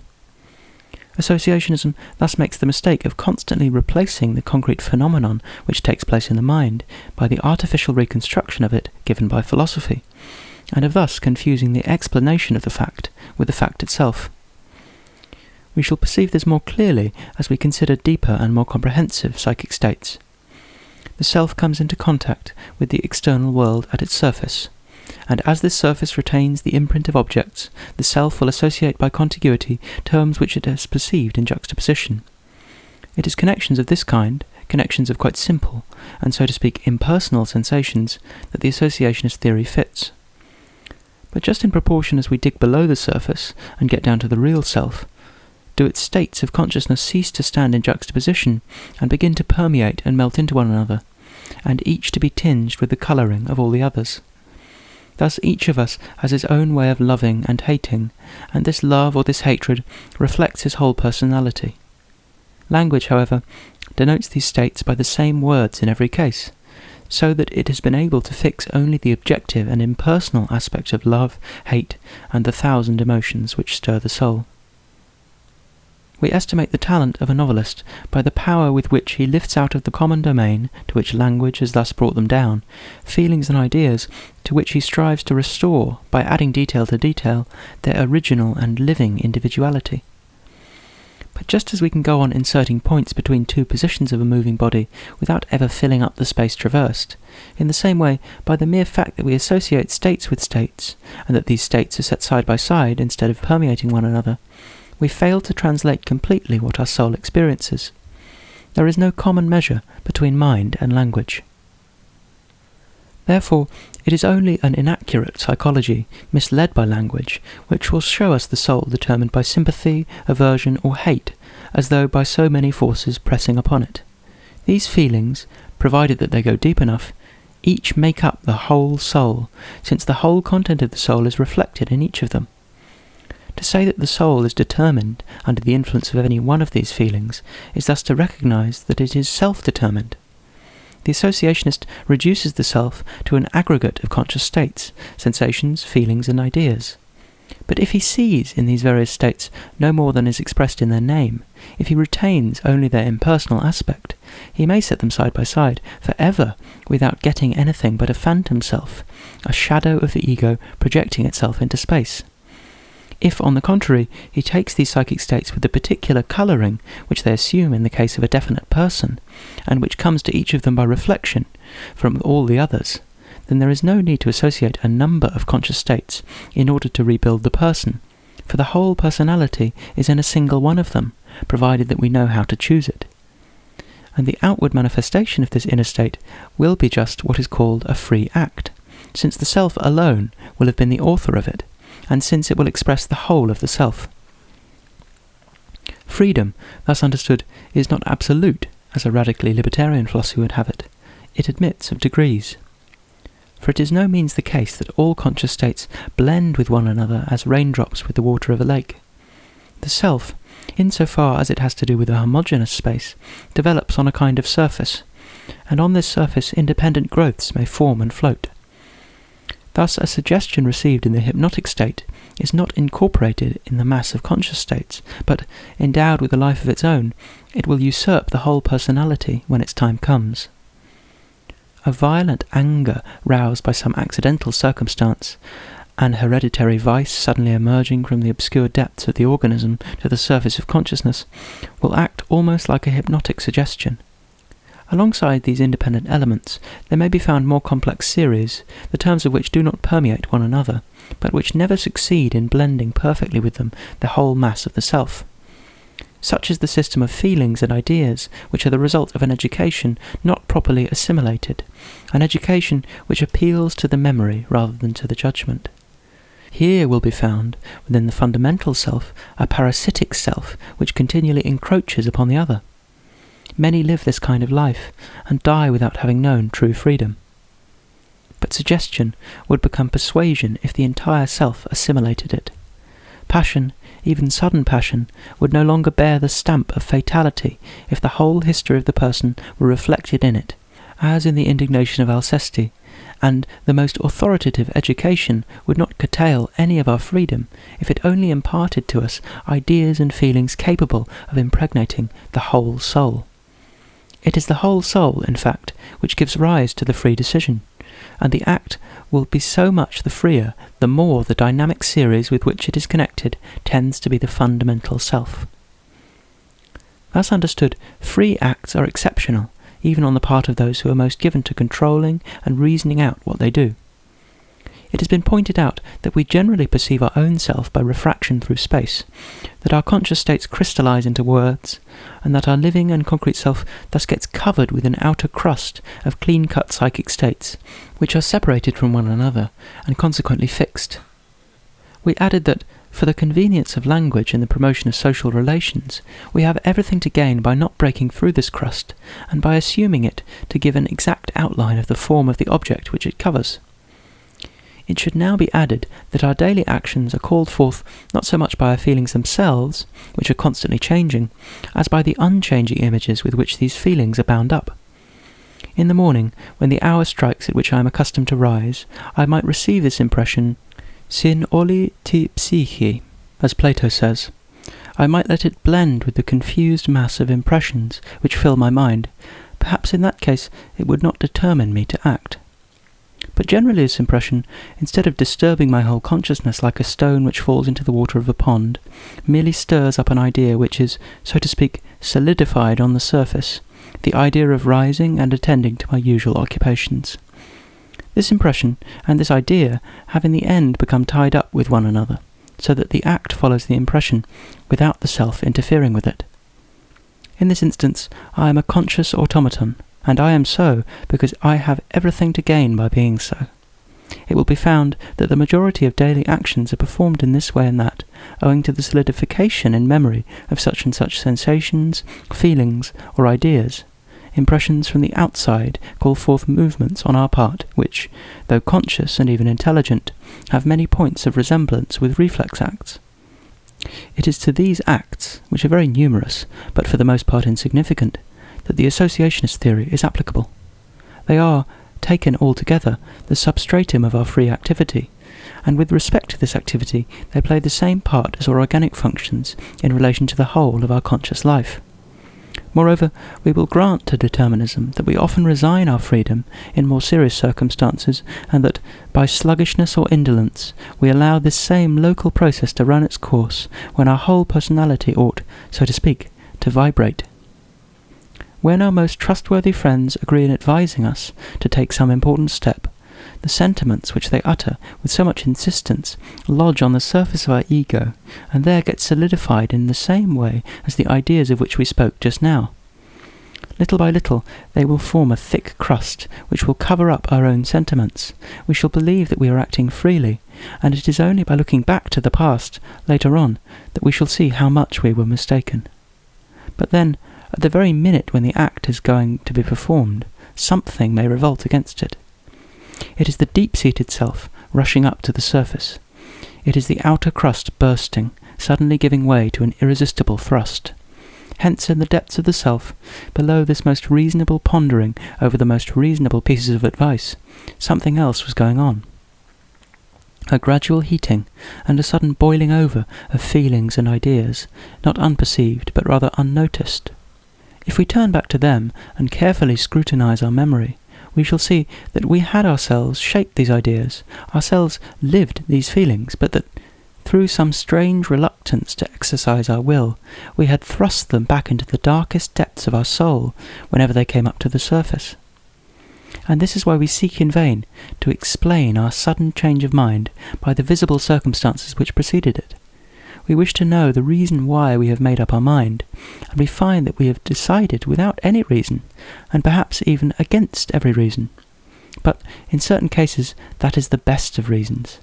For the action which has been performed does not then express some superficial idea, almost external to ourselves, distinct and easy to account for. It agrees with the whole of our most intimate feelings, thoughts and aspirations, with that particular conception of life which is the equivalent of all our past experience. In a word, with our personal idea of happiness and of honour. Hence it has been a mistake to look for examples in the ordinary, and even in different circumstances of life, in order to prove that man is capable of choosing without a motive. It might easily be shown that these insignificant actions are bound up with some determining reason.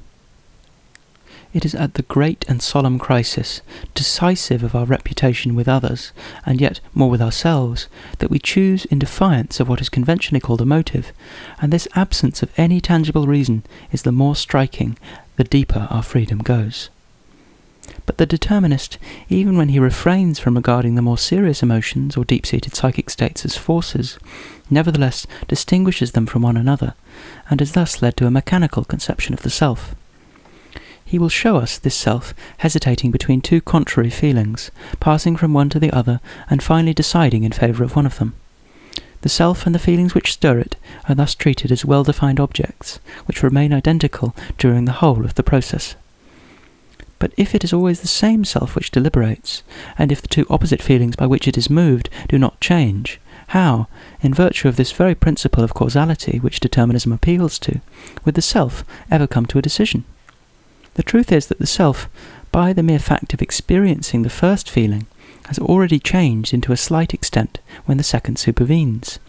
All the time that the deliberation is going on, the self is changing and is constantly modifying the two feelings which agitate it. A dynamic series of states is thus formed which permeate and strengthen one another, and which will lead, by a natural evolution, to a free act. But determinism, ever craving for symbolical representation, cannot help substituting words for the opposite feelings which share the ego between them, as well as for the ego itself. By giving first the person, and then the feelings by which he is moved, a fixed form by means of sharply defined words, it deprives them in advance of every kind of living activity. It will then see, on the one side, an ego always self-identical, and on the other, contrary feelings, also self-identical, which dispute for its possession. Victory will necessarily belong to the stronger. But this mechanism, to which we have condemned ourselves in advance, has no value beyond that of a symbolical representation. It cannot hold good against the witness of an attentive consciousness, which shows us inner dynamism as a fact. In short, we are free when our acts spring from our whole personality, when they express it, when they have that indefinable resemblance to it, which one sometimes finds between the artist and his work. It is no use asserting that we are then yielding to the all-powerful influence of our character. Our character is still ourselves, and because we are pleased to split the person into two parts, so that by an effort of abstraction we may consider in turn the self which feels or thinks, and the self which acts, it would be very strange to conclude that one of the two selves is coercing the other. Those who ask whether we are free to alter our character lay themselves open to the same objection. Certainly our character is altering imperceptibly every day, and our freedom would suffer if these new acquisitions were grafted onto our old self and not blended with it. But as soon as this blending takes place, it must be admitted that the change which has supervened in our character belongs to us, that we have appropriated it. In a word, if it is agreed to call every act free which springs from the self and from the self alone, the act which bears the mark of our personality is truly free, for our self alone will lay claim to its paternity. It would thus be recognized that free will is a fact, if it were agreed to look for it in a certain characteristic of the decision which is taken in the free act itself. But the determinist, feeling that he cannot retain his hold on this position, takes refuge in the past or the future. Sometimes he transfers himself in thought to some earlier period and asserts the necessary determination from this very moment of the act which is to come. Sometimes, assuming in advance that the act is already performed, he claims that it could not have taken place in any other way. The opponents of determinism themselves willingly follow it onto this new ground, and agree to introduce into their definition of our free act, perhaps not without some risk, the anticipation of what we might do, and the recollection of some other decision which we might have taken. It is advisable, then, that we should place ourselves at this new point of view, and, setting aside all translation into words, all symbolism in space, attend to what pure consciousness alone shows us about an action that has come to pass, or an action which is still to come. The original error of determinism, and the mistake of its opponents, will thus be grasped on another side, insofar as they bear explicitly on a certain misconception of duration. Quote, "To be conscious of free will," unquote, says Stuart Mill, quote, "must mean to be conscious before I have decided that I am able to decide either way." End quote. This is really the way in which the defenders of free will understand it, and they assert that when we perform an action freely, some other action would have been equally possible. On this point, they appeal to the testimony of consciousness, which shows us, beyond the act itself, the power of deciding in favour of the opposite course. Inversely, determinism claims that, given certain antecedents, only one resultant action was possible. Quote, "When we think of ourselves hypothetically," Stuart Mill goes on, quote, "as having acted otherwise than we did, we always suppose a difference in the antecedents. We picture ourselves as having known something that we did not know, or not known something that we did know." End quote. And, faithful to his principle, the English philosopher assigns consciousness the role of informing us about what is, not about what might be. We shall not insist for the moment on this last point. We reserve the question in what sense the ego perceives itself as a determining cause. But besides this psychological question, there is another one, belonging rather to metaphysics, which the determinists and their opponents solve a priori along opposite lines. The argument of the former implies that there is only one possible act corresponding to given antecedents. the believers in free will assume, on the other hand, that the same series could issue in several different acts, equally possible. It is on this question of the equal possibility of two contrary actions or volitions that we shall first dwell. Perhaps we shall thus gather some indication as to the nature of the operation by which the will makes its choice. I hesitate between two possible actions, X and Y, and I go in turn from one to the other. This means that I pass through a series of states, and that these states can be divided into two groups according as I incline more towards X or in the contrary direction. Indeed, these opposite inclinations alone have a real existence, and X and Y are two symbols by which I represent, at their arrival or termination points, so to speak, two different tendencies of my personality at successive moments of duration. Let us then rather denote the tendencies themselves by X and Y. Will this new notation give a more faithful image of the concrete reality? It must be noticed, as we said above, that the self grows, expands, and changes as it passes through the two contrary states. If not, how would it ever come to a decision? Hence, there are not exactly two contrary states, but a large number of successive and different states within which I distinguish, by an effort of imagination, two opposite directions. Thus, we shall get still nearer the reality by agreeing to use the invariable signs X and Y to denote not these tendencies or states themselves, since they are constantly changing, but the two different directions which our imagination ascribes to them for the greater convenience of language. It will also be understood that these are symbolical representations, that in reality there are not two tendencies, or even two directions, but a self which lives and develops by means of its very hesitations, until the free action drops from it like an overripe fruit.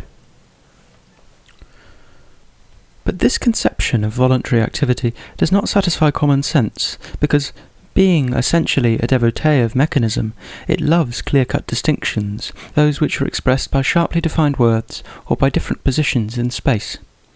Hence, it will picture a self which, after having traversed a series MO of conscious states, when it reaches the point O, finds before it two directions, OX and OY, equally open. These directions thus become things, real paths to which the high road of consciousness leads, and it depends only on the self which of them is entered upon. In short, the continuous and living activity of this self, in which we have distinguished by abstraction only two opposite directions, is replaced by these directions themselves, transformed into indifferent, inert things awaiting our choice. But then we must certainly transfer the activity of the self somewhere or other. We will put it, according to this hypothesis, at the point O. We will say that the self, when it reaches O and finds two courses open to it, hesitates, deliberates, and finally decides in favour of one of them. As we find it difficult to picture the double direction of the conscious activity in all the phases of its continuous development, we separate off these two tendencies on the one hand, and the activity of the self on the other. We thus get an impartially active ego hesitating between two inert and, as it were, solidified courses of action. Now, if it decides in favour of OX, the line OY will nevertheless remain. If it chooses OY, the path OX will remain open, waiting in case the self retraces its steps in order to make use of it. It is in this sense that we say, when speaking of a free act, that the contrary action was equally possible. And, even if we do not draw a geometrical figure on paper, we involuntarily and almost unconsciously think of it as soon as we distinguish in the free act a number of successive phases, the conception of opposite motives, hesitation and choice, thus hiding the geometrical symbolism under a kind of verbal crystallization. Now it is easy to see that this really mechanical conception of freedom issues naturally and logically in the most unbending determinism.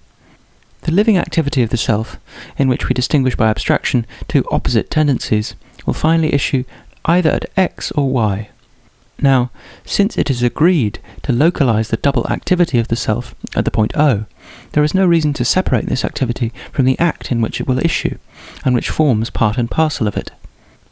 And if experience shows that the decision has been in favour of X, it is not a neutral activity which should be placed at the point O, but an activity tending in advance in the direction OX, in spite of apparent hesitations. If, on the contrary, observation proves that the decision has been in favour of y, we must infer that the activity localised by us at the point O was bent in the second direction, in spite of some oscillations towards the first. To assert that the self, when it reaches the point O, chooses indifferently between x and y, is to stop halfway in the course of our geometrical symbolism. It is to separate off at the point O only a part of this contiguous activity in which we undoubtedly distinguished two different directions, but which in addition has gone on to x or y. Why not take this last fact into account as well as the other two? Why not assign it the place that belongs to it in the symbolical figure which we have just constructed?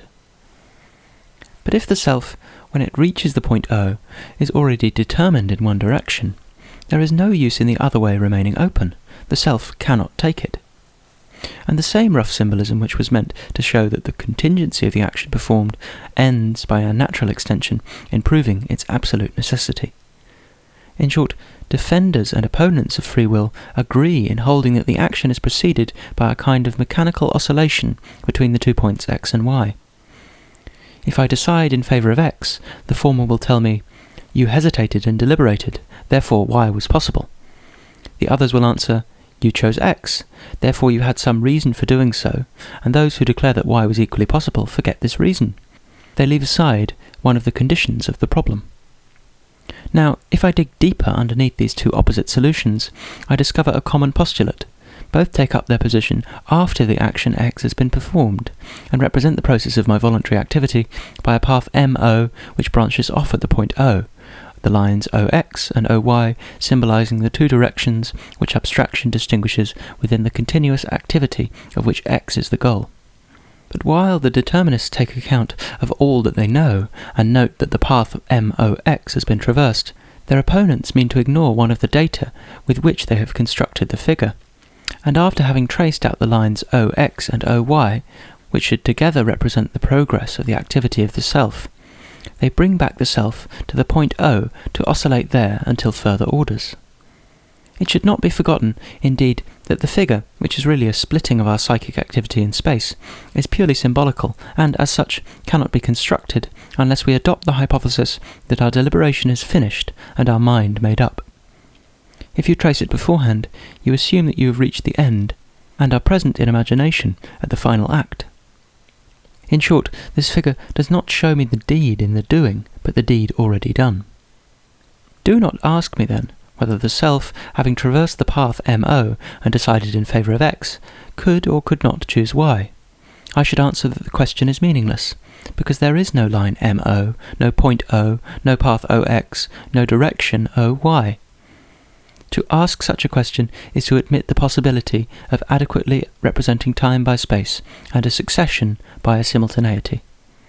It is to ascribe to the figure we have traced the value of a description and not merely of a symbol. It is to believe that it is possible to follow the process of psychic activity on this figure like the march of an army on a map. We have been present at the deliberation of the self in all its phases until the act was performed. Then, recapitulating the terms of the series, we perceive succession under the form of simultaneity. We project time into space, and we base our reasoning, consciously or unconsciously, on this geometrical figure. But this figure represents a thing, and not a progress. It corresponds, in its inertness, to a kind of stereotyped memory of the whole process of deliberation and the final decision arrived at. How could it give us the least idea of the concrete movement, the dynamic progress by which the deliberation issued in the act? And yet, once the figure is constructed, we go back in imagination into the past, and will have it that our psychic activity has followed exactly the path traced out by the figure. We thus fall into the mistake which has been pointed out above. We give a mechanical explanation of a fact, and then substitute the explanation for the fact itself. Hence, we encounter insuperable difficulties from the very beginning. If the two courses were equally possible, how have we made our choice? If only one of them was possible, why did we believe ourselves free? And we do not see that both questions come back to this. Is time space? If I glance over a road marked on the map and follow it up to a certain point, there is nothing to prevent my turning back and trying to find out whether it branches off anywhere. But time is not a line along which one can pass again. Certainly, once it has elapsed, we are justified in picturing the successive moments as external to one another, and in thus thinking of a line traversing space. But it must then be understood that this line does not symbolize the time which is passing, but the time which has passed. Defenders and opponents of free will alike forget this, the former when they assert, and the latter when they deny the possibility of acting differently from what we have done. The former reason thus: the path is not yet traced out, therefore it may take any direction whatever. To which the answer is, you forget that it is not possible to speak of a path till the action is performed, but then it will have been traced out. The latter say, the path has been traced out in such and such a way, therefore its possible direction was not any direction whatever, but only this one direction. To which the answer is, before the path was traced out, there was no direction, either possible or impossible, for the very simple reason that there could not yet be any question of a path. Get rid of this clumsy symbolism, the idea of which besets you without your knowing it. You will see that the argument of the determinists assumes a puerile form. The act once performed is performed, and that their opponents reply, the act, before being performed, was not yet performed. In other words, the question of freedom remains after this discussion exactly where it was to begin with. Nor must we be surprised at it, since freedom must be sought in a certain shade or quality of the action itself, and not in the relation of this act to what is not or to what might have been.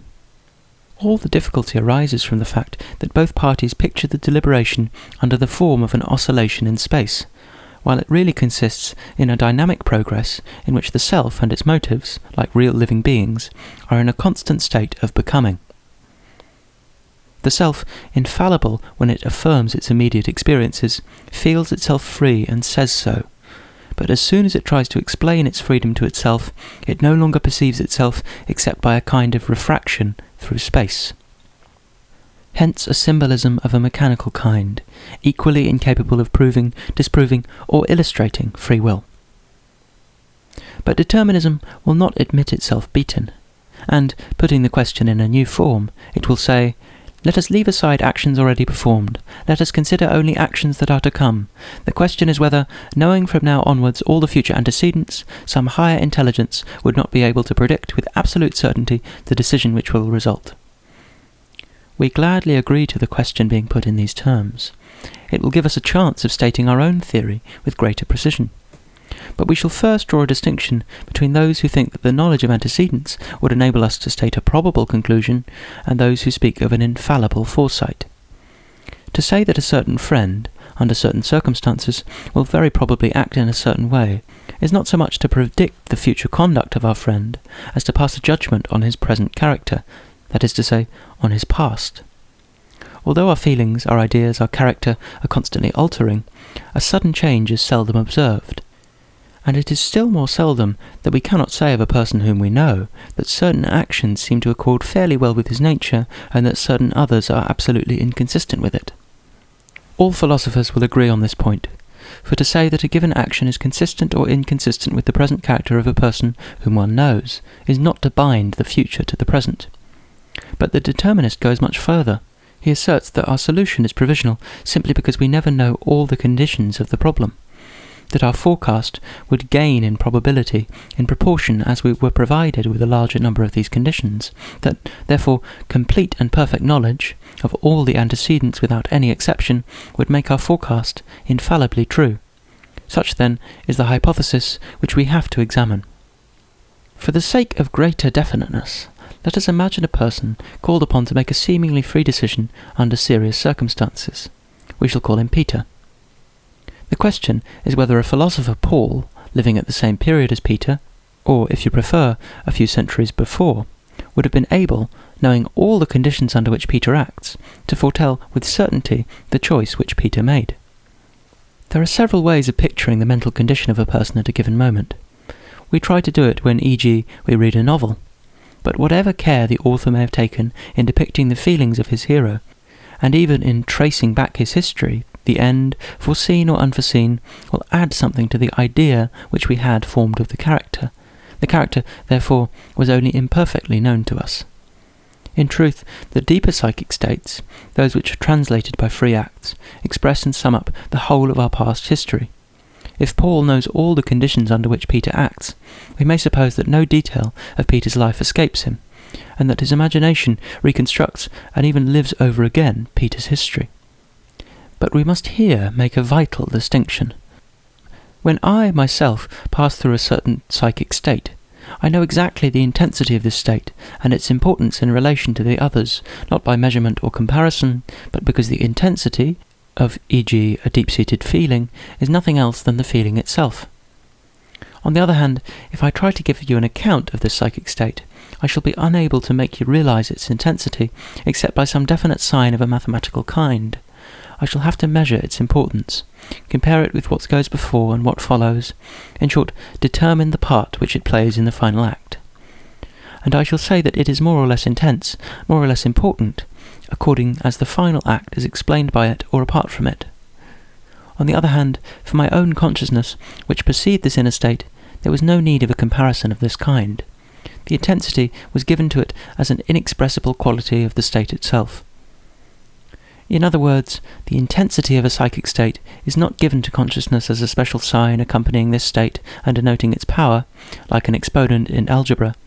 We have shown above that it expresses rather its shade, its characteristic colouring, and that, if it is a question of feeling, for example, its intensity consists in being felt. Hence we have to distinguish two ways of assimilating the conscious states of other people. The one dynamic, which consists in experiencing them oneself, the other static, which consists in substituting for the consciousness of these states their image, or rather their intellectual symbol, their idea. In this case, the conscious states are imagined instead of being reproduced. But then, to the image of the psychic states themselves, some indication of their intensity should be added, since they no longer act on the person in whose mind they are pictured, and the latter has no longer any chance of experiencing their force by actually feeling them. Now, this indication itself will necessarily assume a quantitative character. It will be pointed out, for example, that a certain feeling has more strength than another feeling, that it is necessary to take more account of it, that it has played a greater part. And how could this be known unless the later history of the person were known in advance, with the precise actions in which this multiplicity of states or inclinations has issued?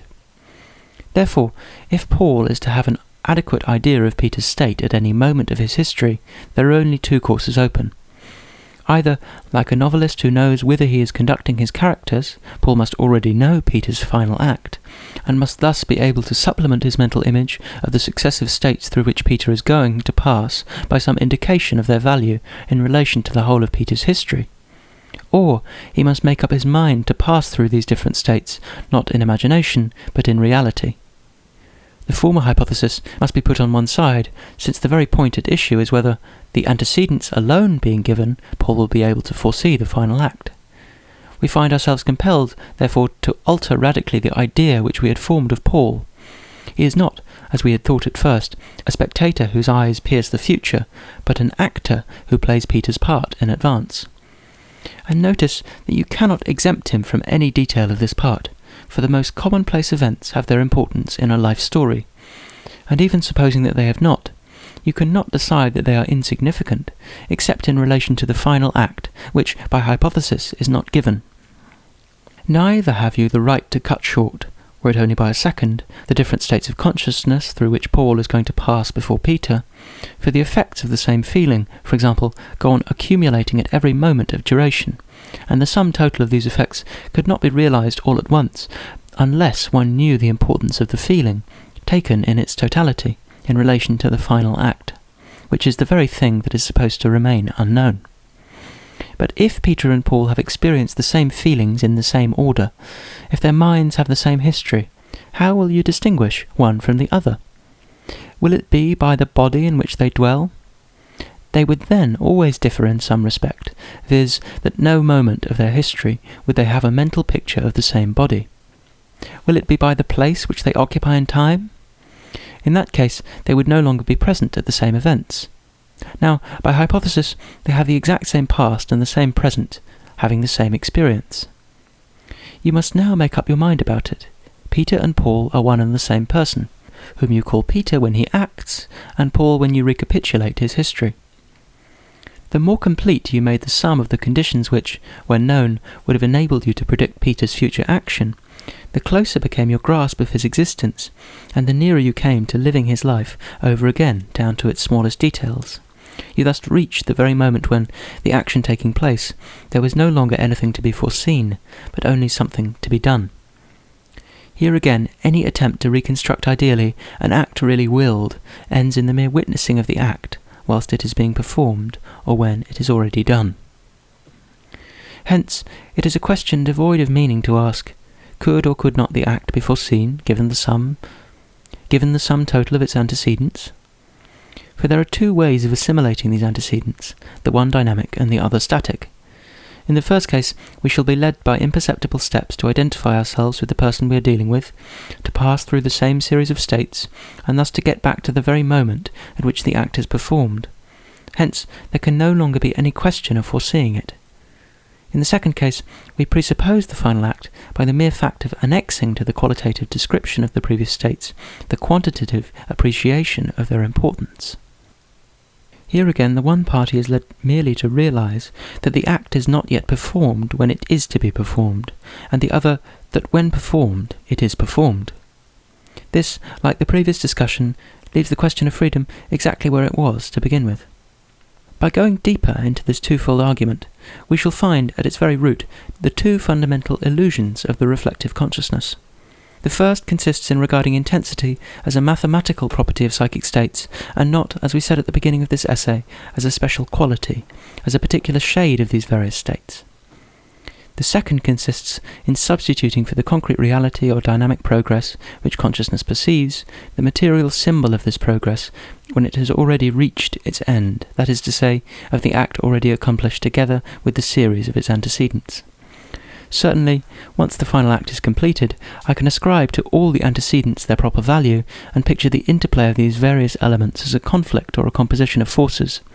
But to ask whether, the antecedents being known as well as their value, one could foretell the final act, is not to beg the question. It is to forget that we cannot know the value of the antecedents without knowing the final act, which is the very thing that is not yet known. It is to suppose wrongly that the symbolical diagram which we draw in our own way for representing the action when completed has been drawn by the action itself whilst progressing, and drawn by it in an automatic manner.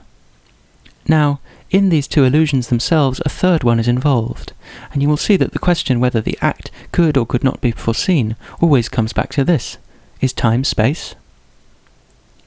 You begin by setting side by side, in some ideal space, the conscious states which succeed one another in Peter's mind, and you perceive his life as a kind of path, M-O-X-Y, traced out by a moving body M in space. You then blot out in thought the part O-X-Y of this curve, and you inquire whether, knowing M-O, you would have been able to determine the portion O-X of the curve which the moving body describes beyond O. Such is, in the main, the question which you put when you bring in a philosopher Paul who lives before Peter and has to picture to himself the conditions under which Peter will act. You thus materialize these conditions. You make the time to come into a road already marked out across the plain, which we can contemplate from the top of the mountain, even if we have not traversed it and are never to do so.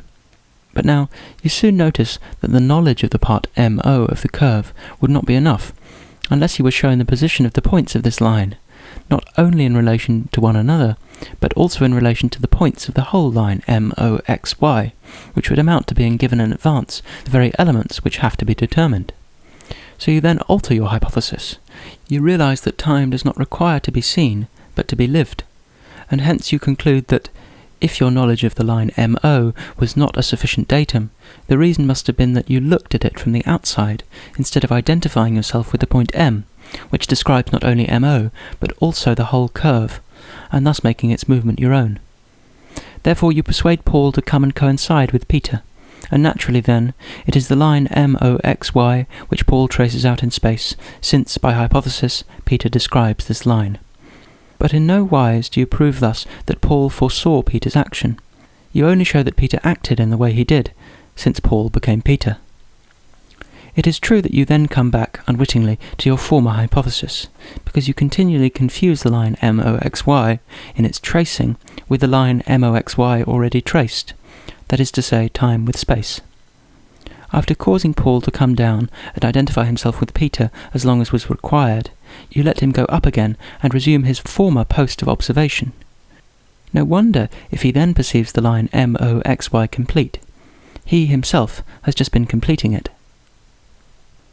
What makes the confusion a natural and almost an unavoidable one is that science seems to point to many cases where we do anticipate the future. Do we not determine beforehand the conjunctions of heavenly bodies, solar and lunar eclipses, in short, the greater number of astronomical phenomena?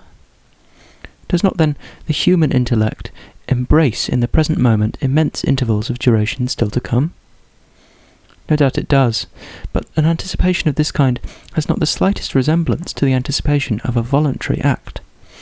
Indeed, as we shall see, the reasons which render it possible to foretell an astronomical phenomenon are the very ones which prevent us from determining in advance an act which springs from our free activity. For the future of the material universe, although contemporaneous with the future of a conscious being, has no analogy to it. In order to put our finger on this vital difference, let us assume for a moment that some mischievous genius, more powerful still than the mischievous genius conjured up by Descartes, decreed that all the movements of the universe should go twice as fast. There would be no change in astronomical phenomena, or at any rate in the equations which enable us to foresee them. For in these equations the symbol t does not stand for a duration, but for a relation between two durations, for a certain number of units of time, in short, for a certain number of simultaneities. These simultaneities, these coincidences, would still take place in equal number, only the intervals which separate them would have diminished. But these intervals can never make their appearance in our calculations. Now, these intervals are just duration, lived, duration which our consciousness perceives, and our consciousness would soon inform us of a shortening of the day if we had not experienced the usual amount of duration between sunrise and sunset. No doubt it would not measure this shortening, and perhaps it would not even perceive it immediately as a change of quantity, but it would realize in some way or other a decline in the usual storing up of experience, a change in the progress unusually accomplished between sunrise and sunset. Now, when an astronomer foretells, e.g. a lunar eclipse, he merely exercises in his own way the power which we have ascribed to our mischievous genius. He decrees that time shall go 10 times, 100 times, 1,000 times as fast, and he has a right to do so, since all that he thus changes is the nature of the conscious intervals, and since these intervals, by hypothesis, do not enter into the calculations. Therefore, into a psychological duration of a few seconds, he may put several years, even several centuries of astronomical time. That is his procedure when he traces in advance the path of a heavenly body, or represents it by an equation. What he does is nothing but establishing a series of relations of position between this body and other given bodies, a series of simultaneities and coincidences, a series of numerical relations. As for duration properly so called, it remains outside the calculation, and can only be perceived by a consciousness capable of living through the intervals and, in fact, living the intervals themselves, instead of merely perceiving their extremities. Indeed, it is even conceivable that this consciousness could live so slow and lazy a life as to take in the whole path of the heavenly body a single perception, just as we do when we perceive the successive positions of a shooting star as one line of fire. Such a consciousness would find itself really in the same conditions in which the astronomer places himself ideally. It would see in the present what the astronomer perceives in the future. In truth, if the latter foresees a future phenomenon, it is only on condition of making it, to a certain extent, a present phenomenon, or at least of enormously reducing the interval which separates us from it. In short, the time of which we speak in astronomy is a number, and the nature of the units of this number cannot be specified in our calculations. We may therefore assume them to be as small as we please, provided that the same hypothesis is extended to the whole series of operations, and that the successive relations of position and space are thus preserved. We shall then be present in imagination at the phenomenon we wish to foretell. We shall know exactly at what point in space, and after how many units of time, this phenomenon takes place. If we then restore to these units their psychical nature, we shall thrust the event again into the future, and say that we have foreseen it, when in reality we have seen it. But these units of time, which make up living duration, and which the astronomer can dispose of as he pleases, because they give no handle to science, are just what concerns the psychologist, for psychology deals with the intervals themselves, and not with their extremities. Certainly pure consciousness does not perceive time as a sum of units of duration. Left to itself, it has no means and even no reason to measure time. But a feeling which lasted only half the number of days, for example, would no longer be the same feeling for it. It would lack thousands of impressions which gradually thickened its substance and altered its colour.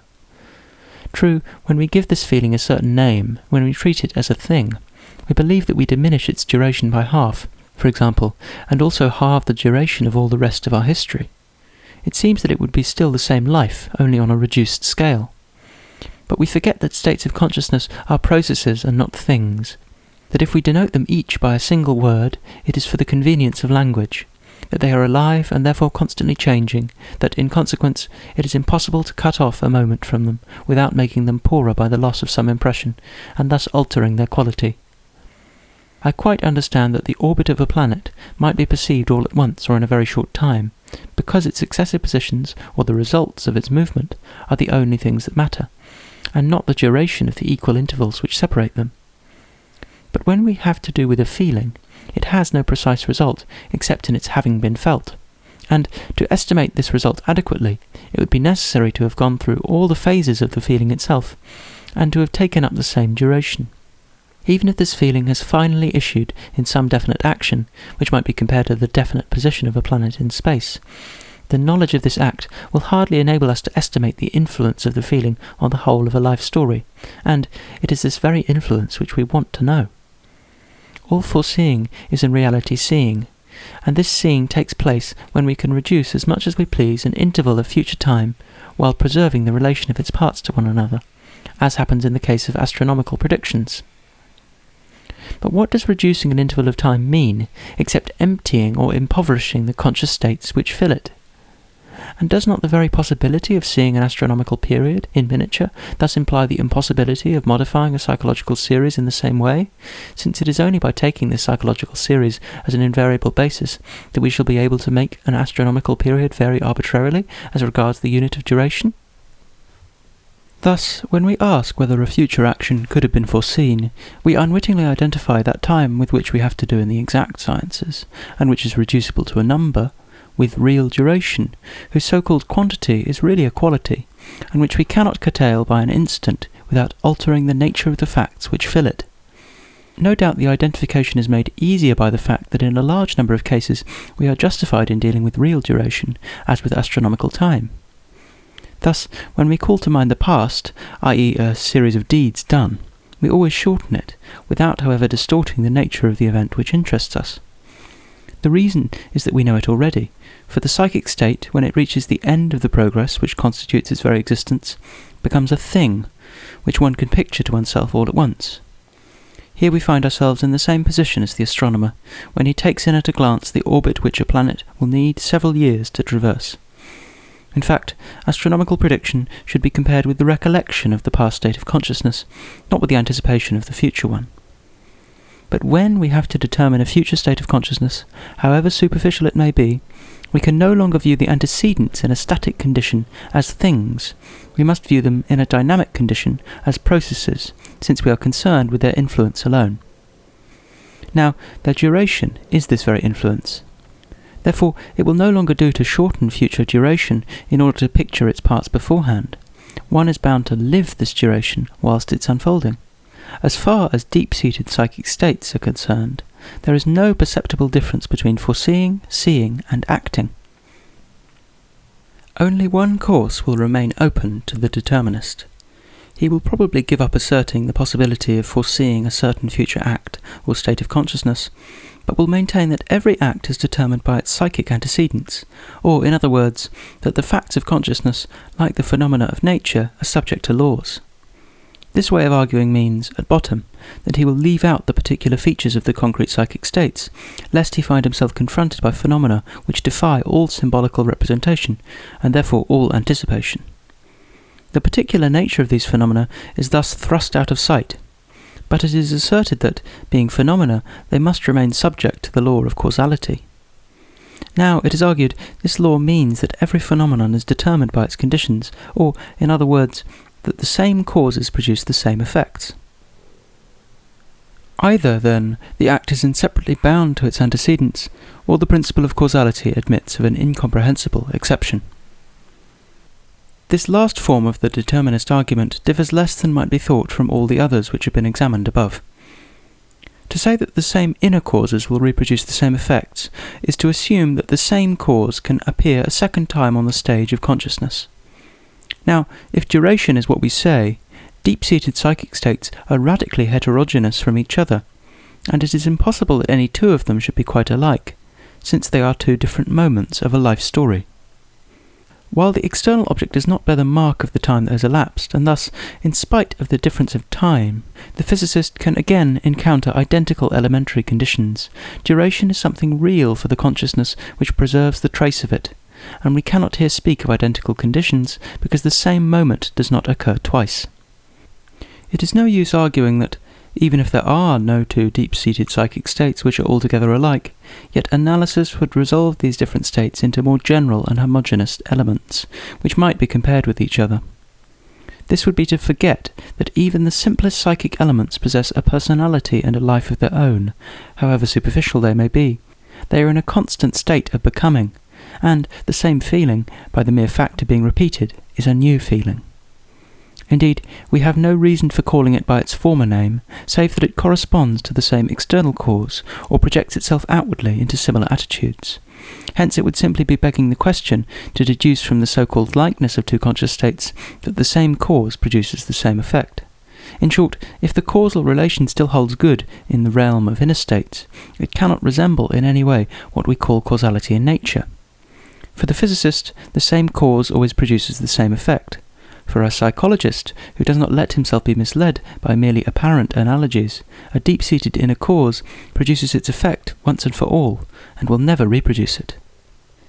And if it is now asserted that this effect was inseparably bound up with this particular cause, such an assertion will mean one of two things: either that, the antecedents being given, the future action might have been foreseen, or that, the action having once been performed, any other action is seen, under the given conditions, to have been impossible. Now we saw that both these assertions were equally meaningless, and that they also involved a false conception of duration. Nevertheless, it will be worthwhile to dwell on this latter form of the determinist argument, even though it be only to explain from our point of view the meaning of the two words determination and causality. In vain, we do argue that there cannot be any question either of foreseeing a future action in the way that an astronomical phenomenon is foreseen, or of asserting, when once an action is done, that any other action would have been impossible under the given conditions. In vain do we add that, even when it takes this form, the same causes produce the same effects, the principle of universal determination loses every shred of meaning in the inner world of conscious states.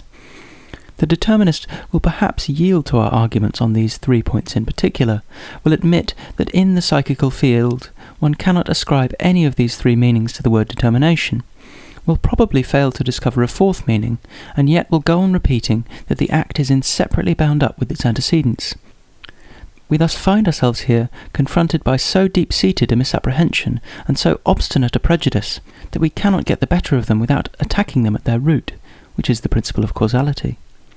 By analysing the concept of cause, we shall show the ambiguity which it involves, and, though not aiming at a formal definition of freedom, we shall perhaps get beyond the purely negative idea of it which we have framed up to the present. We perceive physical phenomena, and these phenomena obey laws. This means, 1, that phenomena A, B, C, D, previously perceived, can occur again in the same shape. 2, that a certain phenomenon P, which appeared after the conditions A, B, C, D, and after these conditions only, will not fail to recur as soon as the same conditions are again present. If the principle of causality told us nothing more, as the empiricists claim, we should willingly grant these philosophers that their principle is derived from experience. But it would no longer prove anything against our freedom, for it would then be understood that definite antecedents give rise to a definite consequent, wherever experience shows us this regular succession. But the question is whether this regularity is found in the domain of consciousness too, and that is the whole problem of free will. We grant you for a moment that the principle of causality is nothing but the summing up of the uniform and unconditional successions observed in the past. By what right, then, do you apply it to those deep-seated states of consciousness in which no regular succession has yet been discovered, since the attempt to foresee them ever fails? And how can you base on this principle your argument to prove the determinism of inner states, when, according to you, the determinism of observed facts is the sole source of the principle itself? In truth, when the empiricists make use of the principle of causality to disprove human freedom, they take the word cause in a new meaning, which is the very meaning given to it by common sense. To assert the regular succession of two phenomena is indeed to recognize that, in the first being given, we already catch sight of the second. But this wholly subjective connection between two ideas is not enough for common sense. It seems to common sense that, if the idea of the second phenomenon is already implied in that of the first, the second phenomenon itself must exist objectively, in some way or other, within the first phenomenon. And common sense was bound to come to this conclusion, because to distinguish exactly between an objective connection of phenomena and a subjective association between their ideas presupposes a fairly high degree of philosophical culture. We thus pass imperceptibly from the first meaning to the second, and we picture the causal relation as a kind of prefiguring of the future phenomenon in its present conditions. Now this prefiguring can be understood in two very different ways, and it is just here that the ambiguity begins. In the first place, mathematics furnishes us with one type of this kind of prefiguring. The very movement by which we draw the circumference of a circle on a sheet of paper generates all the mathematical properties of this figure. In this sense, an unlimited number of theorems can be said to pre-exist within the definition, although they will be spread out in duration for the mathematician who deduces them. It is true that we are here in the realm of pure quantity, and that, as geometrical properties can be expressed in the form of equations, it is easy to understand how the original equation, expressing the fundamental property of the figure, is transformed into an unlimited number of new ones, all virtually contained in the first. On the contrary, physical phenomena which succeed one another and are perceived by our senses are distinguished by quality not less than by quantity, so that there would be some difficulty in at once declaring them equivalent to one another. But just because they are perceived through our sense organs, we seem justified in ascribing their qualitative differences to the impression which they make on us, and in assuming, behind the heterogeneity of our sensations, a homogeneous physical universe.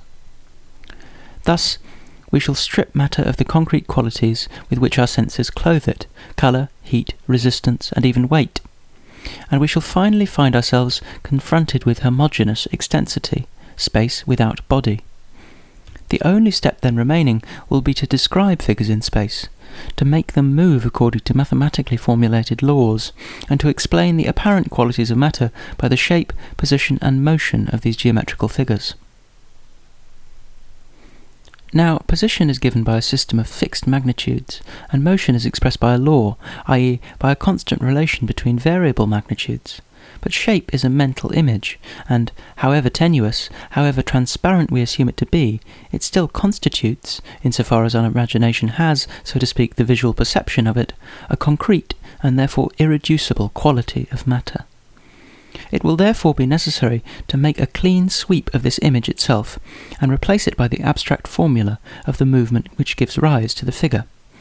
Picture then algebraical relations getting entangled in one another, becoming objective by this very entanglement, and producing, by the mere effect of their complexity, concrete, visible, and tangible reality. You will be merely drawing the consequences of the principle of causality, understood in the sense of an actual prefiguring of the future in the present. The scientists of our time do not seem, indeed, to have carried abstraction so far, except perhaps Lord Kelvin. This acute and profound physicist assumed that space is filled with a homogeneous and incompressible fluid in which vortices move, thus producing the properties of matter. These vortices are the constituent elements of bodies. The atom thus becomes a movement, and physical phenomena are reduced to regular movements taking place within an incompressible fluid. But if you will notice that this fluid is perfectly homogeneous, that between its parts there is neither an empty interval which separates them, nor any difference whatever by which they can be distinguished, you will see that all movement taking place within this field is really equivalent to absolute immobility, since before, during, and after the movement, nothing changes, and nothing has changed in the whole. The movement which is here spoken of is thus not a movement which actually takes place, but only a movement which is pictured mentally. It is a relation between relations. It is implicitly supposed, though perhaps not actually realized, that motion has something to do with consciousness, that in space there are only simultaneities, and that the business of the physicist is to provide us with the means of calculating these relations of simultaneity for any moment of our duration. Nowhere has mechanism been carried further than in this system, since the very shape of the ultimate elements of matter is here reduced to a movement. But the Cartesian physics already anticipated this interpretation, for if matter is nothing, as Descartes claimed, but homogeneous extensity, the movements of the parts of this extensity can be conceived through the abstract law which governs them or through an algebraical equation between variable magnitudes, but cannot be represented under the concrete form of an image. And it would not be difficult to prove that the more the progress of mechanical explanations enables us to develop this conception of causality, and therefore to relieve the atom of the weight of its sensible qualities, the more the concrete existence of the phenomena of nature tends to vanish into algebraical smoke. Thus understood, the relation of causality is a necessary relation in the sense that it will indefinitely approach the relation of identity, as a curve approaches its asymptote. The principle of identity is the absolute law of our consciousness. It asserts that what is thought at the moment when we think it. And what gives this principle its absolute necessity is that it does not bind the future to the present, but only the present to the present. It expresses the unshakable confidence that consciousness feels in itself, so long as, faithful to its duty, it confines itself to declaring the apparent present state of the mind. But the principle of causality, insofar as it is supposed to bind the future to the present, could never take the form of a necessary principle, for the successive moments of real time are not bound up with one another, and no effort of logic will succeed in proving that what has been will be or will continue to be, that the same antecedents will always give rise to identical consequence. Descartes understood this so well that he attributed the regularity of the physical world and the continuation of the same effects to the constantly renewed grace of providence. He built up, as it were, an instantaneous physics, intended for a universe the whole duration of which might as well be confined to the present moment.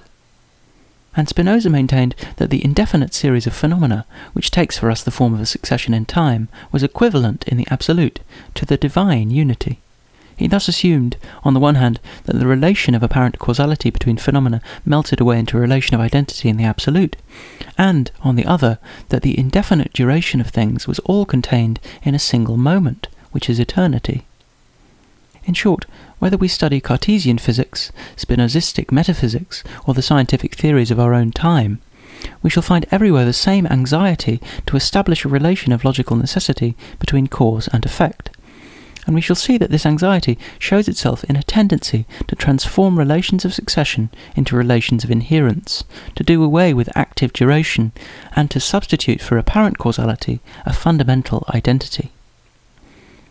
Now, if the development of the notion of causality, understood in the sense of necessary connection, leads to the Spinozistic or Cartesian conception of nature, inversely, all relation of necessary determination established between successive phenomena may be supposed to arise from our perceiving, in a confused form, some mathematical mechanism behind their heterogeneity.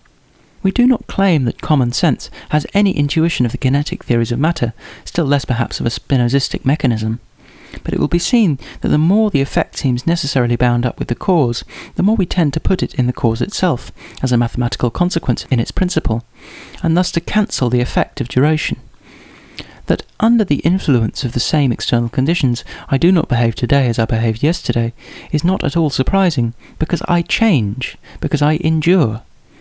But things considered apart from our perception do not seem to endure, and the more thoroughly we examine this idea, the more absurd it seems to us to suppose that the same cause should not produce today the effect which it produced yesterday. We certainly feel, it is true, that although things do not endure as we do ourselves, nevertheless there must be some reason why phenomena are seen to succeed one another instead of being set out all at once. And this is why the notion of causality, although it gets indefinitely near that of identity, will never seem to us to coincide with it, unless we conceive clearly the idea of a mathematical mechanism, or unless some subtle metaphysics removes our very legitimate scruples on the point. It is no less obvious that our belief in the necessary determination of phenomena by one another becomes stronger in proportion as we are more inclined to regard duration as a subjective form of our consciousness. In other words, the more we tend to set up the causal relation as a relation of necessary determination, the more we assert thereby that things do not endure like ourselves. This amounts to saying that the more we strengthen the principle of causality, the more we emphasize the difference between a physical series and a psychical one.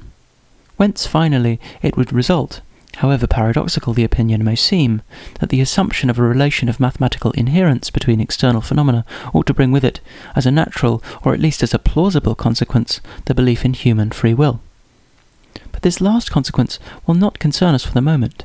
We are merely trying here to trace out the first meaning of the word causality, and we think we have shown that the prefiguring of the future in the present is easily conceived under a mathematical form, thanks to a certain conception of duration which, without seeming to be so, is fairly familiar to common sense. But there is a prefiguring of another kind, still more familiar to our mind, because immediate consciousness gives us the type of it. We go, in fact, through successive states of consciousness, and although the later was not contained in the earlier, we had before us at that time a more or less confused idea of it. The actual realization of this idea, however, did not appear as certain, but merely as possible. Yet, between the idea and the action, some hardly perceptible intermediate processes come in, the whole mass of which takes for us a form sui generis, which is called the feeling of effort. And from the idea to the effort, from the effort to the act, the progress has been so continuous that we cannot say where the idea and the effort end, and where the act begins. Hence we see that in a certain sense we may still say here that the future was prefigured in the present, but it must be added that this prefiguring is very imperfect, since the future action, of which we have the present idea, is conceived as realizable but not as realized, and since, even when we plan the effort necessary to accomplish it, we feel that there is still time to stop.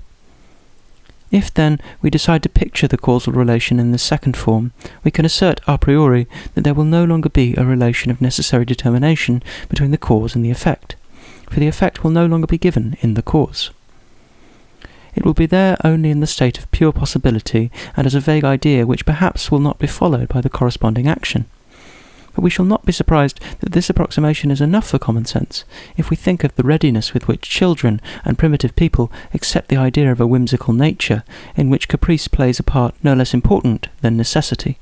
Nay, this way of conceiving causality will be more easily understood by the general run of people, since it does not demand any effort of abstraction, and only implies a certain analogy between the outer and the inner world, between the succession of objective phenomena and that of our subjective states.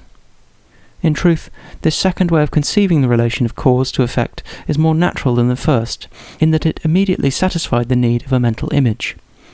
If we look for the phenomenon B within the phenomenon A, which regularly precedes it, the reason is that the habit of associating the two images ends in giving us the idea of the second phenomenon wrapped up, as it were, in that of the first. It is natural, then, that we should push this objectification to its furthest limit, and that we should make a phenomenon A itself into a psychic state, in which the phenomenon B is supposed to be contained, as a very vague idea. We simply suppose thereby that the objective connection of the two phenomena resembles the subjective association which suggested the idea of it to us. The qualities of things are thus set up as actual states, somewhat analogous to those of our own self. The material universe is credited with a vague personality, which is diffused through space and which, although not exactly endowed with a conscious will, is led from one state to another by an inner impulse, a kind of effort. Such was ancient hylozoism, a half-hearted and even contradictory hypothesis which left matter its extensity, although attributing to it real conscious states, and which spread the qualities of matter throughout extensity while treating these qualities as inner, i.e. simple states. It was reserved for Leibniz to do away with this contradiction and to show that if the succession of external qualities or phenomena is understood as the succession of our own ideas, these qualities must be regarded as simple states or perceptions, and the matter which supports them as an unextended monad, analogous to our soul. But, if such be the case, the successive states of matter cannot be perceived from the outside, any more than our own psychic states. The hypothesis of pre-established harmony must be introduced in order to explain how these inner states are representative of one another. Thus, with our second conception of the relation of causality, we reach Leibniz, as with the first we reach Spinoza. and in both cases we merely push to their extreme limit, or formulate with greater precision, two half-hearted and confused ideas of common sense. Now it is obvious that the relation of causality, understood in this second way, does not involve the necessary determination of the effect by the cause. History indeed proves it. We see that ancient hylozoism, the first outcome of this conception of causality, explained the regular succession of causes and effects by real deus ex machina. Sometimes it was a necessity external to things and hovering over them, sometimes an inner reason acting by rules somewhat similar to those which govern our own conduct. Nor do the perceptions of Leibniz's monad necessitate one another. God has to regulate their order in advance. In fact, Leibniz's determinism does not spring from his conception of the monad, but from the fact that he builds up the universe with monads only. Having denied all mechanical influence of substances on one another, he had to explain how it happens that their states correspond. Hence a determinism which arises from the necessity of positing a pre-established harmony, and not at all from the dynamic conception of the relation of causality.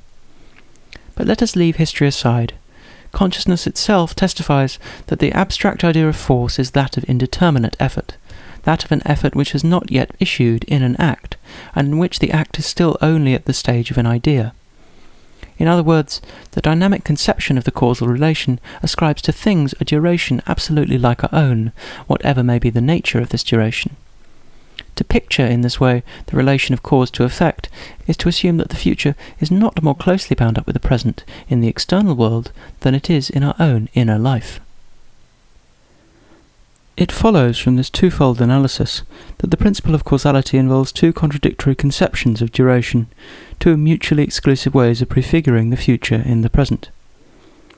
Sometimes all phenomena, physical or psychical, are pictured as enduring in the same way, and therefore in the same way that we do. In this case, the future will exist in the present only as an idea, and the passing from the present to the future will take the form of an effort which does not always lead to the realization of the idea conceived. Sometimes, on the other hand, duration is regarded as the characteristic form of conscious states. In this case, things are no longer supposed to endure as we do, and a mathematical pre-existence of the future in the present is admitted. Now, each of these two hypotheses, when taken by itself, safeguards human freedom, for the first would lead to the result that even the phenomena of nature were contingent, and the second, by attributing the necessary determination of physical phenomena to the fact that things do not endure as we do, invites us to regard the self which is subject to duration as a free force. Therefore, every clear conception of causality, where we know our own meaning, leads to the idea of human freedom as a natural consequence. Unfortunately, the habit has grown up of taking the principle of causality in both senses at the same time, because the one is more flattering to our imagination, and the other is more favourable to mathematical reasoning. Sometimes we think particularly of the regular succession of physical phenomena, and of the kind of inner effort by which one becomes another. Sometimes we fix our mind on the absolute regularity of these phenomena, and from the idea of regularity we pass by imperceptible steps to that of mathematical necessity, which excludes duration understood in the first way. And we do not see any harm in letting these two conceptions blend into one another, and assigning greater importance to the one or the other according as we are more or less concerned with the interests of science. But to apply the principle of causality in this ambiguous form to the succession of conscious states is uselessly and wantonly to run into inextricable difficulties. The idea of force, which really excludes that of necessary determination, has got into the habit, so to speak, of amalgamating with that of necessity, in consequence of the very use which we make of the principle of causality in nature. On the one hand, we know force only through the witness of consciousness, and consciousness does not assert, does not even understand, the absolute determination now of actions that are still to come. That is all that experience teaches us, and if we hold by experience, we should say that we feel ourselves free, that we perceive force, rightly or wrongly, as a free spontaneity. But, on the other hand, this idea of force, carried over into nature, travelling there side by side with the idea of necessity, has got corrupted before it returns from the journey. It returns impregnated with the idea of necessity, and in the light of the role which we have made it play in the external world, we regard force as determining with strict necessity the effects which flow from it. Here again, the mistake made by consciousness arises from the fact that it looks at the self not directly, but by a kind of refraction through the forms which it has lent to external perception, and which the latter does not give back without having left its mark on them. A compromise, as it were, has been brought about between the idea of force and that of necessary determination. The wholly mechanical determination of two external phenomena by one another now assumes in our eyes the same form as the dynamic relation of our exertion of force to the act which springs from it. But, in return, this latter relation takes the form of a mathematical derivation, the human action being supposed to issue mechanically, and therefore necessarily, from the force which produces it. There is no doubt that this mingling of two different and almost opposite ideas offers advantages to common sense, since it enables us to picture in the same way, and to denote by one and the same word, both the relation which exists between two moments of our life, and that which binds together the successive moments of the external world.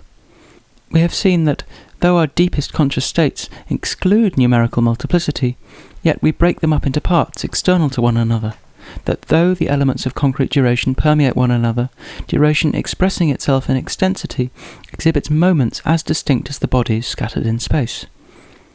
It is surprising, then, that between the moments of our life, when it has been, so to speak, objectified, we set up a relation analogous to the objective relation of causality, and that an exchange, which again may be compared to the phenomenon of endosmosis, takes place between the dynamic idea of free effort and the mathematical concept of necessary determination. But the sundering of these two ideas is an accomplished fact in the natural sciences. The physicist may speak of forces, and even picture their mode of action by analogy with an inner effort, but he will never introduce this hypothesis into a scientific explanation. Even those who, with Faraday, replace the extended atoms by dynamic points, will treat the centres of force and the lines of force mathematically, without troubling about force itself considered as an activity or an effort. It thus comes to be understood that the relation of external causality is purely mathematical, and has no resemblance to the relation between psychical force and the act which springs from it. It is now time to add that the relation of inner causality is purely dynamic, and has no analogy with the relation of two external phenomena which condition one another. For, as the latter are capable of recurring in a homogeneous space, their relation can be expressed in terms of a law, whereas deep-seated psychic states occur once in consciousness and will never occur again. A careful analysis of the psychological phenomenon led us to this conclusion in the beginning. The study of the notions of causality and duration, viewed in themselves, has merely confirmed it. We can now formulate our conception of freedom. Freedom is the relation of the concrete self to the act which it performs. This relation is indefinable, just because we are free. If we can analyse a thing but not a process, we can break up extensity but not duration, or, if we persist in analysing it, we unconsciously transform the process into a thing and duration into extensity. By the very fact of breaking up concrete time, we set out its moments in homogeneous space. In place of the doing, we put the already done, and, as we have begun by, so to speak, stereotyping the activity of the self, we see spontaneity settle down into inertia and freedom into necessity. Thus, any positive definition of freedom will ensure the victory of determinism. Shall we define the free act by saying of this act, when it is once done, that it might have been left undone? But this assertion, as also its opposite, implies the idea of an absolute equivalence between concrete duration and its spatial symbol. And as soon as we admit this equivalence, we are led on, by the very development of the formula which we have just set forth, to the most rigid determinism. Shall we define the free act as that which could not be foreseen, even when all the conditions were known in advance? But to conceive all the conditions as given is, when dealing with concrete duration, to place oneself at the very moment at which the act is being performed. Or else it is admitted that the matter of psychic duration can be pictured symbolically in advance, which amounts, as we said, to treating time as a homogeneous medium, and to reasserting in new words the absolute equivalence of duration with its symbol. A closer study of this second definition of freedom will thus bring us once more to determinism. Shall we finally define the free act by saying that it is not necessarily determined by its cause? But either these words lose their meaning, or we understand by them that the same inner causes will not always call forth the same effects. We admit, then, that the psychic antecedents of a free act can be repeated, that freedom is displayed in a duration whose moments resemble one another, and that time is a homogeneous medium, like space. We shall thus be brought back into the idea of an equivalence between duration and its spatial symbol, and by pressing the definition of freedom which we have laid down, we shall once more get determinism out of it. To sum up, every demand for explanation in regard to freedom comes back, without our suspecting it, to the following question: can time be adequately represented by space? To which we answer, yes, if we are dealing with time flown. No, if you speak of time flowing. Now, the free act takes place in time which is flowing, and not in time which has already flown. Freedom is therefore a fact, and among the facts which we observe there is none clearer. All the difficulties of the problem, and the problem itself, arise from the desire to endow duration with the same attributes as extensity, to interpret a succession by a simultaneity, and to express the idea of freedom in a language into which it is obviously untranslatable. Conclusion. To sum up the foregoing discussion, we shall put aside for the present Kant's terminology and also his doctrine, to which we shall return later, and we shall take the point of view of common sense.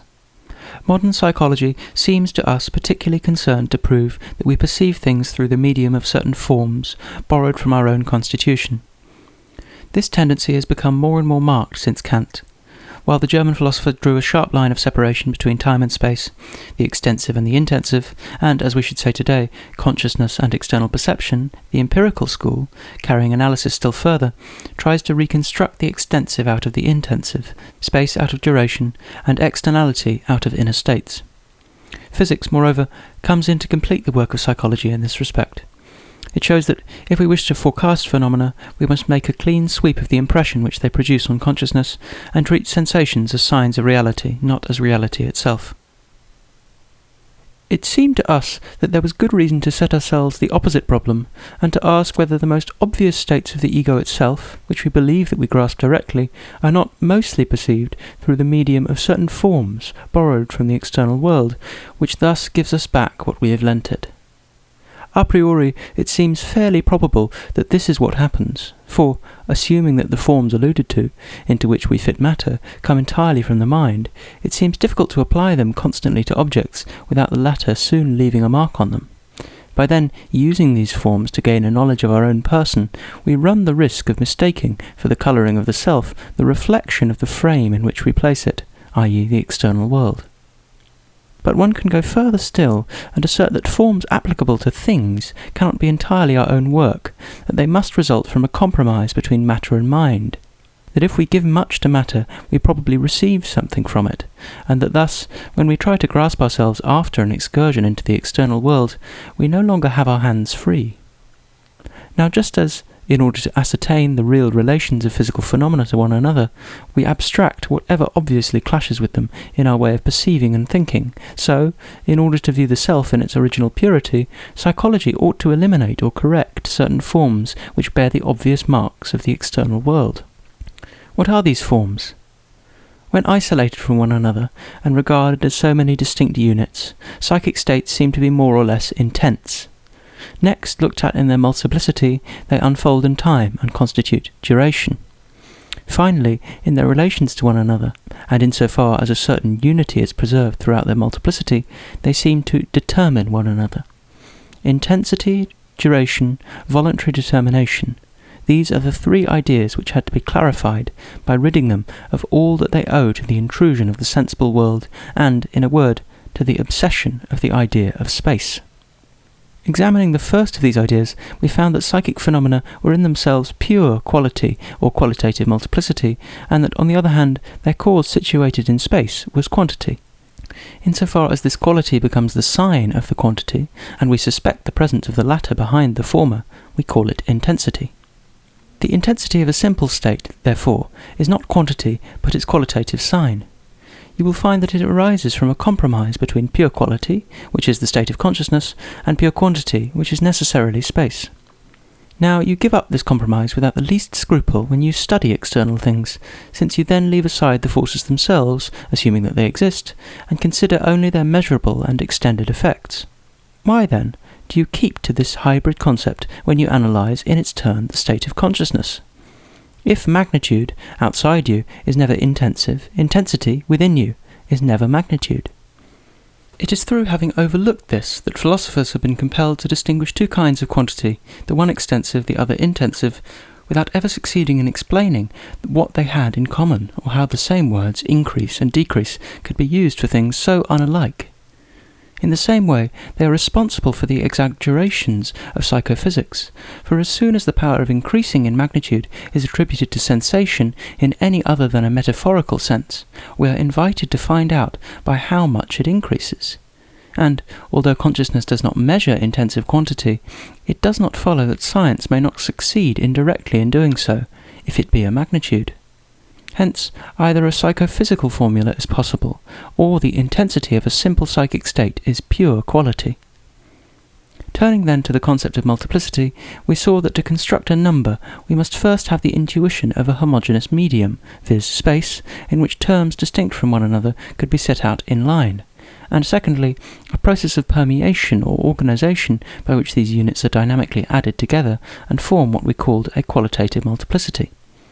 It is owing to this dynamic process that the units get added, but it is because of their presence in space that they remain distinct. Hence, number or discrete multiplicity also results from a compromise.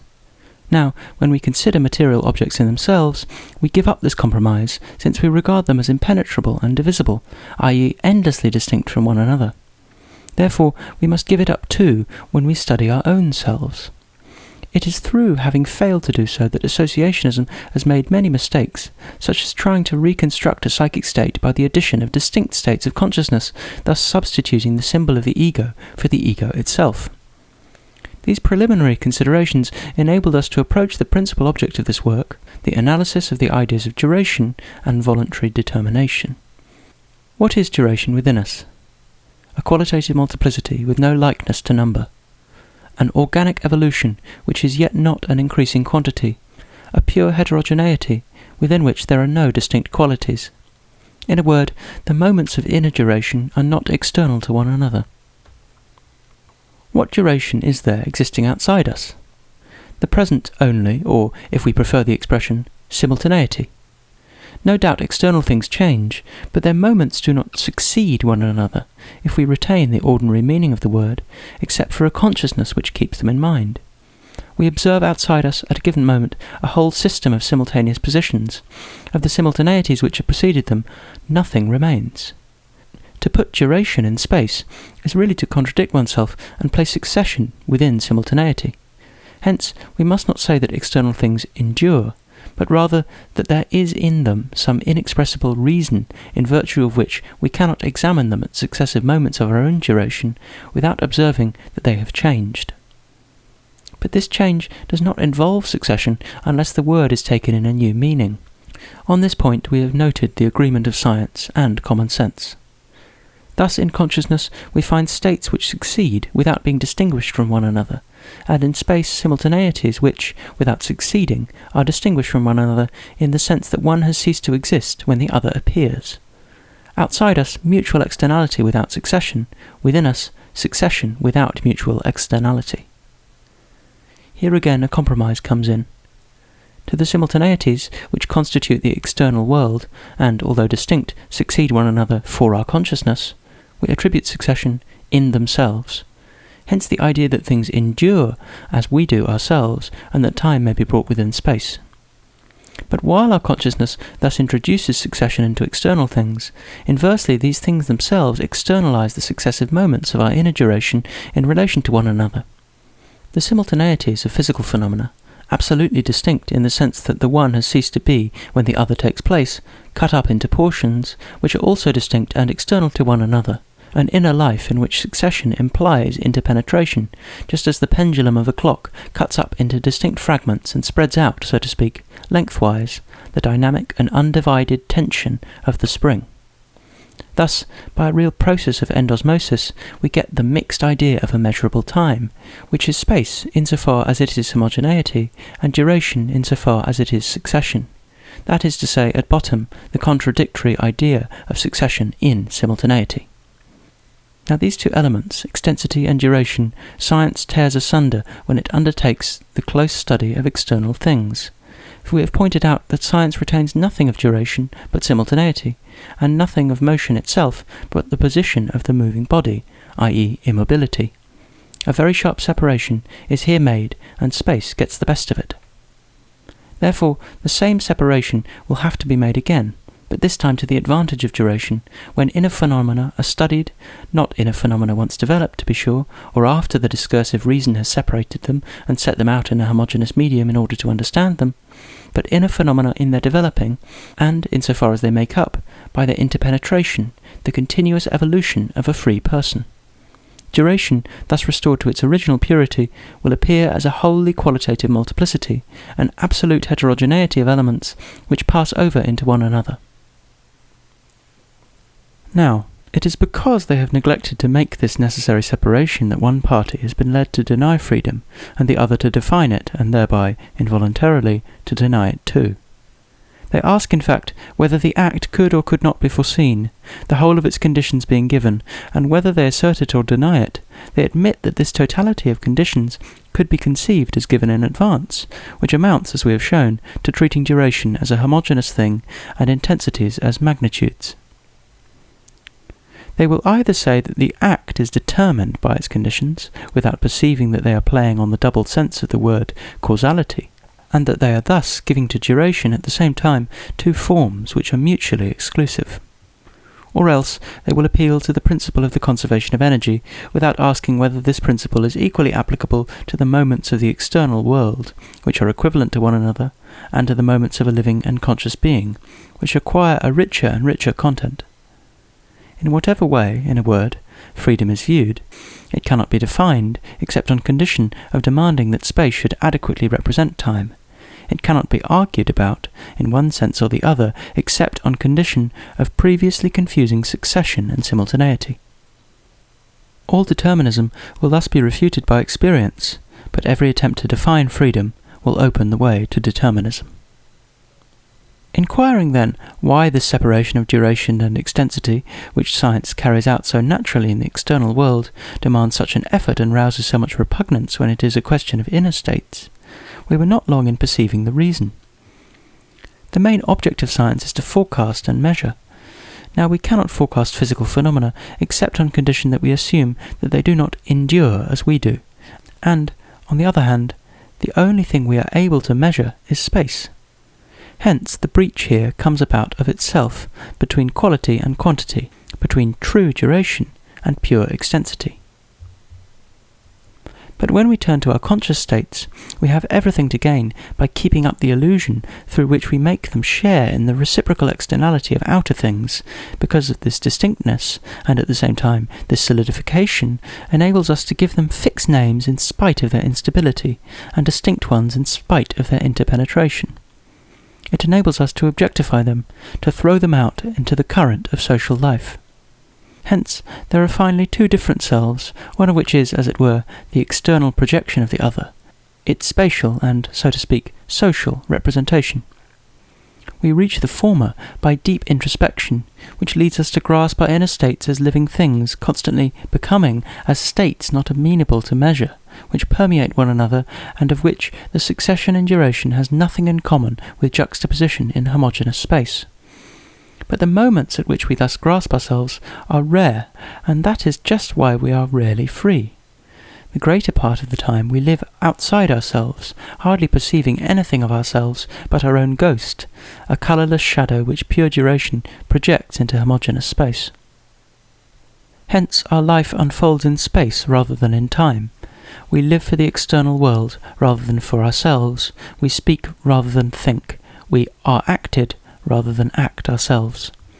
To act freely is to recover possession of oneself, and to get back into pure duration.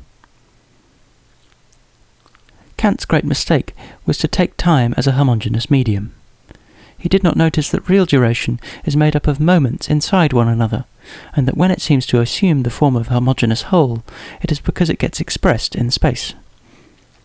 Thus, the very distinction which he makes between space and time amounts, at bottom, to confusing time with space, and the symbolical representation of the ego with the ego itself. He thought that consciousness was incapable of perceiving psychic states otherwise than by juxtaposition, forgetting that a medium in which these states are set side by side and distinguished from one another is of course space, and not duration. He was thereby led to believe that the same states can recur in the depths of consciousness, just as the same physical phenomena are repeated in space. This at least is what he implicitly admitted when he ascribed to the causal relation the same meaning and the same function in the inner as in the outer world. Thus freedom was made into an incomprehensible fact. And yet, owing to his unlimited though unconscious confidence in this outer perception, whose scope he tried to restrict, his belief in freedom remained unshakable. He therefore raised it to the sphere of noumena, and as he had confused duration with space, he made this genuine free self, which is indeed outside space, into a self which is supposed to be outside duration too, and therefore out of the reach of our faculty of knowledge. But the truth is that we perceive this self whenever, by a strenuous effort of reflection, we turn our eyes from the shadow which follows us and retire into ourselves. Though we generally live and act outside our own person, in space rather than in duration, and though by this means we give a handle to the law of causality, which binds the same effects to the same causes, we can nevertheless always get back into pure duration, of which the moments are internal and heterogeneous to one another, and which a cause cannot repeat its effect, since it will never repeat itself. In this very confusion of true duration with its symbol, both the strength and the weakness of Kantianism reside. Kant imagines on the one side things in themselves, and on the other a homogeneous time and space through which the things in themselves are refracted. Thus are supposed to arise on the one hand the phenomenal self, a self to which consciousness perceives, and on the other external objects. Time and space on this view would not be any more in us than outside us. The very distinction of outside and inside would be the work of time and space.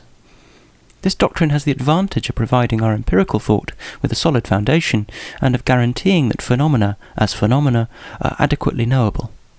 Indeed, we might set up these phenomena as absolute, and do without the incomprehensible things in themselves, were it not that the practical reason, the revealer of duty, came in, like the Platonic reminiscence, to warn us that the thing in itself exists, invisible but present. The controlling factor in the whole of this theory is the very sharp distinction between the matter of consciousness and its form, between the homogeneous and the heterogeneous, and this vital distinction would probably never have been made unless time had also been regarded as a medium indifferent to what fills it. But if time, as immediate consciousness perceives it, were, like space, a homogeneous medium, science would be able to deal with it, as it can with space. Now, we have tried to prove that duration as duration and motion as motion elude the grasp of mathematics. Of time, everything slips through its fingers but simultaneity, and of movement, everything but immobility. This is what the Kantians, and even their opponents, do not seem to have perceived.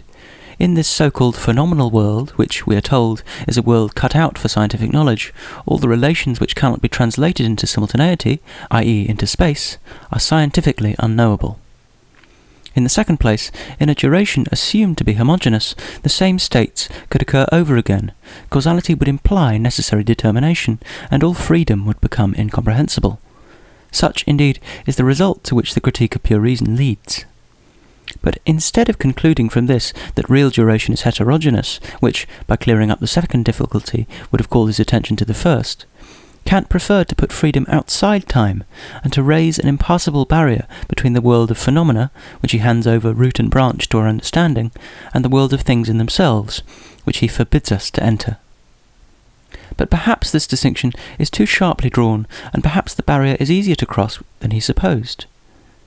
For if, perchance, the moments of real duration, perceived by an attentive consciousness, permeated one another instead of lying side by side, and if these moments formed in relation to one another a heterogeneity within which the idea of necessary determination lost every shred of meaning, then the self grasped by consciousness would be a free cause. We should have absolute knowledge of ourselves, and, on the other hand, just because this absolute constantly commingles with phenomena and, while filling itself with them, permeates them, these phenomena themselves would not be as amenable as is claimed to mathematical reasoning.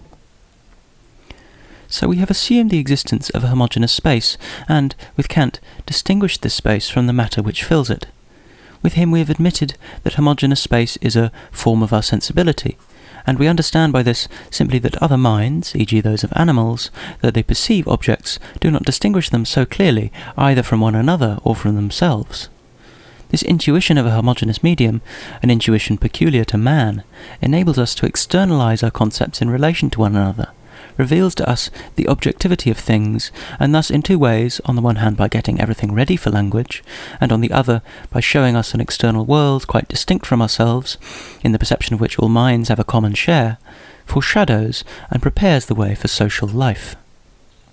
Over against this homogeneous space, we have put the self as perceived by an attentive consciousness, a living self whose states, at once undistinguished and unstable, cannot be separated without changing their nature, and cannot receive a fixed form or be expressed in words without becoming public property.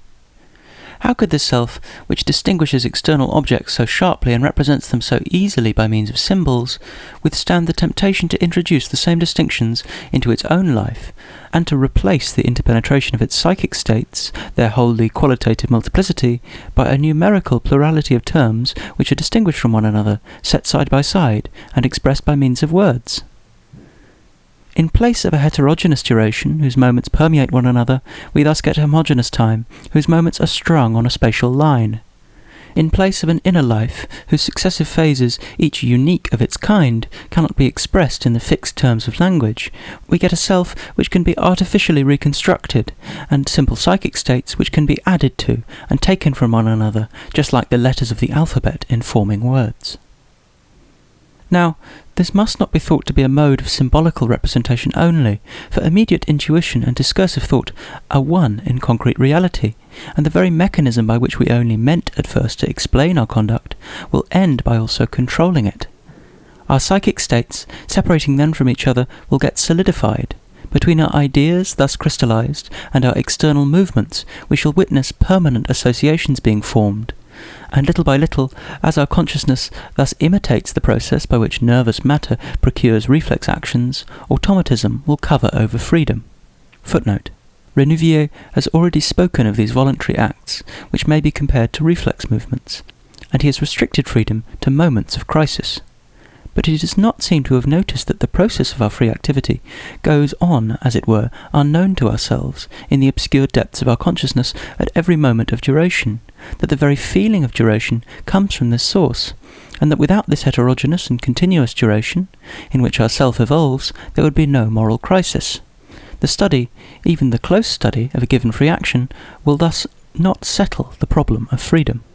The whole series of our heterogeneous states of consciousness must be taken into consideration.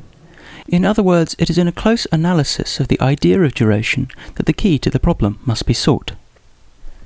End of footnote. It is just at this point that the associationists and the determinists come in on the one side, and the Kantians on the other. As they look at only the commonest aspect of our conscious life, they perceive clearly marked states which can recur in time like physical phenomena, and to which the law of causal determination applies, if we wish, in the same sense as it does to nature. As, on the other hand, the medium in which these psychic states are set side by side exhibits parts external to one another, in which the same facts seem capable of being repeated, they do not hesitate to make time a homogeneous medium, and treat it as space. Henceforth, all difference between duration and extensity, succession and simultaneity is abolished. The only thing left is to turn freedom out of doors, or, if you cannot entirely throw off your traditional respect for it, to escort it with all due ceremony up to the supratemporal domain of things in themselves, whose mysterious threshold your consciousness cannot cross. But, in our view, there is a third course which might be taken, namely, to carry ourselves back in thought to those moments of our life when we made some serious decision, moments unique of their kind, which will never be repeated, any more than the past phases in the history of a nation will ever come back again.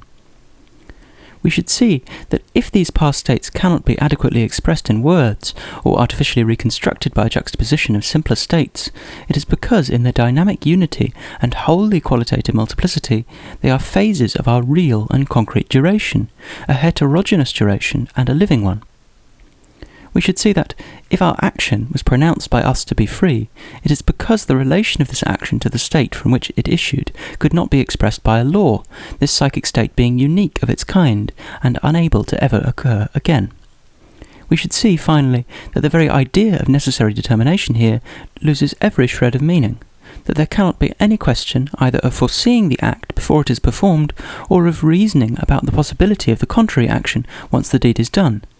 For to have all the conditions given is, in concrete duration, to place oneself at the very moment of the act, and not to foresee it. But we should also understand the illusion which makes the one party think that they are compelled to deny freedom, and the others that they must define it. It is because the transition is made by imperceptible steps from concrete duration, whose elements permeate one another, to symbolical duration, whose moments are set side by side, and consequently from free activity to conscious automatism. It is because, although we are free whenever we are willing to get back into ourselves, it seldom happens that we are willing. It is because, finally, even in the cases where the action is freely performed, we cannot reason about it without setting out its conditions externally to one another, therefore in space and no longer in pure duration. The problem of freedom has thus sprung from a misunderstanding. It has been to the moderns what the paradoxes of the Eleatics were to the ancients, and, like these paradoxes, it has its origin in the illusion through which we confuse succession and simultaneity, duration and extensity, quality and quantity. End of Time and Free Will by Henri Bergson.